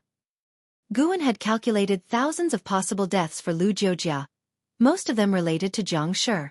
Hearing Guan's words, Lu Jiujia's expression changed drastically. He didn't reflexively rebut, but carefully reminisced. Had it been someone else who said this, he would certainly have been annoyed, but coming from his senior brother, he couldn't help but seriously ponder. Although he valued Zhang Shi, how could Zhang Shi compare to his senior brother in his heart? Even as he held Zhang Shi in high esteem, he did not take it upon himself to teach the innate reincarnation skill to Zhang Shi. I understand. Lu Jiujia took a deep breath, dropped these words, raised his hand in salute, and turned to leave. Guan didn't say more and continued reading. Zhang Shi still didn't pose a threat to him. By evening, Guan left Mystic Valley and reached the Third Medicine Valley. He first found an Xin, revealed everything about the Chen family, and arranged for an Xin to visit the Inner Sect City tomorrow. The great elder of the Inner Sect City was from the LV family, and which the relationship between Guan and LV Batian, the LV family would definitely take action. Summer passed and autumn arrived, and in the blink of an eye, half a year had passed. That night, Lu Jiujia was cultivating in his house when he heard a knock on the door and without opening his eyes, said, "Come in." The door was pushed open, and Zhang Shi walked in, approaching Lu Jiujia to salute. "What is it?" Lu Jiujia asked, his tone indifferent. Zhang Shi could sense the distance in his tone. "Eldest senior brother, I was wrong." Zhang Shi suddenly knelt down, his tone somber. In Mystic Valley, there was only one master, which was Guan. Even though they were like father and son, Zhang Shi could only call Lu Jiujia eldest senior brother. Lu Jiujia opened his eyes and furrowed his brows. Zhang Shi pressed his forehead to the ground and gritting his teeth said, "Although I'm not clear what exactly Master told you that day, I can feel your attitude. I admit that as a child I did wrong, but I had no choice. Before my family was annihilated by the Emperor, they secretly sent me to Supreme Sect, and I had to find a way to preserve my life. At the age of 7, Mystic Valley was the most formidable place I had heard of, so He confessed all his childhood actions. Lu Jiujia was quite shocked after hearing this. He hadn't expected him to have done such things. No wonder senior brother had an issue with him. But as he listened, Lu Jiujia's feelings became complex. He saw his own reflection in Jiang Shi. He too had made mistakes, and if not for his senior brother's care, he would have died long ago. Although Jiang Shi's mistakes weren't as severe as his, he couldn't let Jiang Shi cling to his senior brother. After Jiang Shi finished speaking, Lu Jiujia sighed. Jiang Shi looked at Lu Jiujia, his eyes red, and did not stand up for a long time. Lu Jiujia with a complex expression said, "Don't blame your master. It's me not wanting you to cause trouble in Mystic Valley." Jiang Shi hurriedly replied, "How could I possibly blame him? Over the years, I've received so many elixirs in Mystic Valley. Without master's protection, how could I possibly have reached foundation establishment so quickly? It was my fault after all. If I were master, I would have expelled a disciple like me from Medicine Valley long ago." Thinking of Guan, Jiang Shi truly had no complaints, only more awe. He had thought that no one knew of his childhood actions, but it turned out his master knew. Knowing this, yet still not abandoning him, how could he repay kindness with resentment? In previous years, he had also seen his master. Each time, his master would nod at him with a smile. Before, he merely thought his master was kind and didn't remember him, but now, knowing that his master had long understood his past, he felt his master was truly magnanimous, with the bearing of a sage. In fact, he was disgusted with his own past actions, but he had been driven to a dead end. At that time, his family was about to be executed, and he heard that the Valley Master of Mystic Valley had a very good relationship with the great cultivator, Li Ya, who was also the most favored son of the current emperor, so Mystic Valley became his only path to life. Lu Jiujia looked at him with many things he wanted to say, but when the words came to his lips, he couldn't utter them. "There are two paths for you, either go to a subsect, where master will arrange a way out for you, and he will certainly not mistreat you, or stay in Mystic Valley and cultivate earnestly and temper your nature," Lu Jiujia said softly. Jiang Shi quickly said, "I choose to stay in Mystic Valley. I definitely won't let you and master down. Do you want to hear my story?" Lu Jiujia stared at Jiang Shi, his expression turning somber. Jiang Shi naturally wanted to listen, so Lu Jiujia began to recount his own past, starting from when he joined Supreme Sect. Meanwhile, Guan was in the hidden spirit palace at the bottom of the sea. He looked at the palace he had crafted, very satisfied. In the dim seabed, hidden spirit palace glowed a ghostly blue, its walls reflecting the wave light, with two phoenix-shaped statues standing at the main gate. He was about to walk toward hidden spirit palace when he suddenly sensed something and turned his head. In the eastern direction, a massive creature was approaching. A giant fish with a large head and small body, stretching 1,000 feet long, resembling a mountain range. It was chasing a small fish, like Mount Tai chasing a pebble. The small fish was extremely fast, darting like lightning. No matter how the giant fish chased, it just couldn't catch up.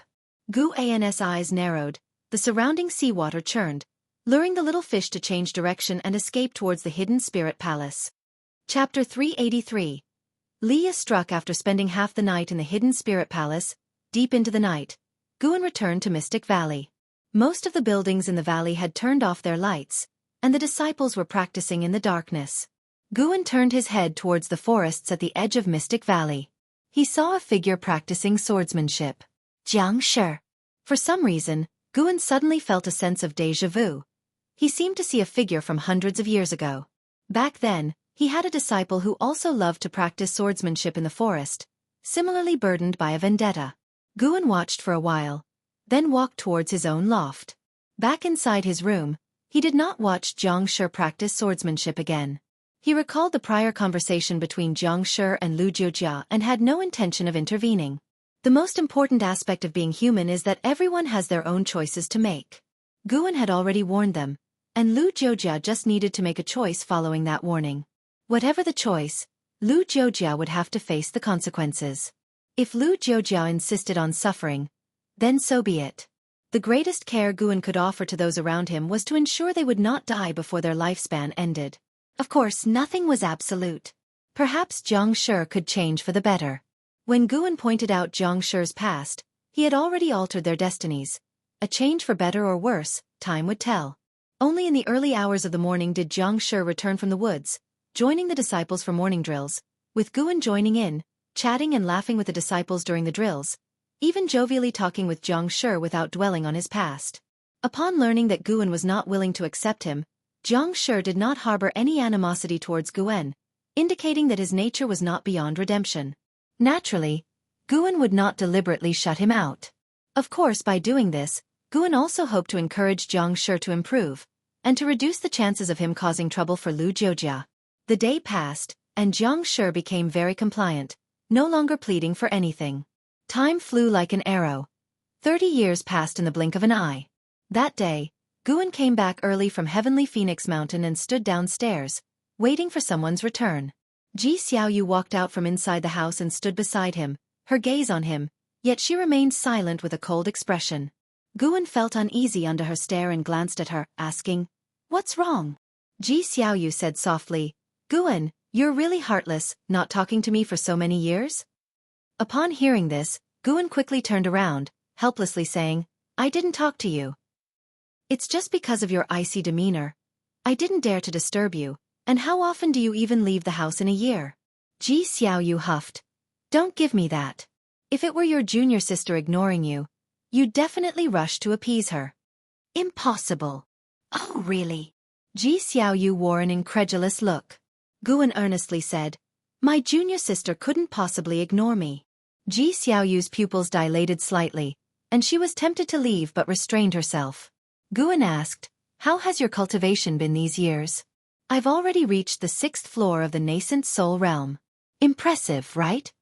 Ji Xiaoyu, initially annoyed, couldn't help but chuckle upon hearing this. "Indeed impressive, almost catching up to me," Ji Xiaoyu said crisply as she contained her smile and responded coldly.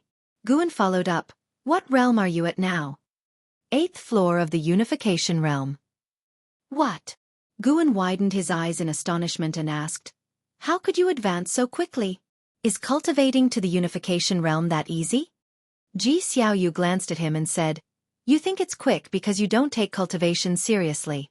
Regardless of the era, my cultivation speed is never considered top tier."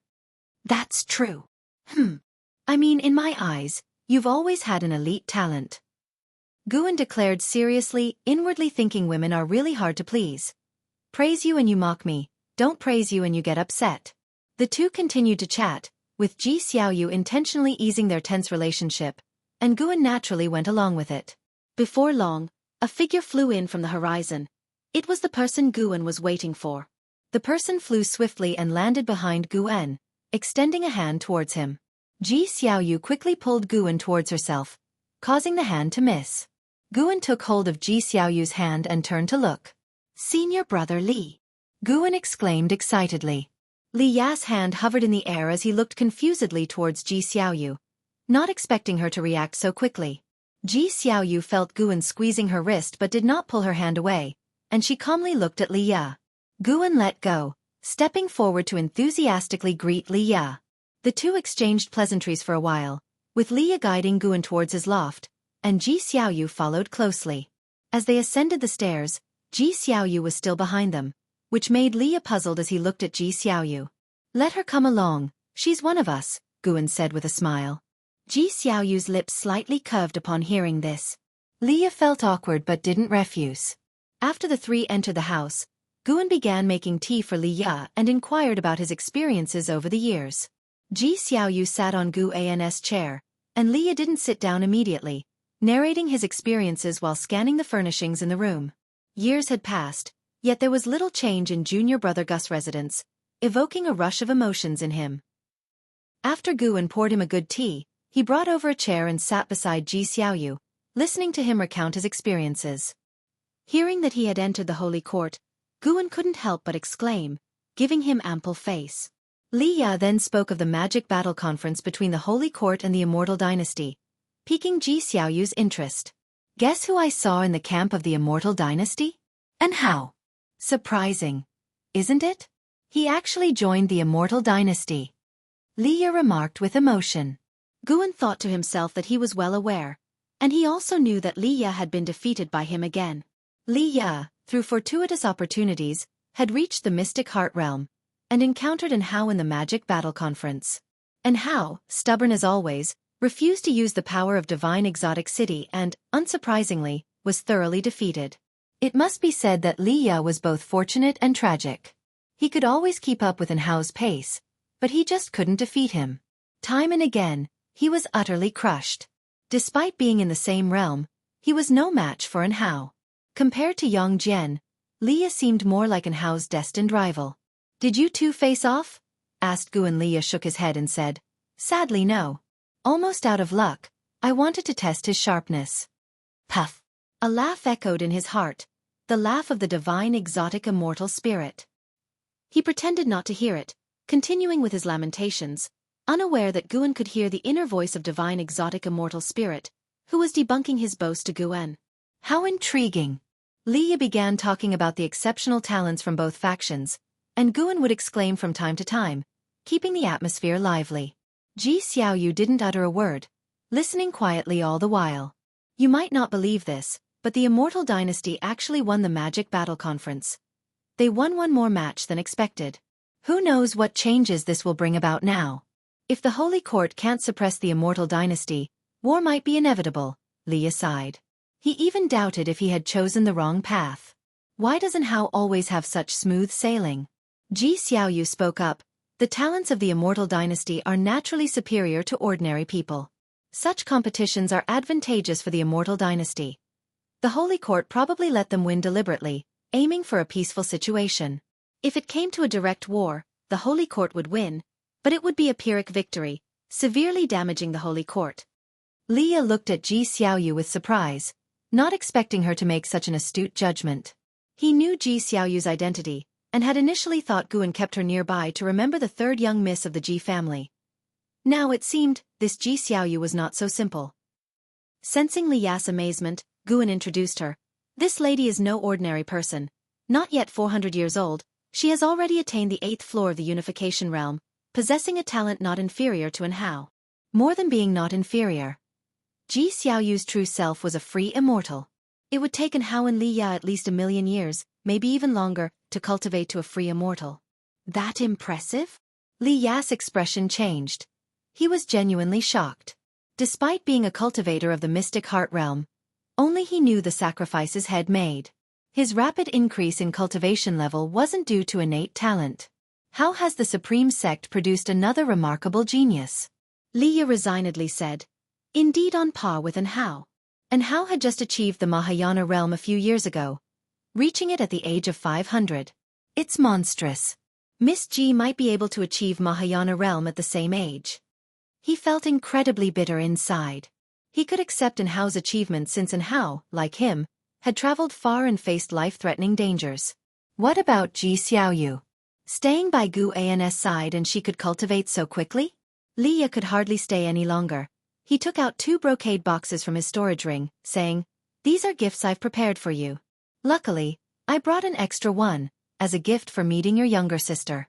I have matters to discuss with the Supreme Sect, and I'll come back another time for a drink." With that, he stood up and walked towards the window. Suddenly remembering Ji Xiaoyu was still there, he turned and headed for the door. That much in a hurry? Almost forgot something important. It's urgent. All right then. Guan escorted Leah to the door and watched him fly away. He felt regretful. How had he managed to drive Leah away? Leah was actually his first true friend in this lifetime, and he quite missed him. If Leah didn't seek him out, he would have to go find Leah. Perhaps it was the presence of a lady that made it awkward between brothers. Guan closed the door, returned to the table, and saw Ji Xiaoyu already opening the brocade boxes. There were 2 jade pendants inside. I want this one, Ji Xiaoyu said undebatably, her cheerfulness undisguised. Without waiting for Gu An's response, she began casting spells on the 2 jade pendants. Guan sat down on the chair Leah had just vacated, feeling a bit helpless. Leah really was speaking recklessly. He, Guan, was meant to be an ascetic cultivator who walked unscathed through a myriad of flowers. How could he possibly tie the knot with a lady? Thinking of An Hao, Guan immediately extended his divine thought towards him. An Hao was still inside the Holy Court, in a mysterious secret realm. With Gu An's current Dao level, no formation or restriction within the Holy Court could obstruct him. He could even stealthily probe inside without a sound. Soon, he located An Hao. What's going on? Guan was surprised. What great opportunity had An Hao encountered inside the Holy Court? Chapter 384, Great Fortune of Energy Movement. deep-sea dragon carp Guan saw and how receiving guidance from a free immortal, who was none other than the saint ancestor of the holy court. He explored in Hao's karma and understood the interactions between the two. To Gu An's amazement, the saint ancestor wished to groom and Hao into the next Shengtian. And Hao had refused, but the saint ancestor insisted on imparting his teachings, even if Hao would not become the Shengtian. Guan couldn't help but marvel at Hao's unparalleled chi fortune. The first time he met Hao, he couldn't resist lending a hand, and for some inexplicable reason, he took a liking to the young man. Since embarking on the path of immortality, Hao had made more friends than enemies, which was key to his smooth progression. After joining the immortal dynasty, to receive the highest inheritance from the archenemy of the dynasty, the holy court, if that's not being a favored child of heaven, Guan didn't believe it. While he was reflective, this was Gu An's prized disciple, and he could not let Hao come to harm. He carefully predicted and made sure the saint ancestor wouldn't harm Hao before he could be at peace. He withdrew his divine thought and continued chatting with Ji Xiaoyu. After decades of a cold war, Ji Xiaoyu had a lot to say, as if she wanted to express all her accumulated words, and Guan, being a great conversationalist, kept her spirits high, quickly drawing out her continuous laughter. Meanwhile, in the holy court, within the Tao realm, beside a misty lake, the saint ancestor sat on a round rock, eyes opening to glimpse the occasionally visible Hao on the lake's surface, his brow furrowing. Strange, why am I suddenly feeling uneasy? The saint ancestor thought in surprise. Since becoming a free immortal, he hadn't had such a feeling. He could see the past and future of all things, and even if he faced an unbeatable opponent, he was confident in his escape. To say bluntly, unless his time was near, it was impossible for him to die. With such power, how could he feel such inexplicable unease? While pondering, the saint ancestor kept his eyes on Hao, his gaze filled with expectation. This world is becoming more dangerous, with more and more unpredictable people and events emerging between heaven and earth, with heavenly demons lurking from the outer heaven. How long can a free immortal maintain peace? This young man's talent is rarely seen, comparable to a Shengtian. Looking at his past, he always encounters mentors, even has the mysterious holy sword as a master. Only he could resolve the ancient irreconcilable grievances of the great heavenly spirit land. The saint ancestor's eyes gleamed brighter. From the first glance at Hao, he was attracted. This attraction was inherent, and even as a free immortal, he felt drawn to it. Of course, this attraction was just a favorable impression and would not influence his major decisions. If Hao offended him, he would not be lenient. He valued Hao because he saw him as a bearer of a great fortune of energy movement. He had encountered such a great fortune holder 2 million years ago, someone he revered and aspired to emulate. Sadly, he didn't know whether they were dead or alive now.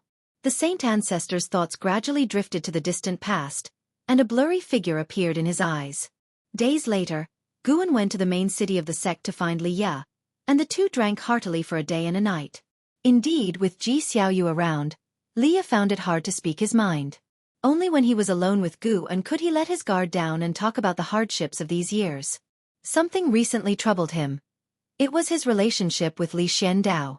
From childhood, he felt that his father, the emperor, did not like him, with this feeling intensifying after his mother's death.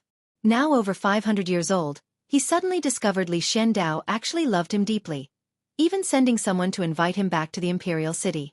How could his feelings not be complex? Now that he knows I'm successful, he wants to win me over, not a chance. He has a genius child, let that genius inherit his throne. What's he want with me? Li Ya spoke dejectedly. Guan didn't know what comfort to offer. In fact, Li Zuando's cultivation level was stronger than Li Ya's, and Li Xiandao had no intention of passing the throne to his descendants. He wanted to remain emperor forever.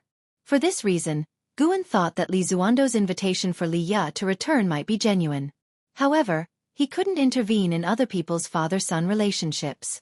LV Baishan's relationship with his son, LV Xian, was even worse. Over the years, LV Baitian would often tell Guan about his helplessness and regret when dealing with LV Xian. Looking at Li Ya, Guan thought he definitely should not have children. It would be too troublesome. Just thinking about the break between Long Zhan and Long Xian in the lifespan samsara gave him a headache. Even with a high cultivation level, one couldn't please everyone, especially when conflicts arose among close relatives. It only added to the emotional burden. At least Guan felt his current life was quite good, treating his disciple like a child. If the disciple courted death, he would help if possible, and if not, then so be it, with no pressure and at most heartache. Senior brother, do you know how Xiaofan spent his last 100 years? Guan suddenly asked. Li Ye was startled, naturally remembering Xiaofan. He frowned and asked, Xiaofan died. Guan nodded and said, yes, it happened many years ago. In his final years, he was entangled by his descendants' troubles, affecting his cultivation, but he had no regrets, even enjoying it. Li Ye frowned. Guan reflected, blood is thicker than water, it's not just a saying. Think about it. Did your father ever mistreat you? Suppressed you? At most he was just not that caring. It's not so atrociously evil requiring a severance of father-son relations, right? You're a well-known cultivator, and each time you leave, many years pass before you return. Sometimes, I'm not even sure when will be the last time I see you. Maybe your father thinks similarly, fearing to leave regrets. Listening to Guan's words, Li Ye opened his mouth but finally just sighed. He knew Li Xiandao had limited talent, now only at the nascent soul realm, and Guan's words made sense. When I leave next time, I might not return for hundreds of years. At that moment, Li Ye felt loneliness as well as fear. He feared that many years later, he would be left alone in the world, without family or friends. Li Ye looked at Guan and asked, Junior brother Gu, how about you come with me to the holy court to cultivate? I'll find a way for you to stay there. His tone was resolute since in his life, he had made many acquaintances, but most of them had been relationships of convenience. Guan was his first true friend. There had been another person before, Zhang Buku, but his whereabouts were unknown, with his life or death uncertain. Li Ye thought of the scene where Guan would die, and he felt terrible even if it were a peaceful death. I'd rather not. Isn't going to the holy court just asking for trouble? Oh brother, don't overthink it. Maybe I have a natural destiny to live a long life of 10,000 years? Guan shook his head, and his easy smile made Li Ye feel even more distressed. Why should someone as good as junior brother Gu be limited by his talent, while someone as arrogant as Hao can always laugh last? Li Ye felt that the heavens were so unfair. Forget it, let's just drink. Guan urged and started looking forward to the scene thousands of years later, when Li Ye would find that he still wasn't dead. Sorry brother, but your junior is bound to live longer than anyone. Li Ye only stayed at the Supreme Sect for a month before leaving. Guan, with a spectator's amusement, spied on Li Yas return to the imperial city. As he expected, the meeting between Li Ye and Li Xiandao was extremely awkward. Even though Li Xiandao tried hard to force a smile, he couldn't dissolve the awkwardness between father and son. However, the fact that the two could sit down and talk was a good start. It's worth mentioning that Li Ya's first encounter with his younger brother Li Lingtian was unpleasant. The brothers fought, and henceforth, Li Lingtian had one more opponent he wanted to defeat. Royal family affairs are really complicated. Guan felt this way at the moment. Until the end of the year, Guan saw another family matter. The Ji family came to find Ji Xiaoyu, wanting her to return to the family, but she refused, causing a stiff conflict. Unlike in her previous life, Ji Xiaoyu had grown up this time and had become even tougher, beyond the control of the Ji family. Li Yas and Ji Xiaoyu's situations further solidified Guan's resolve not to start a family. At least not for now. Guan hadn't yet achieved longevity and had many enemies to surpass. How could he be hindered by familial ties? If he already had family, he would naturally take great care of them. But since he didn't, there was no need to deliberately create familial bonds to satisfy emotional needs. Another new year arrived, bidding farewell to the old and welcoming the new. After several days of festivity, Guan visited the hidden spirit palace alone. Over the years, this place continuously produced low-rank medical herbs, allowing Guan to harvest them each time he visited. He had just started collecting when he furrowed his brows. Why has it come again? He talked to himself. Only he and his clone were in the dojo of the hidden spirit palace, and his clone couldn't communicate with him. He was referring to a very fast little fish that approached the dojo every now and then. Even though his clone cast spells to drive it away, it never gave up. It seemed that the more he drove it away, the more it was attracted to this place. Guan decided to teach the little fish a lesson. He stood up and walked to an open area nearby. With a thought, A 1-meter-long fish appeared in front of him, and he stepped on it to pin it down. It was a goldfish resembling a carp, with scales brighter than gold and quite handsome. Its eyes were like gems. The goldfish widened its eyes, looking completely bewildered. Deep-sea dragon carp, unification realm, second layer 8504/12,000/15,000. To have lived 8,500 years and still be so small. Guan found it curious, as most demons grew larger as their cultivation level increased. Heavenly demons like Tian Yaoer, Tian Qing, and Tian Bai had very large true forms. The deep-sea dragon carp started to struggle violently, but no matter how it thrashed, it couldn't free itself from Gu An's foot. Under Gu An's oppression, it seemed to have no cultivation, making little noise and not posing any threat to nearby medicinal herbs. Guan took out the Qinghong sword, looking like he was about to kill it. The deep-sea dragon carp shut its eyes in terror and trembled incessantly. To Gu An's amusement, he saw tears streaming from its eyes, resembling pearls as they squeezed out. "Scared now? Will you dare to swim here again?" Guan asked. The deep-sea dragon carp opened its eyes and hurriedly shook its head. Guan suddenly frowned, hesitating. "But you've already discovered my dojo. Letting you escape might bring me trouble later." "Never mind. I'd better eat you. Should I steam you, or should I grill you?" The deep-sea dragon carp's eyes widened in extreme fear, and its tears streamed down. Chapter 385. Fated Destiny. The deep-sea dragon carp did not understand what steaming meant, nor did it grasp the concept of char-grilling, but its cultivation level was not low, and it could sense the hostility in Gu An's voice, which filled it with extreme panic. Guan watched it cry incessantly, and he felt amused. Such a coward, and yet it deliberately sought out danger. How peculiar. Wait a minute. Could this fellow be like Zhu Shi, who also loved to act? Guan decided to teach it a harsh lesson, so he cast an illusion on it. Immediately afterward, the deep-sea dragon carp saw a fish that looked exactly like itself being steamed, then char-grilled. When it saw the char-grilling, its fish skin was scorched black, crisped up, and oozed oil. It could not take it anymore. Accompanied by a spasm, the deep-sea dragon carp at Gu An's feet fainted dead away. "It's this weak." Guan used his foot to flip the deep-sea dragon carp's body, and seeing that it remained motionless, he felt even more exasperated. After hesitating for a moment, Guan moved the deep-sea dragon carp to a distant part of the sea. "If you come back, you're certainly dead. If you dare to reveal my location, your end will be even more miserable than what you've seen." Guan transmitted his words into the deep-sea dragon carp's mind. Given the realm of the deep-sea dragon carp, when it awoke, even if it did not understand the language of the human race, it would still understand what Guan meant to express.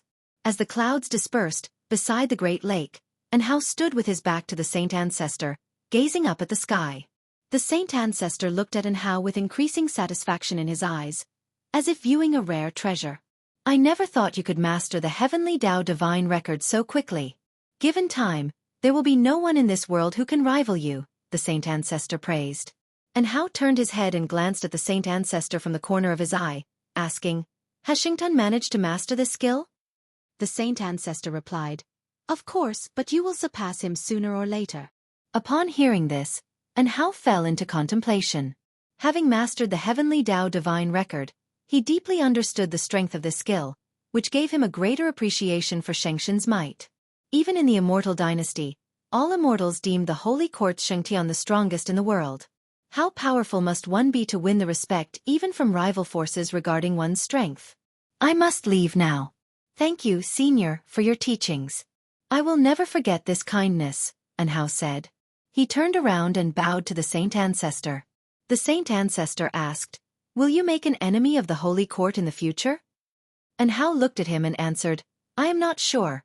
No one can predict the future. However, I can assure you, I will not make enemies with the Holy Court on behalf of the Immortal dynasty. My joining was solely for the pursuit of greater strength." The Saint Ancestor nodded, smiling, and said, "Junior, may you attain nirvana early.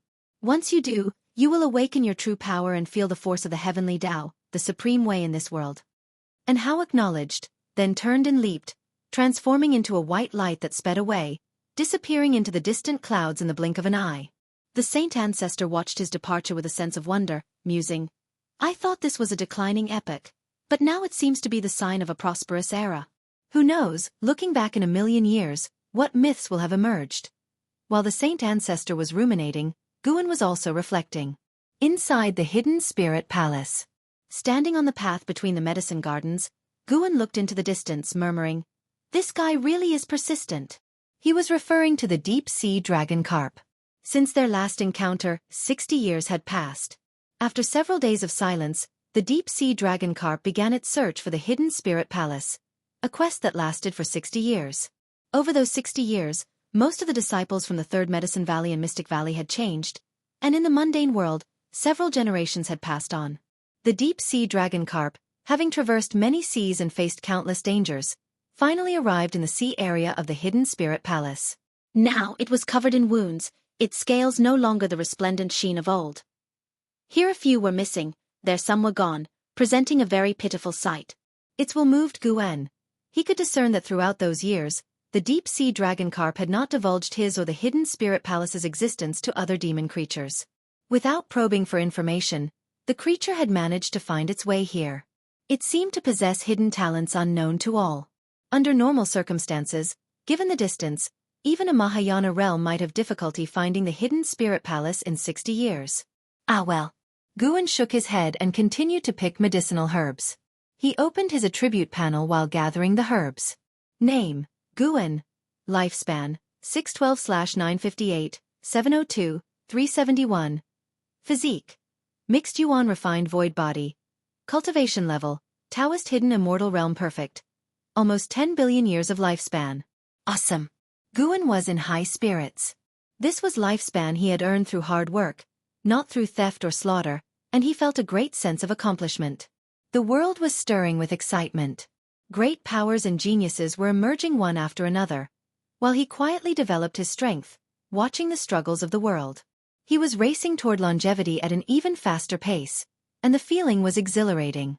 The more he thought about it, the happier Guan became, and he couldn't help but hum a tune. After he finished gathering the medicinal herbs, he returned to the Supreme Sect. The deep-sea dragon carp had just entered the region. It would take another month or two to get near the hidden spirit palace, so he was not in a hurry to meet it. If the deep-sea dragon carp were to die on this last stretch of road, it would indicate that such fortune was not in its destiny, and no one could be blamed for that. Returning to the Third Medicine Valley just after midday, the hot summer breeze blew into the valley, and sunlight shone on the 7 stars mirror in Guan's hand, refracting a dazzling light. Guan used the 7 stars mirror as a fan, leisurely strolling forward while waving it to cool down. An Exan suddenly ran over, stopping in front of him, and said, "Master, Wu Ju is in trouble." Guan asked, "What happened?" "Today I went to the inner sect city and heard that he has been thrown into the dungeon of the Supreme Sect, apparently for harming a fellow sect member," an Exan replied quickly. Upon hearing this, Guan furrowed his brow and said, "I'll go to the inner sect." After speaking, he turned and left. An Exan breathed a sigh of relief. Telling his master about the situation was enough. With his master's capabilities, resolving it wouldn't be difficult. Less than half an hour later, Guan, following the guidance of a dungeon disciple, reached the 7th floor underground. Having been with the Supreme Sect for 600 years, this was his first visit to this place. As the Supreme Sect grew stronger, the restrictions of the dungeon steadily increased. It was said that the 18th underground floor imprisoned an immortal. The dungeon disciple halted in front of a cell, briefly explained a few things, and then turned and left. Moving beyond the 5th floor underground was not something just anyone could decide to do. Guan had pulled some strings, so the dungeon disciple was quite courteous to him. The cell was made from special redwood, its surface carved with talismans and containing multiple layers of restrictions. Guan looked inside the cell door. It was dim inside, and Wu Ju, with his hair disheveled, leaned against the wall, sleeping. Inside the dungeon, cultivation was not possible. Spiritual energy was cut off, and Wu Ju had become noticeably thinner. Guan had known when Wu Ju had been caught, but he was not worried about Wu Ju's death given the protections within the Supreme Sect, so he didn't come earlier. When an Xian found Guan, from the standpoint of causality logic, Guan should visit Wu Ju, too. Guan, who studied the way of cause and effect, began to see the causality in the world as a game. He was willing to abide by the rules of the game unless the game annoyed him, at which point he would change it. "Brother Wu, I've come to see you," Guan said, simultaneously casting a lifespan detection on Wu Ju. Wu Ju, Unification Realm 5th floor 614/4500/8300. His maximum lifespan finally increased. This kid really needed to experience hardship to reach path enlightenment. Everything coming too easily was not good. The Wu Ju in the dark slowly opened his eyes. His vision was blurred, only able to make out a silhouette outside the cell door. After Guan called out to him again, Wu Ju's vision suddenly became clear. "Brother Gu!" Wu Ju looked at Guan, his face full of shame, not knowing what to say. He was still very touched. The crime he had committed was serious, and the Feng family had formidable influence, leading the Supreme Sect to abandon him. Those friends of his had been avoiding him like the plague. Having been imprisoned for so long, Guan was the first to visit him. How could he not be moved? "Why aren't you speaking? Do you not recognize me?" Guan feigned seriousness as he asked. He had already deduced the incident regarding Wu Ju killing a fellow member. The incident couldn't be entirely blamed on Wu Ju. The fellow member was also a genius of the Supreme Sect, who had borne a grudge against Wu Ju for a previous defeat and disliked him. After Wu Ju was defeated by Zhou Tongyu, he went out to gain experience and encountered the genius. Taking advantage of his numbers, he mocked Wu Ju as inferior to Zhou Tongyu, wasting the sect's investment. Wu Ju was not one to be bullied easily. An argument broke out between them, which escalated into a fight. The other party bore the intent to kill, leading Wu Ju to retaliate with full force, and eventually, a tragedy occurred. Since there were other sect members present, Wu Ju chose to return to the sect and report the incident, but those sect members turned against him, claiming Wu Ju struck first. And so, Wu Ju was thrown into the dungeon, tarnishing his reputation. Regardless, Wu Ju indeed had killed a fellow sect member, and as a righteous path sect, such a crime was truly unforgivable in the eyes of the Supreme Sect. Wu Ju felt he had made a mistake and was too ashamed to face Guan. "I don't disown you, it's just that I'm too ashamed to face you," said Wu Ju, taking a deep breath and attempting to stay calm. Ever since he became known as a genius, too many people flocked around him, all of whom were nice to him. Along with being at different stages, Wu Ju met with Guan less and less. Sometimes, he would even forget Guan was his most important brother. Now that he had fallen, all those close friends refused to see him, yet it was Guan who came. In that moment, Wu Ju was filled with self-mockery. "What exactly happened?" Guan asked, pulling Wu Ju out from his dejection. Wu Ju calmed himself and began to recount the events and the reasons behind them. After a while, when Wu Ju finished speaking, Guan stayed silent for a moment, then said, "It cannot all be blamed on you. Didn't anyone upstairs believe you?" Wu Ju replied helplessly, "How could they believe it? It's not like they can use soul-searching skill on those people, and even if they did it to me, how many would be willing to believe?" Guan said, "No problem, I will speak to the sect leader about it." Wu Ju responded, "The sect leader has already spoken with me, asking me to bide my time until the controversy settles somewhat, and then he will find a way." As the Supreme Sect grew stronger, LV Baitian, being the sect leader, found his authority diminishing. Guan comforted him. "No problem, I will speak with him again. If that doesn't work, I will ask others to speak up as well. I refuse to believe that the so-called Sheng family can have their way all alone within the Supreme Sect." Chapter 386. The sect with 10 million disciples. Upon hearing Guan's words of comfort, Wu Ju could only offer a bitter smile. An amused chuckle came from a nearby cell. Covering the sky with one hand? The Sheng family really has such capability. Guan turned his head to look and saw an old man with white hair approaching the edge of the prison cell, his hands bony and clutching the mahogany bars. He looked at Guan with a face full of scorn. Guan feigned a frown and asked, "Could it be that you are also from the Shang family?" The old man laughed and said, "If I were from the Shang family, how would I have ended up like this? Like your friend, I offended the Shang family, and even the Hall of Elders told me to lay low for a while. I've been locked up for a century now, and I fear I will spend the rest of my days here, waiting for the day the Shang family sheathes their butcher's blade." After listening, Wu Ju slightly lowered his head. Guan angrily said, "I refuse to believe it. Is the Shang family really so tyrannical? I am going to find the sect leader now." With those words, he left with a swish of his sleeve. Wu Ju opened his mouth but in the end said nothing. Deep down, he too harbored a glimmer of hope. The third Medicine Valley was a place of hidden dragons and crouching tigers. The socially adept Guan might indeed find a way. After Gu An's presence faded from the dungeon level, Wu Ju began to worry. He suddenly feared that if this did not succeed, it might instead implicate Guan. Wu Ju, isn't it? I didn't expect you to have such a naive friend. Shouldn't the side of a genius be surrounded by hypocrisy? The old man said in a mocking tone. Wu Ju didn't respond, too weary to engage with him. Wu Ju was already familiar with the man's toxic tongue, and he disdained to argue with such people. He seemed dejected, yet deep down, he held a confidence. He was still capable of enlightenment. If no one stood up for him one day, he would uphold justice for himself. Meanwhile, after leaving the dungeon, Guan did not go directly to find LV Batian. Considering Wu Ju could find enlightenment, it was better to let him reflect for more time. Guan wandered around the inner sect city, meeting disciples who had graduated 200 years ago and probing information about the Shang family. He could divine outcomes, but he preferred to immerse himself in this grudge and investigate in an ordinary capacity. If that failed, then he could only win by virtue. Gu An's disciples were spread throughout the supreme sect. While it was said he was discerning about the Shang family, in reality, he was enjoying free meals and drinks. Having wandered all day, he felt satisfied body and soul. From today's findings, the Shang family indeed held significant power. There were many clans within the supreme sect, but few could stand out and incite fear as they did. The disciples were fearful that Guan would offend the Shang family. Upon understanding why he was investigating the Shang family, they all advised him to stay out of it. When Guan returned to the third Medicine Valley, it was already night.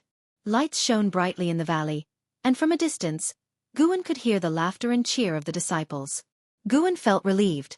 Thankfully, the powerful clans within the supreme sect had not jeopardized his Medicine Valley. If they had, blood would have flown like rivers. Guan stopped at the base of his own building but didn't go up immediately. Instead, he knocked on Ji Xiaoyu's door. "Come in." Ji Xiaoyu's pleasant voice echoed from inside, and Guan pushed the door open, then closed it behind him. As he approached Ji Xiaoyu, she curiously asked, "It's rare for you to seek me out proactively, is something the matter?" "What kind of question is that? Can't I visit you without a reason? Weren't you the one who blamed me for not taking the initiative to see you for decades?" Guan said dissatisfiedly, about to turn around and leave. Sitting on the bed, Ji Xiaoyu quickly grabbed his wrist. "Of course you can visit. Come sit down," Ji Xiaoyu said gently with a smile, pulling Guan to sit next to her. Guan grunted, "I saw your place was bright and lively, and something just drove me to come have a chat with you, but your first words angered me quite a bit." "Oh my, can't I admit my mistake?" Ji Xiaoyu replied helplessly. How could he suddenly become so childish? But it was quite amusing. Such were Ji Xiaoyu's thoughts as her lips curved upward involuntarily. Guan then smiled and said, "That's more like it. Today, I saw Wu Ju, and he began to recount Wu Ju's trials, with Ji Xiaoyu listening attentively because she remembered Wu Ju well. After Guan finished talking about Wu Ju's situation, he continued with his interactions with other disciples. For the first half hour, Guan did all the talking. Ji Xiaoyu then figured out his intention. Surely, he wasn't seeking her help, was he? In the end, Guan lamented, even within the supreme sect, injustice exists. Fortunately, our Medicine Valley keeps a low profile and serves the supreme sect undisturbed. Why are these clans so overbearing, and might they one day surpass the supreme sect? Ji Xiaoyu responded, "It's possible, but difficult. If it comes to that, the supreme sect might just become one of their subordinate forces. The stronger the supreme sect, the more hopeless it becomes for those disciples caught in dire straits," Guan sighed. He then stood up and said, "We've talked for so long, you should continue cultivating now. Your future is not limited by the supreme sect." After speaking, he walked away. Ji Xiaoyu watched his departing figure, wanting to say something but hesitated. Once the door was closed, she couldn't help but mutter, "He only visits when he needs something, and he even expects me to apologize while seeking my help?" She shook her head and chuckled, then took out a piece of talisman paper and began to write.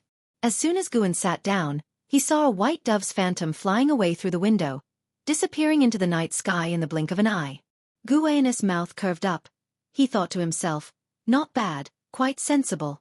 Several days later, LV Batian came to Guan, accompanied by an old acquaintance, Vice Sect Leader Ji Hantian. The three sat down in the room. Bang! Ji Hantian suddenly slammed the table and cursed. The Shang family truly goes too far. Those overseas families really haven't integrated the principles of the righteous path of the supreme sect into their ideology. LV Batian's eyelids twitched, and he said in a deep voice, "Why are you yelling?" "I'm outraged. You give the order to suppress the Shang family, and I'll absolutely support you." "Why don't you give the order?" "The Ji family has good relations with the Shang family. I'm caught in the middle, it's difficult for me." "It sounds as if the LV family hasn't benefited from the Shang family either. We are both in tough positions." Watching them pass the buck, Guan found it amusing but also felt that the Supreme Sect had become somewhat superficial. Indeed, with the rapid expansion of the Supreme Sect, the cultivation levels of native high-ranking members couldn't keep up with the pace of the sect, naturally diluting their power. Guan spoke up, "Suddenly, I feel like writing a book." Ji Hantian's eyes lit up. "That's a good idea. Pan-ANS influence is still considerable." Guan glanced at him and said, "I'll write that the Shang family is a powerful clan that the Ji family and LV family fear." Ji Hantian glared and said, "Guan, don't joke around." Guan asked, "I understand why the sect leader is here, but Elder Ji, why have you come?" Ji Hantian huffed, "It's all because of you. That girl Ji Xiaoyu is actually helping you, so I had no choice but to come myself." Guan immediately felt somewhat annoyed. When the third miss was forced to go to the 7-star spirit realm, you couldn't stop it. Now Ji Xiaoyu asks you for help, and you face difficulties again. The Ji family is strong, but it feels like it's all about making compromises? At this remark, Ji Hantian's expression instantly darkened. Guan then opened a drawer, took out the fate-determining pen, and from a stack of papers beside him, he pulled out a sheet of white paper. Seeing the two argue, LV Batian intervened, "I also trust in Wu Ju, but the Shang family lost a disciple, one considered among the top 3 talents of this generation.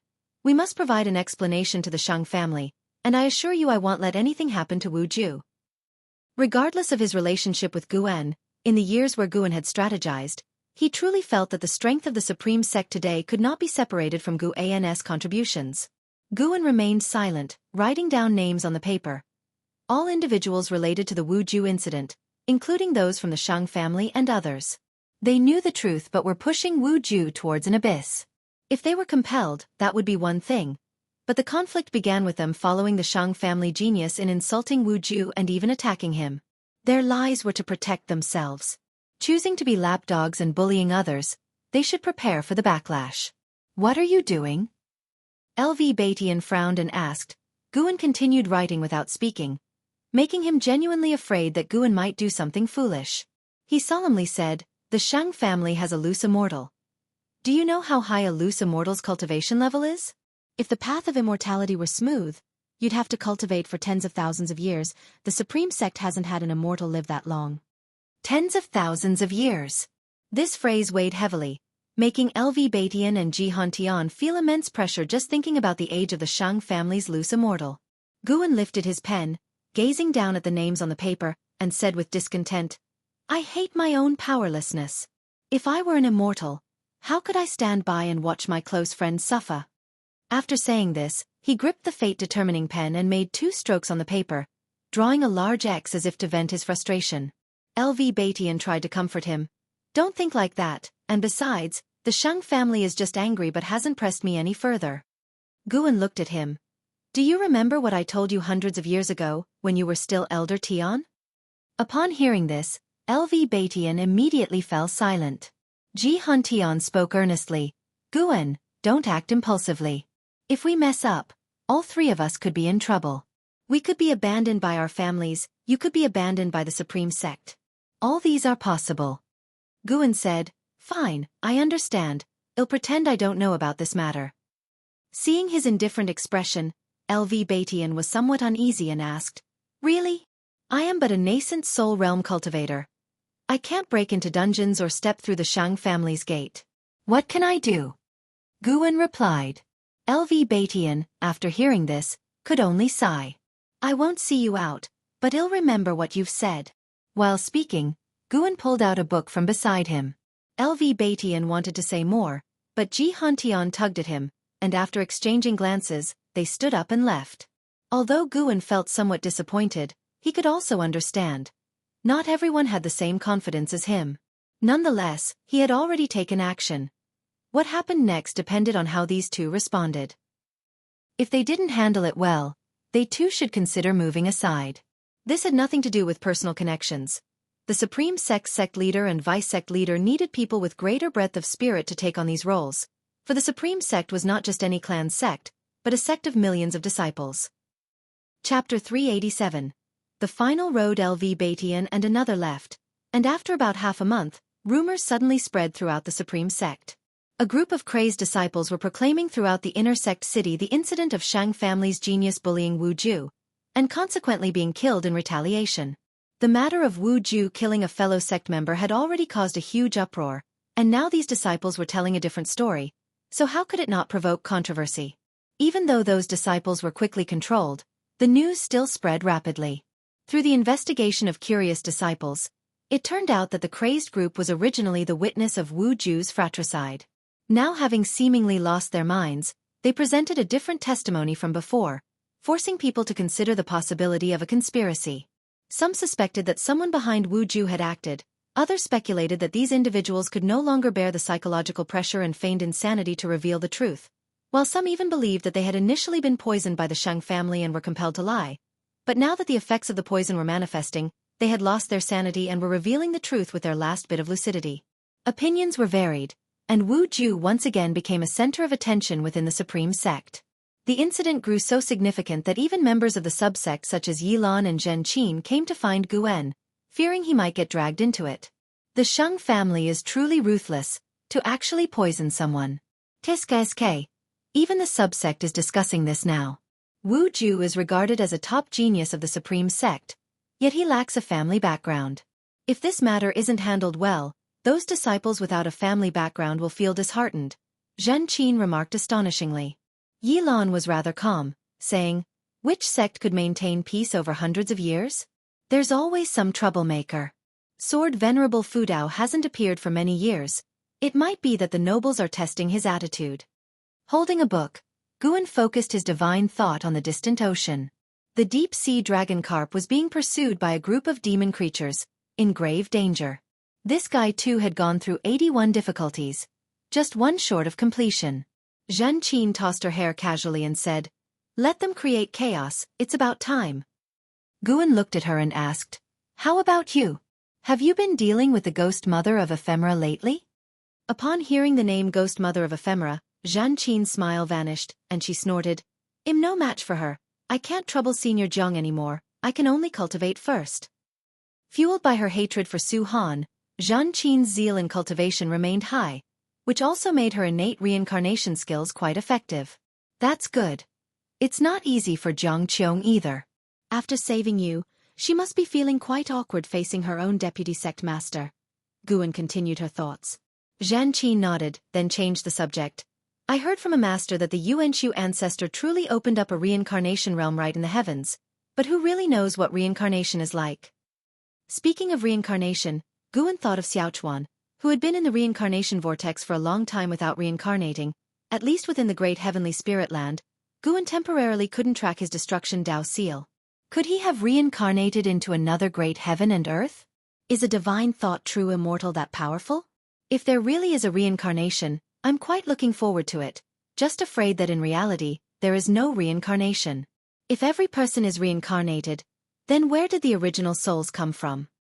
Yilan raised a question. The two women began to explore the subject of reincarnation, intentionally avoiding the topic of Wu Ju. Guan chimed in occasionally, and time passed quickly. As evening approached, the two women left. Guan then departed from the Third Medicine Valley, first heading to Mystic Valley, planning to stay for an ancient hour before heading to Hidden Spirit Palace.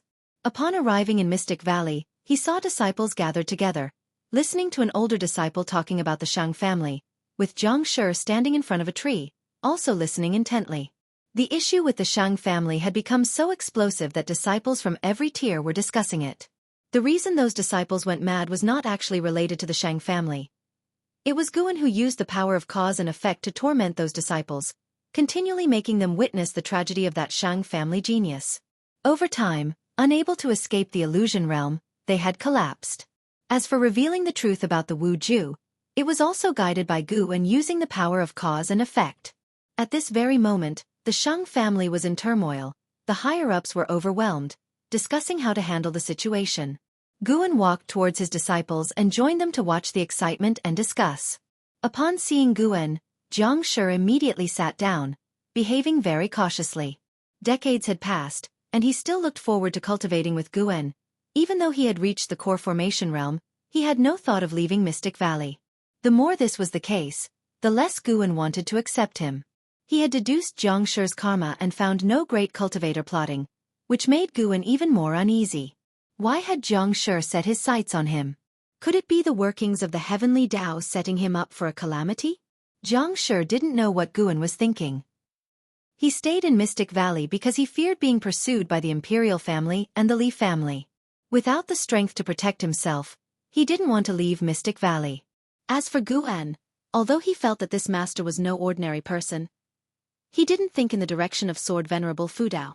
To him, Sword Venerable Fudao was just a vague legend.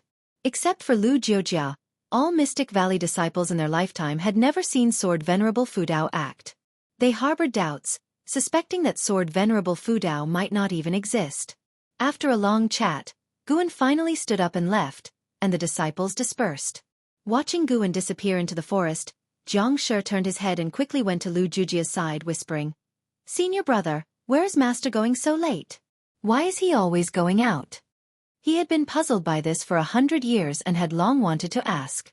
Lu Jujia glanced at him and said, "Mind less about where your master goes." Jiang Shi hastily apologized. Lu Jujia paid him no more attention and walked towards his own house. Once seated cross-legged on his bed, he gazed out at the bright moon, a look of melancholy in his eyes. Lately, he had been increasingly feeling weak, a tiredness beyond words, always feeling that once he closed his eyes, his life would be over. He began to understand that the so-called imminent end could indeed be perceived. His days might be numbered, and he needed to think about how to settle his affairs. If he were to die, who should he leave the position of eldest disciple to? Who could serve his senior brothers as well as he did? He immediately ruled out Jiang Shi. He wouldn't choose a disciple his senior brother disliked for his position. On the other hand, Guan arrived at the hidden spirit palace and saw that the deep-sea dragon carp had finally escaped danger, hiding in a cave under the sea. After confirming it was safe, it fainted. "You escaped a calamity, let your final journey be easy," Guan murmured to himself, then flicked his hand, sending a spell through the sea in a way incomprehensible to mortal spirits, entering the body of the deep-sea dragon carp to help it recover from its injuries and regain its demonic power. Afterward, he began picking medicinal herbs. After picking the medicinal herbs, he didn't leave. Instead, he stayed in the hidden spirit palace and read. The hidden spirit palace housed a great collection of books, all of which were his prized possessions. When he wanted to be alone, he would come here. Chapter 388. The strongest immortal dynasty. The night deepened, and the hidden spirit palace, located at the depths of the sea floor, fell into tranquility. Guan lay on a chair, holding a book in one hand, while occasionally the sound of the ocean's tides and the cries of mysterious demon beasts echoed in his ears, like a symphony that brought peace to his mind. Time rapidly slipped away in such an atmosphere. Guan set his book aside, stood up, stretched lazily, and looked outside the hidden spirit palace, where he saw the deep-sea dragon carp again embarking on the journey to find the hidden spirit palace. There should be no problem with the journey ahead, as there were no formidable demon creatures blocking the path. Guan watched for a while, then left the hidden spirit palace and returned to the supreme sect. The case of Wu Ju was still the most prominent concern within the supreme sect, with many righteous hearts demanding that the sect thoroughly investigate the reasons behind the madness of those disciples, and if their claims were true, Wu Ju must be granted justice. How could other disciples not panic when even a talent like Wu Ju could be slandered, suppressed, or even potentially killed? This was happening right beside them. There were even disciples who publicly called out in the inner sect city, seeking to rally the sense of justice in other disciples, holding the Righteousness and Demons, written by Pan En, a book that documented the Sword Venerable Fudao's efforts to quell internal strife within the supreme sect. With this book in hand, even the disciples from the law enforcement hall dared not apprehend him. While Guan used his divine thought to observe the disciples' public address, he walked into the third Medicine Valley. Some disciples had already introduced the issue to the Medicine Valley, prompting other disciples to join in discussions.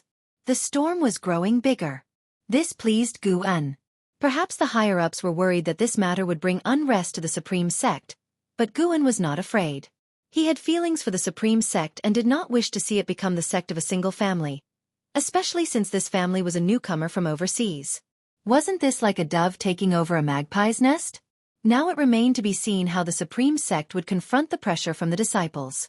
Guan did not join in the discussions of the disciples and returned to his attic alone.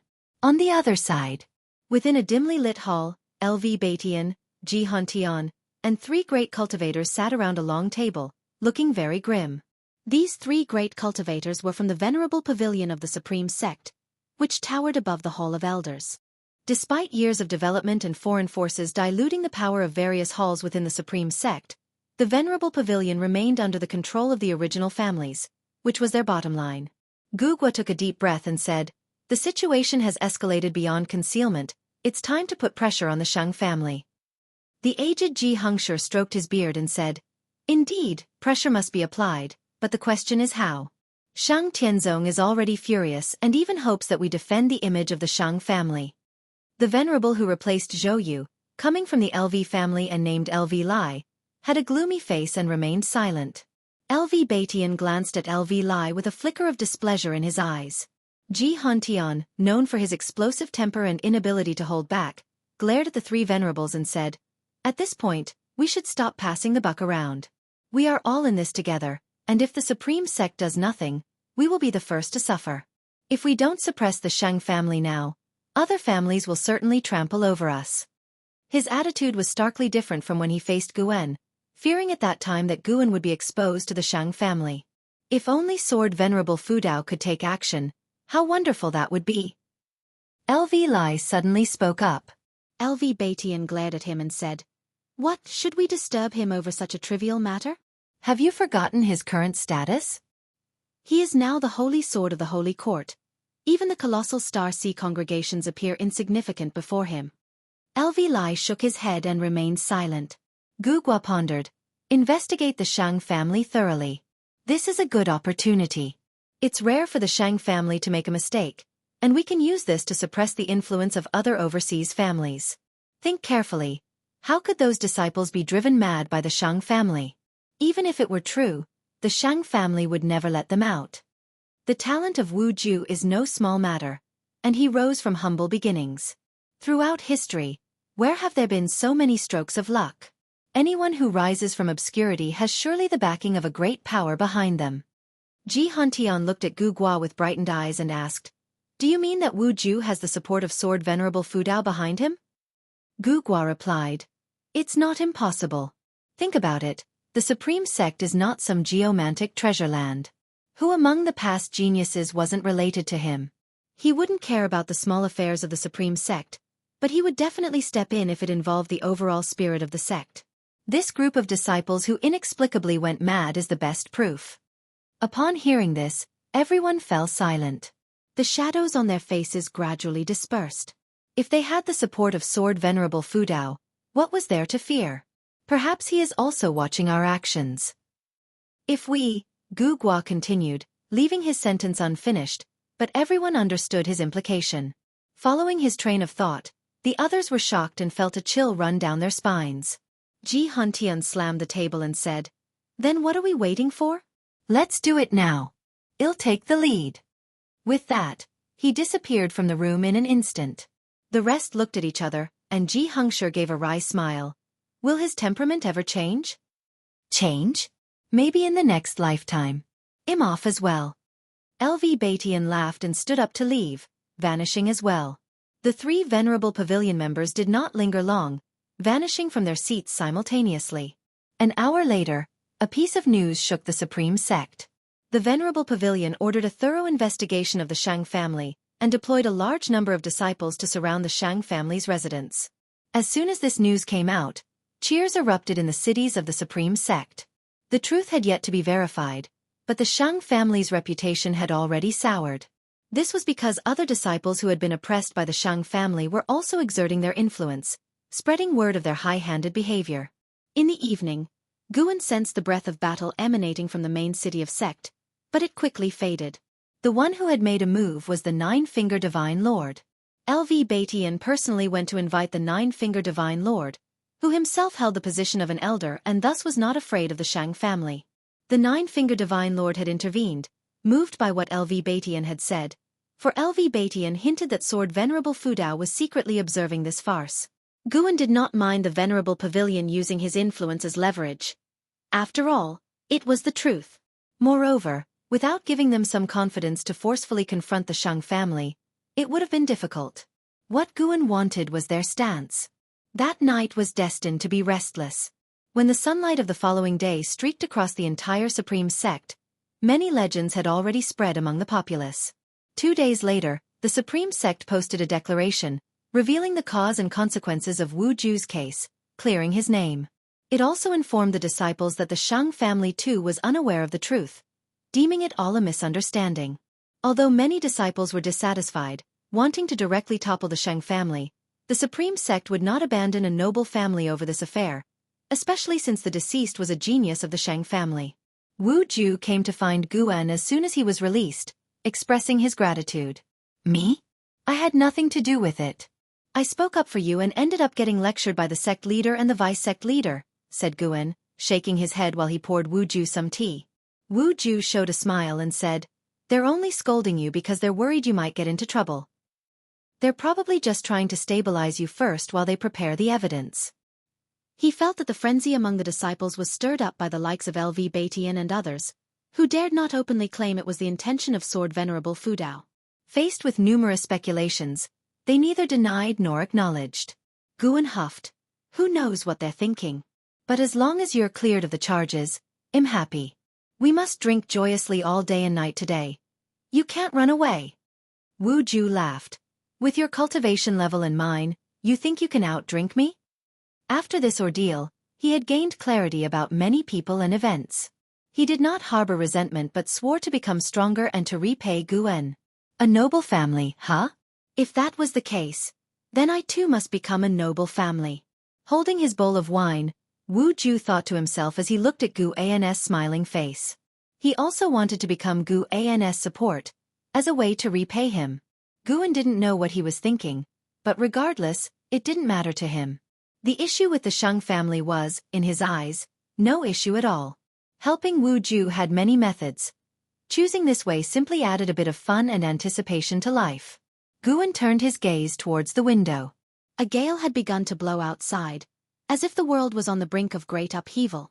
Compared to the grand trend of the world, the Supreme Sect's minor incidents were insignificant. The Immortal dynasty was poised to make new moves. Lately, Guan had sensed the return of many existences above the Immortal Dao fifth layer heaven to the great heavenly spirit land, all of them spirits from the Immortal dynasty. Although the Holy Court had not welcomed a large influx of powerful individuals, they were clearly strengthening their positions in every domain. It seemed that the Magic Battle Conference had not brought long-term peace but had given the Immortal dynasty greater hope. Beneath a night sky sprinkled with dazzling stars, atop a colossal palace with no ceiling, the Yangxian Emperor was meditating below a golden light sphere, eyes closed, hands continually casting spells. A figure appeared above the Grand Hall. The ancient Immortal Emperor. The ancient Immortal Emperor, frowning slightly, asked, "Do you truly intend to break through by force? With your talent, you would surely surpass me. Why can't you be a bit more patient?" Without opening his eyes, the Yangxian Emperor replied, "It's not that this emperor lacks patience, but Shengtian isn't giving this emperor a chance. If we let him succeed in his tribulation crossing, the Immortal dynasty will no longer exist. His talent, as you know, is clear. The realm you could not traverse, he will surely reach. It's just a matter of when." The ancient Immortal Emperor said, "The reincarnation tribulation is not that simple. Do you want to gamble the fate of the Immortal dynasty on his failure? Or bet that it will take him 1,000,000, 10,000,000 years?" The ancient Immortal Emperor fell silent at Yangxian Emperor's retort. Soon after, the Yangxian Emperor opened his eyes and looked toward the distant cosmos, saying, "Moreover, the Yuanshu ancestor did not open the paths of reincarnation without merit. What comes next will be the most potent period in the history of the Immortal dynasty.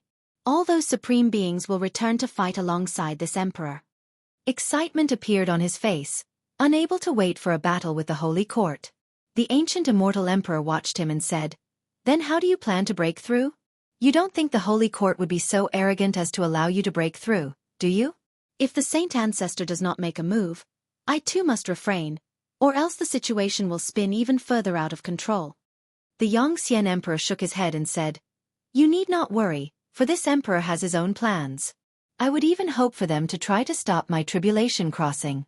It would give me a justified cause to gain the upper hand.